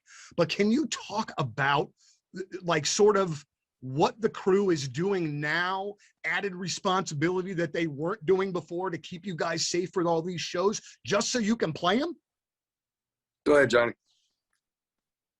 Actually, for us, our little world, obviously, venues will have different rules, mask mandates backstage. Our crew, we still have a full crew. We have our regular setup, our techs and front of house. So it's such a healthy thing and a great thing to be playing shows again, man. This time last year, we never, we didn't know what was going to happen. And here we are doing shows again. And it was the first one was almost like a spiritual experience. It was a show in Ohio. And it was just so great to be on stage, playing music, being a band and doing what we do, man. I missed it so much. So yeah, it's a great thing. I've talked to a couple of folks, like myself, that are in the industry, and we're very lucky to be able to go to a lot of shows, but sometimes, unfortunately, in the job, sometimes there's burnout that creeps in, even for going to concerts. And I guess it was a couple of months into the pandemic, I was like, I don't know how I'm going to get through this without more live music, because it had been the longest that I'd been since I was like 15, since I had been to a show. And when I finally got back to a show, oh God, that, like just everything about it. I had a beer in the hand. It was loud. There was thousands. It was just so great. But I would assume a pretty almost emotional experience for you guys getting back after it. Oh, it's totally emotional. I mean, like Johnny was saying, the first show back, it was truly to see everyone's faces, stuff like that. I mean, it'd been what, Johnny, because we took a little time off even beforehand to do a record. Yeah. So for us, it was this long break. 2018. Yeah. So it was like, but there again, for us also, we have families. We've been touring for our whole lives, 200-300 days out of the year. So for us to get to know our families, my wife, my daughter, the same with Johnny and his wife and boys, Sean, and it was that part of it was the best, because you built back that relationship that, hey, Daddy's here for, and I'm here as a husband for a long time. Program. Thanks, Mark Maron. It's the Riz Show, presented by the Fast Lane. Let's do sports. All right, Moon, what do you got? We're going to be all over the place in sports today, and it's brought to you by DraftKings at Casino Queen. Call to book your Bracket Bash watch parties at DraftKings Sportsbook now. Let's start with, you mentioned earlier the NASCAR stuff, and boy, I'll tell you what, there was a big wreck. I'll tell you what. With 9 laps to go in the 66th running of the Daytona 500, a massive wreck occurred at the front of the flooding it. at the front of the at the front of the pack that involved a majority of the 30 lead lap cars vying for the Harley J. All right, Moon, we'll see you. Goodbye. You blew it again. That's the end of the story. Put a lot of money into that. On to the Blues. No. So who won? It was a big incident between Alex the big Bowman. one, they call it. He gave a stiff shove, as they say, to Hendrick Motorsports teammate William Byron. Now, it had to be kind of a goof, right? I mean, you wouldn't see teammates bumping, right? Or do you? Bumping is racing. They do rubbing is their racing. strategy. Rubbing is racing. There's strategy involved, and this is a big anniversary for Hendrick Sports. Well, it was a huge crash, a big mess, and William Byron ends up winning the wild Daytona 500. Houston becomes Big 12's new top team. This is like a huge team win for this team going forward. But it was not without controversy, that is for sure. Moving on to the Blues, though. Hey, you know who, by the way, is racing NASCAR now? Who? Is Frankie Muniz. Malcolm in the middle. Is he actually up in the? He can see over the steering wheel? Up in the top? Because I know he was doing that for some time. It's been like a decade or two. How dare you? What? Scott you're has short, so you good. Scott has a bone to pick with him. He is part of my people. He's of the tribe. How tall is Frankie Muniz? 6'4". Oh no, 5'5". He raced Daytona, but he's in like the series under. Okay. My man, 5'5". 5'5". I like it.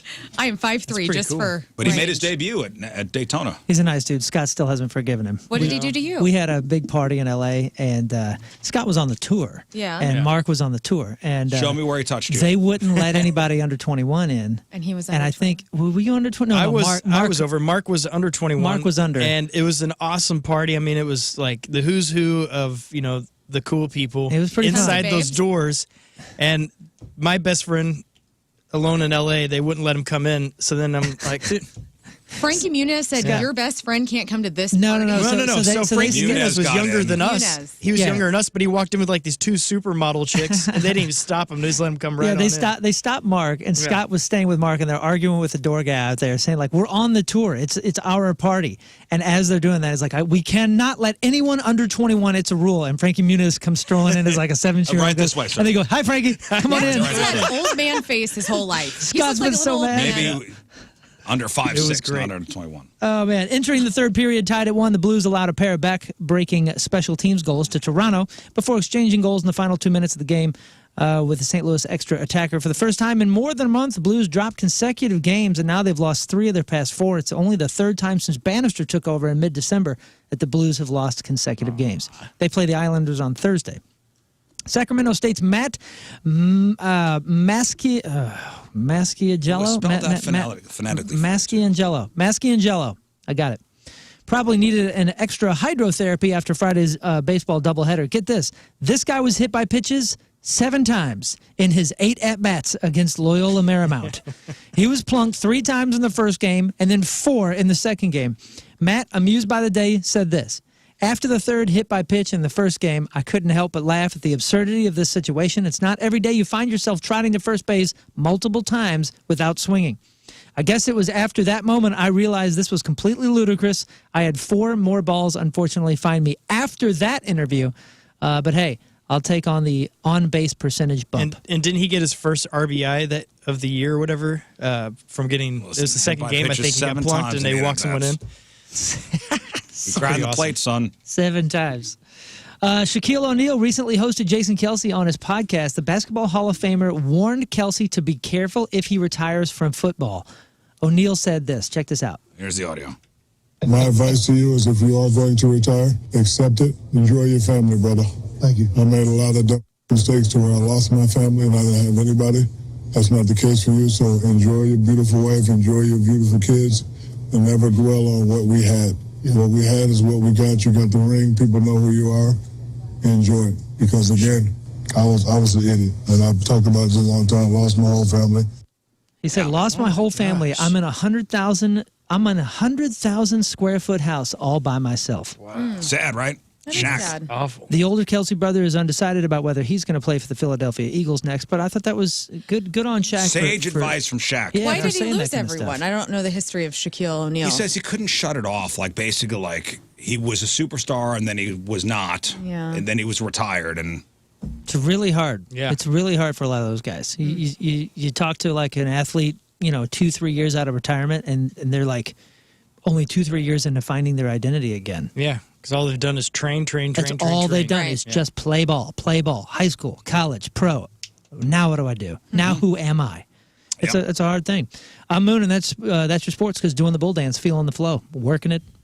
Soccer match tonight, right? Yes, a big one. CONCACAF Champions Cup starts. St. Louis City SC kicks off the season today at home, City Park, against Houston. Yes, I know it's an international competition. We're playing Houston. But it's still weird. at City Park, though. But Houston's good.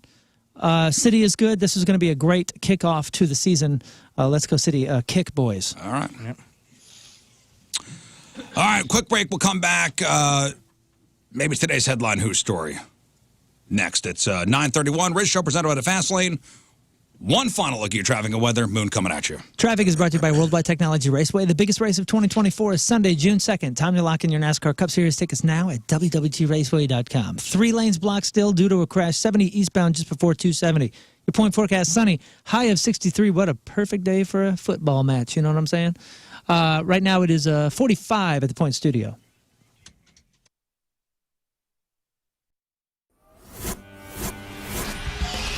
105.7 The Point, everything alternative. We are backstage. We are at Busch Stadium. Busch Kirk Stadium. Hammett from Metallica joining us today. Thank you. It's absolutely an honor to get the chance to meet you. Cheers, likewise. All right, so first we're going to talk about things that are not music related. Okay. I saw your Instagram post on Friday night about coming to St. Louis, looking for some comic book spots. Yeah. Did you find any? Well, I found one spot, but you know what? I didn't have time enough to make it to the place. Sure. It happens, I'm sure.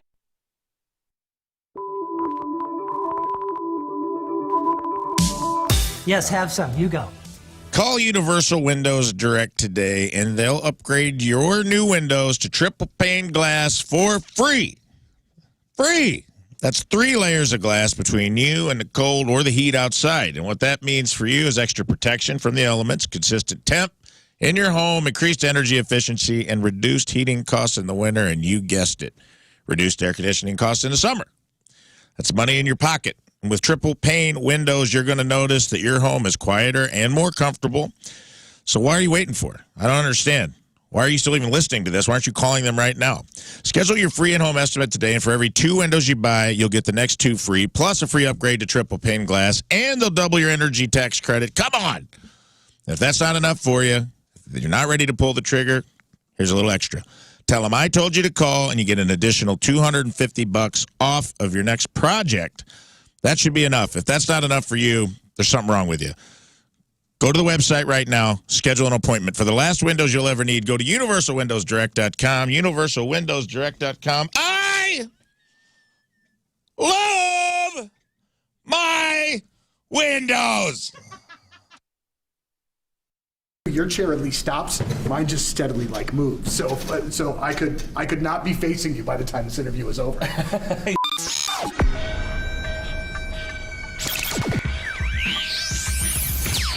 All right, so here we are, Enterprise Center, gigantic sold-out show with 21 pilots tonight. Josh, it's really great to see you again, man. Yeah, great to see you too. So first things first. So we did this promotion a little bit earlier where a bunch of our winners asked you guys questions. Yeah. And first of all, the questions from the listeners were amazing. Fantastic. I mean, they were really great, really well thought out. But also what I really appreciated, man, is that you and Tyler took the time to really answer the questions. It wasn't just a little goofball, smart ass answer and then move on. You guys really took the time, and you could tell that everybody appreciated. I think it just shows the kind of guys that you guys really are. You know what I mean? That you genuinely appreciate these fans, and it's not just a lip service situation. Yeah, I think, well, that was really cool, that format, by the way. I think we've done a few like that, but it's a little bit less common to kind of have people in a room, people who have invested and actually have really cool questions to ask. And I think over the years of doing interviews, and we've talked to you a bunch, and I think it becomes easier for us to kind of be able to pick out the legitimacy of where somebody's coming from with asking a question, and then you kind of can begin to choose where you put in, how deep do I want to go with this answer? Or how surface level do I want to go? And I feel like I mean, even you've been always invested and super cool, and have questions that make sense and that I think a lot of people probably want to know. And also being fans of music, when we'll look up interviews of other artists and sometimes interviews of ourselves and think like, hey, was that good? Was that adequate? How did we come off? And you really kind of learn a lot through that. So it was cool. I think, that dynamic earlier was really special. Well, and one of the things that we learned a little bit earlier was that this interview situation is, and I'm going to say this nicely, probably less than ideal for you. You don't love being the guy getting interviewed. Is that true? Is this, you know what I mean? And it's you and I know that we have interviewed each other a few times. So, but I mean, it honestly sometimes, are you uncomfortable with it? Do you not love doing it? It's a good question. Here's how I'll answer it: is it has nothing to do with the actual process of interviewing. I've kind of grown up and been in and out of anxiety and had just this trouble. I don't like being the center of attention, which makes it sometimes hard to be in a two-person band. And kind of like when I was younger, what got me into the drums is I was like, dude, I can just hide behind this and I don't have to say anything. I don't have to sing or be in the front of the stage. And then that kind of shifted when Tyler and I started listening. Right. And but it's a lot of fun for me, and I constantly try to push through whatever struggle there is that I'm having. So if that is like, I don't love sitting and having a camera on me or a microphone in front of my face, it's those type of things that I'm like, okay, well, because I don't like that, why don't I like it? Mm-hmm. And how can I figure out how to get better at it and make it feel more comfortable to me? So it literally is nothing. It's not like, oh, I just don't feel like doing this. It's sometimes it's just like, wow, I don't know if I can do this. But there is like, there's kind of a rush sometimes with facing your fears and diving headfirst into something that's really uncomfortable. I think I've grown a lot, and I think it feels fulfilling. And after it's done, even I'm just like, oh my gosh, it spoke with a microphone. So yeah, and I think it helps earlier being in a room of people who just, like I said, are invested in this music and this band and the art and create their own art, and it holds me to a higher standard. And being in front of the stage with Tyler, I feel like I have a responsibility to perform and be entertaining, and the words that I say now hopefully have to make sense and keep people from clicking out of the YouTube video or whatever it is. So yeah, there's a lot. Yeah, I'd tell you my biggest challenge with doing these interviews, and especially when it's somebody like you and you guys that I like so much, is I get so much anxiety in preparing and doing it that I don't enjoy the fact that I'm getting a chance to sit down and chat with one of my favorite artists. Yeah. So it's been something that I've had to kind of train myself to do, to not get nervous, to just enjoy, hey, I know a ton about you guys. Yeah. So I actually left, and this is how I know. Two-story home, and the second floor is not getting as hot as the first floor. I know it's going to be in the 60s today, and it's going to get warm out, but it could get cold again. Your second floor, your entire second floor is not properly getting that airflow. You got to call Hoppin Brothers, your American Standard Heating and Air Conditioning dealer. They're going to come out and just take a look to see what solutions are available to help better distribute that heat to that second floor. And it's not too late to do maintenance on your heating system. There are many safety issues that could arise, including carbon monoxide, gas leaks. If you don't get your system maintained each year, you got to make sure you're safely heating your home. Call Hoppin Brothers, they'll do that. And when was the last time you changed your furnace filter? It's probably time to do that too. Call Hoppin Brothers. This is your friendly reminder. Hoppin Brothers are also hiring, by the way. They're hiring HVAC pros. They have some very generous benefits, including paid vacations, top pay in the industry, free health, dental, vision insurance for you and your family, up to 8% 401k company match. Head up the website for more details, hoffmanbros.com, HOFFMANN bros.com.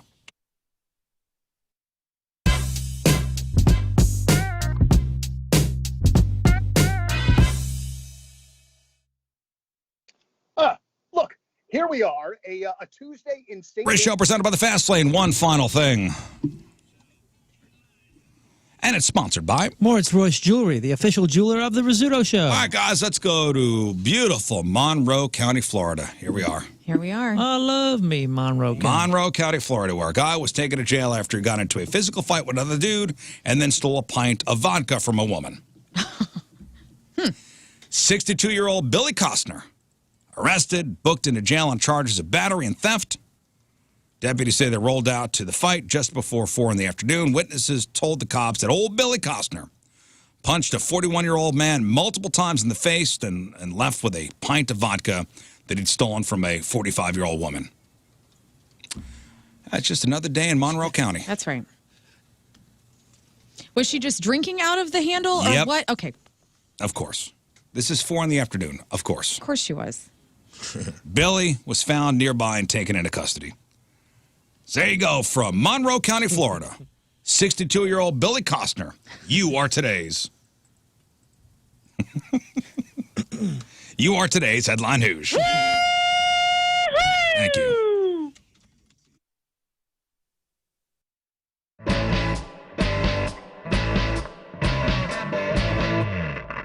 All right, so I got the gig of the day here today, like no doubt about it. We are here with the guys from the Revivalists and Becca, our grand prize winner. We are here at Music Record Shop, and what we get to do today? Record shop.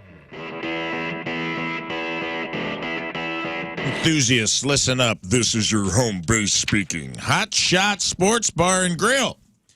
They've been your ultimate destination for sports action since 1990, and this Feb, they're turning the excitement up a notch with something special. Hot Shots Customer Appreciation Month. So that's right. For the entire month of February, this month, join Hot Shots at 9 area locations for a celebration like no other. Why? Because it's their way of saying thank you. Thank you for being an amazing customer. You guys make Hot Shots the electric, sports-filled haven it is. And you may be thinking, what's the big deal? Well, I'll tell you what the big deal is. Brace yourselves for daily treats, because every day in Feb, Hot Shots is unveiling a new discounted menu item. I'm talking about flavor explosions that'll make your taste buds do a touchdown dance. From $9 six-packs of tacos to $8 Disco's fries, there's something for everyone, and they got the beer of the month and more surprises in store this month. Yeah, but here's the real kicker. Hot Shots wouldn't be the powerhouse it is without you, the incredible customers. So grab your friends, your appetite, and come celebrate with Hot Shots all month long. And check out the daily specials at hotshotsnet.com. Gather the crew. Make Hot Shots your go-to spot this month. It's Customer Appreciation Month at Hot Shots. Your home for all the games all the time since 1990.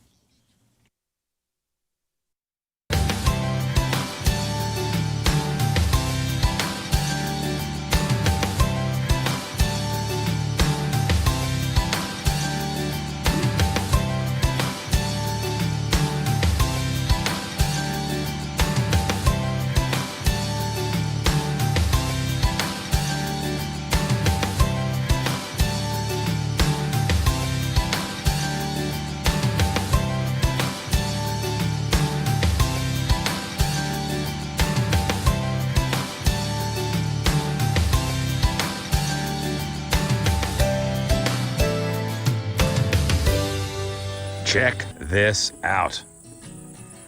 There's nothing. Nothing. It's a blank canvas.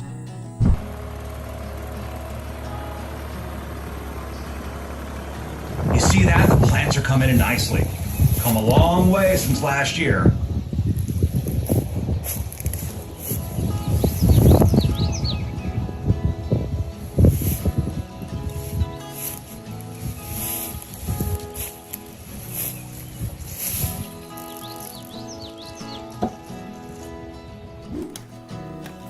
Oh, hey, you want to come in? Let's go. It's night and day for what you guys saw before. I mean, this is an actual house now with rooms all framed at. But here's the cool part. We kept basically the frame of the old garage. I mean, that's all old garage. So this is going to be a bedroom, huh? Can you see it? Can you see it? I'm going to be sleeping right over here. Oh, let me show you my favorite part. The bathroom. And I'm going to be right here, you know. Let me show you the kitchen. Yeah, washing my hands at the sink. Let's see what's in the fridge. Nothing. Pantry. This would be the kids' room. Hey, come on in. Check out the house. So here's a living room. And check out this wood-burning stove. How sweet is this thing? Now I want to take you to the kitchen. We have an all things elderberry marketing meeting going on right here. But yeah, here's the kitchen. All the modern amenities. Running water. We got a box to keep things cold. Huh? You may call it a fridge. Custom countertops. Stove. Everything we need. Everything we need here on the farm. Now, let's check some other stuff out. So if you guys remember last year, this was just all framed out. And now, look at this. 2 bedrooms and a bathroom. Want to see the bedrooms?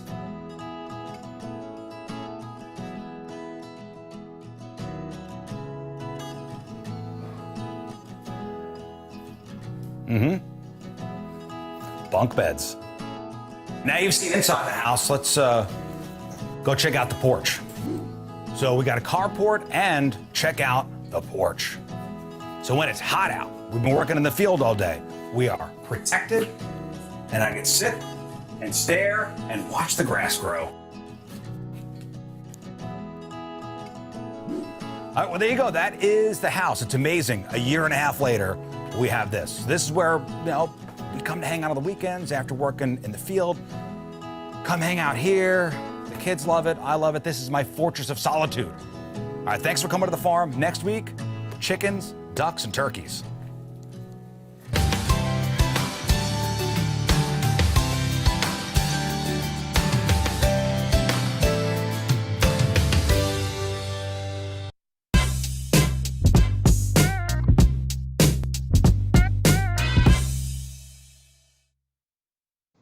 Hey everybody, it's Jeff Burton from the Rizzuto Show. Thanks for tuning into the Facebook takeover with, my goodness, Taylor Momsen. How you doing? Hello, I'm good. How are you? I'm okay. I'm going to get the geeky fan side of this out of the way first, which nobody watching is going to be surprised about. But I've been a fan for a while. You and I have chatted a handful of times. And the last couple of times that we did it, I'm sure you don't remember this, but we do a picture together and I started collecting them. Can you see that? Oh, shit. Look at you. I think you're 17 in that first one. Baby. I am a baby in that one. Look at you. Is that the I know.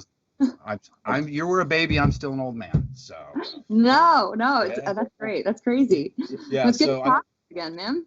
I don't know how we're going to work this one out. We'll try to turn it sideways or something. But hello, and thank you for taking the time for doing this. I know it's been a very, very long time since you've been to St. Louis. To play a show. What have you, the $2 question, what have you been doing during all of this downtime, this quarantine? What have you been up to? I have been, we just released a single. We just released Rock and Roll. So I've been doing a lot of this, a lot of promoting from home and figuring out how to work from home, which is different. I'm adapting. That, and then when I'm not doing this, I've been playing just a ton of guitar. Oh, that's amazing. It's amazing that you have that to fall back on and to do. And talking about working from home, I broadcasted from my house for like 7 weeks, right? And so 2 weeks ago, I guess 2 Mondays ago or whatever, was my first day back. And then so I've been quarantined in this what we call a producer's room, right? So when I go in there and I start show prepping, I get to listen to the radio station. This morning, I get there at 3 a.m. on the day that I'm going to talk to you on Facebook Live. I turn up the monitor and Death by Rock and Roll was jamming on the point. Oh, that's awesome. Oh, yeah. Perfect. That's kismet. Yeah, it's pretty cool. I had listened to it a handful of times, on Spotify, had yet to hear it on the radio. And Donnie Fandango, who's our music director, said that song sounds great on the radio. And I agree. What are your thoughts? I agree.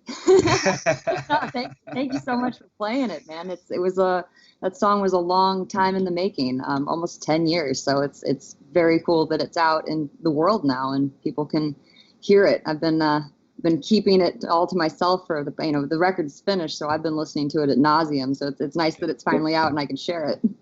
And share it, yes, is one thing, but then to do this and get out and talk with the people and talk about the process of the record and what you've been doing. And you said, I think right before we went live, that this is your first ever Facebook Live. I believe it is. Yes. Wow. Yes. We are honored. You're popping my Facebook cherry. Yes. StLouis.com. That is the online home for David Taylor Ellisville. Right there on Manchester. They're still doing a huge President's Day sales event with incredible deals on the Rams, Ram 1500s. They're everything, Chrysler, Dodge, Jeep, and Ram. This is where both the vehicles that I'm driving right now are from, David Taylor Ellisville. By the way, the Gladiator that I drove today, the Mojave version, this thing is freaking sweet. Coolest truck I've ever driven, and it can be yours. This one right here, 15% off. 15% off through David Taylor Ellisville. I'll post a picture on my stories today so you can check it out. This thing rules, but all the deals they have going on. Plus, this is a dealership that's providing the car buying experience that we deserve. Here in our community, they are reaching out, making sure that they are there for everybody in all the journey of your car, the entire life and journey of your car, not just with sales, not just with the expertise, but with auto body and the service department right there on the same campus. Check it all out online on their online home. It's David Taylor Ellisville on Manchester and at TaylorSt.Louis.com.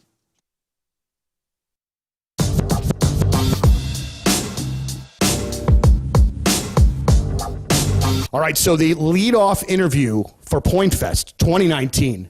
My guy Claudio from Coheed and Cambria. How you doing, man? Thank you so much for being here today. Thank you for having us. You know, I believe the last time that you were here, and I so wish that I could have talked to you while that it was happening. Coheed was playing a show at the pageant, and oh my gosh, the hubbub about your hair was on that day, man. Like it was so fascinating to watch some of your fans completely lose their minds about that. And I'm curious from your perspective because, you know, I mean, I know that the music is so important and everything that goes involved in this is such a big deal. And the hair thing to me seems like it would be something that you would be a little uncomfortable with as far as like the direct attention of it all. How do you take it? Do you just think it's kind of a goof and move on with it? Yeah, absolutely. I mean, I was just having a good time. You know, doing this for a living, you don't want to take yourself too seriously. And I know that that's something that a lot of people think with Coheed and its whole like concept and, it's just so inflated. But at the same time, it's like we're really just out here to kind of have a good time, and that was just a way to kill time and just have fun. So what was amazing to me was that you had made a social media post about it, and then like an hour later, like all of the websites picked up on it. So it was just like social media crazy for a few hours. Like it just really caught fire, and I was like, this is about this man's hair. So I think today, if I'm not mistaken, even though Mastodon is not here, this kind of sort of begins that trek with Mastodon. And when I was reading an interview with you kind of talking about both of you guys going out, it was really cool to read and really kind of feel you a bit fanboy out about being able to be on the road with those guys. So this is nothing that's ever happened before. The first time that you've been out on an extended run with them. Yeah. But they've been friends with you guys for a while. You've been mutual friends, kind of thing. So, somewhat. I mean, we've just kind of been in the same circles, and we've seen each other's bands on tour, like whether it's in a festival situation or at NAMM shows or just sort of gatherings. So it just kind of made sense. I mean, both bands being these like kind of progressive rock, things that like, why not? So. Yeah, one of the things you kind of alluded to it a little bit before.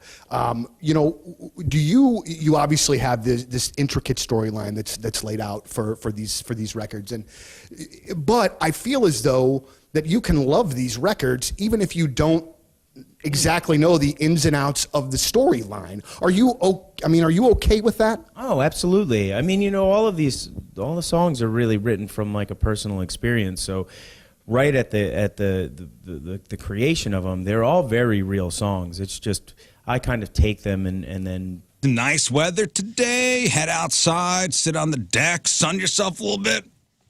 Oh, you don't have a deck, okay? You've always wanted a deck. You want a nice deck like your neighbor does. You have deck envy.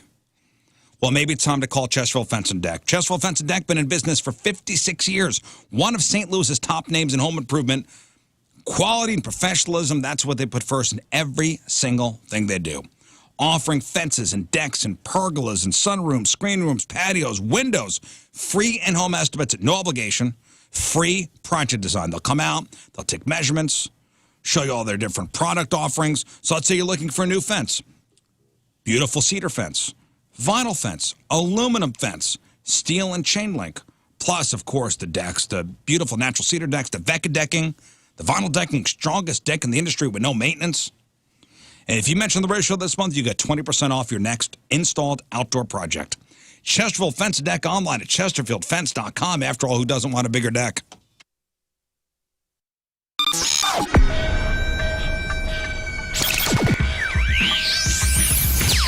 So here we are, way back Point Fest, and the first band of the day is a band that, through the course of my life, I think I've seen your band 6 times, but we've never chatted and said hello. It's strange that wouldn't happen. I know you mentioned Mississippi Nights. Yeah. We talked on the phone the other day, and yeah. I remember the club well. You know, we used to have great shows there, but it's like anything these days. You know, stuff doesn't stay around as long as you would think it would. So. I remember something specific about this show, and it's a little creepy, so I'm going to go ahead and warn you. So where I was standing at Mississippi Nights, they had the back door open, and I could see directly into your tour bus. Okay. And I saw you. This is like right before you guys are going on, and I hadn't ever seen you before till this night.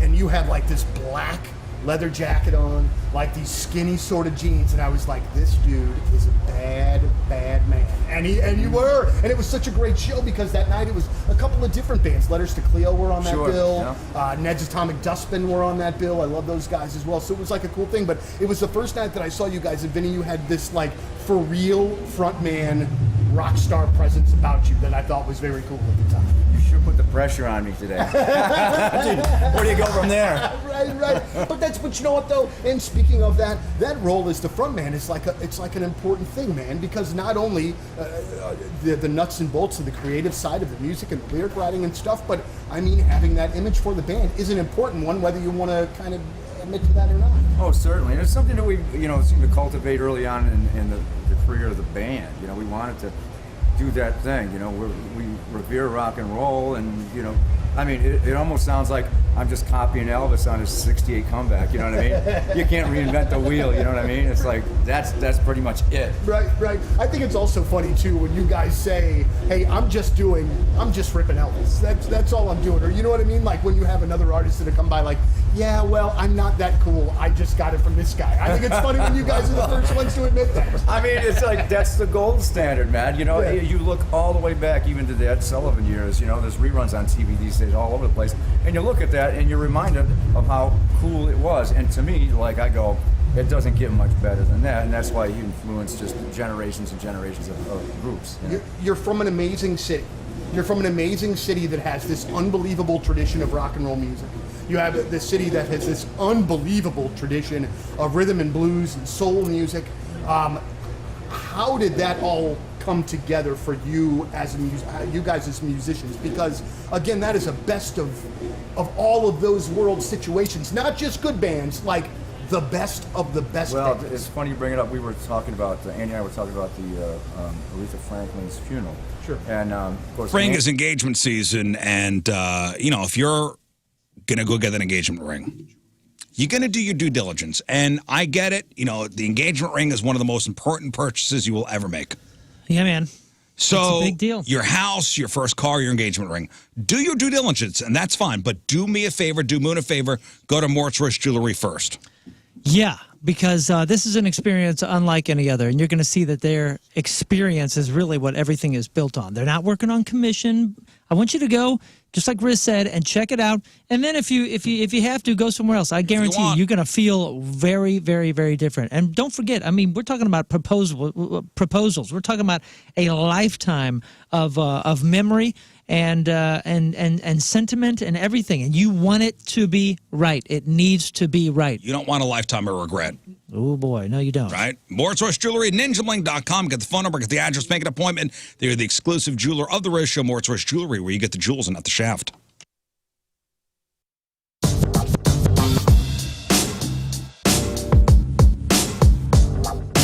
Backstage at Point Fest, and I'm completely honored to be joined by Ed from Live. This is one of my childhood dreams, to always talk to you every time you're in town. Thank you very much. Appreciate that. Been following you. I was telling your tour manager, I've been following you guys since, and I'm sorry if nobody out there cares, but I'm going to walk down memory lane with you. MTV 120-minute tour, Springfield, Missouri. Oh, yeah. Shrine Mosque, I think is what it was. I think so. It was our first tour. That was your first tour? Yeah. Because, I mean, you guys were like, talk about just being with the guys you grew up with. You guys were like 12 at the time or something. Yeah, we started the band when we were 13, coming out of 8th grade into high school. And that tour you mentioned, that was 1992. So that was our first road experience with Public Image Limited and Big Audio Dynamite and Blind Melon. Yeah, that was amazing, and that's one of those. That's like obviously the first time I saw you, but even more creepy. I have a Public Affection CD. Oh, I love that. That's awesome. There aren't too many of those around. Is there no restraining order just yet on that? No.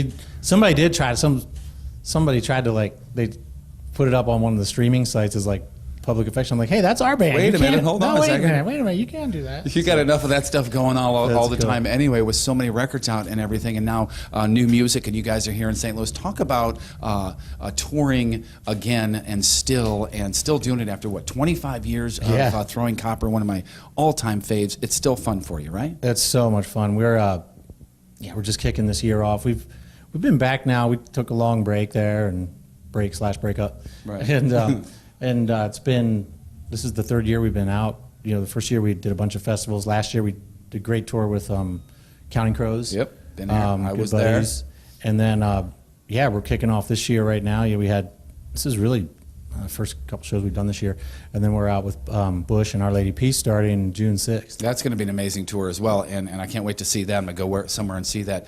Talk about the difference now as opposed to 20, 25, even 30 years ago touring. Like, what's the same now and what is different now? Well, we're older. Right, yeah. Are we? Yeah, we are. Yeah. And so, I think the pace is less crazy, by design, just because we all have kids. I think there's like 13 kids between the four of us. Yeah. So it's a lot of love there, though. And then they're all graduating from, a bunch of them are graduating from high school and all this kind of stuff. So we're, we pace it out. Of course, summer's really busy, but I would say that's the biggest difference. Like, we don't, like when we've, in the early 90s, mid 90s, I mean, it was nothing for us to be out 9 months of a year. Sure, yeah. And going to Europe from here or there. And, so that slowed down a little bit. But, it's funny because when we came back in 2016, 17, the demand for the band was so huge that we were like, it felt like we were just right back to playing, on these big festival stages. And I mean, a lot of these venues we're familiar with, the names have changed, but here we are, and so that's been amazing to see the fan response and just the response overall to the band and how important it still is to so many people. It's awesome. Well, the fact that you guys have been together for so long, was it really easy to pick it right back up? Was it just, boom, It pretty much was. I mean, we did our first show back. We hadn't played together 6 or 7 years, and that was a little nerve-wracking, like the first one back. But it was really fun. But we were all kind of out of it. The Schnucks Awards app yet? Come on, what are you waiting for? Now at Schnucks Awards, reward yourself daily with that Schnucks Awards app. With the rewards program, you earn 2% back on everything you buy. It's simply shop, you earn, you redeem. Just shoot your barcode right there on the app or use your phone number at checkout. And not only do you get points for money off, that Schnucks Rewards app has a lot of other features designed to make your grocery shopping experience easier. Shop directly in the app, order curbside pickup, you schedule, Schnucks delivers. It is effortless. If you can't find something, dude, that item search in the app is so cool. Like, you can't find breadcrumbs, it'll tell you what aisle, where in the aisle it is, and if you still can't find it, you press a button, can't find it, the tag starts blinking. You'll also find hundreds of exclusive digital offers and coupons, personalized savings delivered to you in an instant. And everyone is looking for ways to save money these days. Earn 2% back on everything you buy. So reward yourself. Download the Schnucks Awards app and start saving money off your groceries.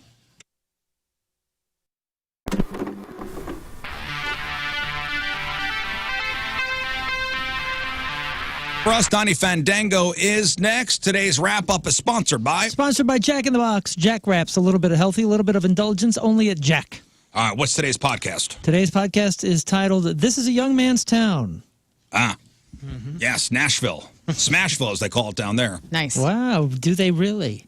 Signs for Smashville all over the place. Oh, okay. Well, you were hanging with folks that call it Smashville? Smashville. How cool is this right now? Yeah, right. You just said Smashville. Smashville. All right, what else, Moon? Can You Feel the Punk Tonight tickets, May 11th at the pageant. Make sure you get the tickets while you can. 3 p.m. and an 8 p.m. show. Tickets available on the website, the Points website, and the pageant website. Learn. Come see me at the pageant this Thursday, Celebration Day soundtrack party. We're going on at like 9 p.m. Tickets are $10. You can get them at Walk Up. Just come out. All right. Yeah, go Rafe. see Lern Thursday. And then if you live in Dayton, Ohio, come see me this weekend at the Dayton Funny Bone. All right. Scott? Yeah, and follow Free the 2SG. The new album is dropping on Leap Day. 9 days from now. Early release, and there's only a few hundred copies available. It's going to be at Bandcamp, and it's either free or pay what you want. So it's freethe2sg.bandcamp.com, and you get, I think we have like 300 that we're giving away. So head over there. Rock and roll. Yeah. All right. All right, we leave you with a selection from our Teamers Member of the Day, which is brought to you by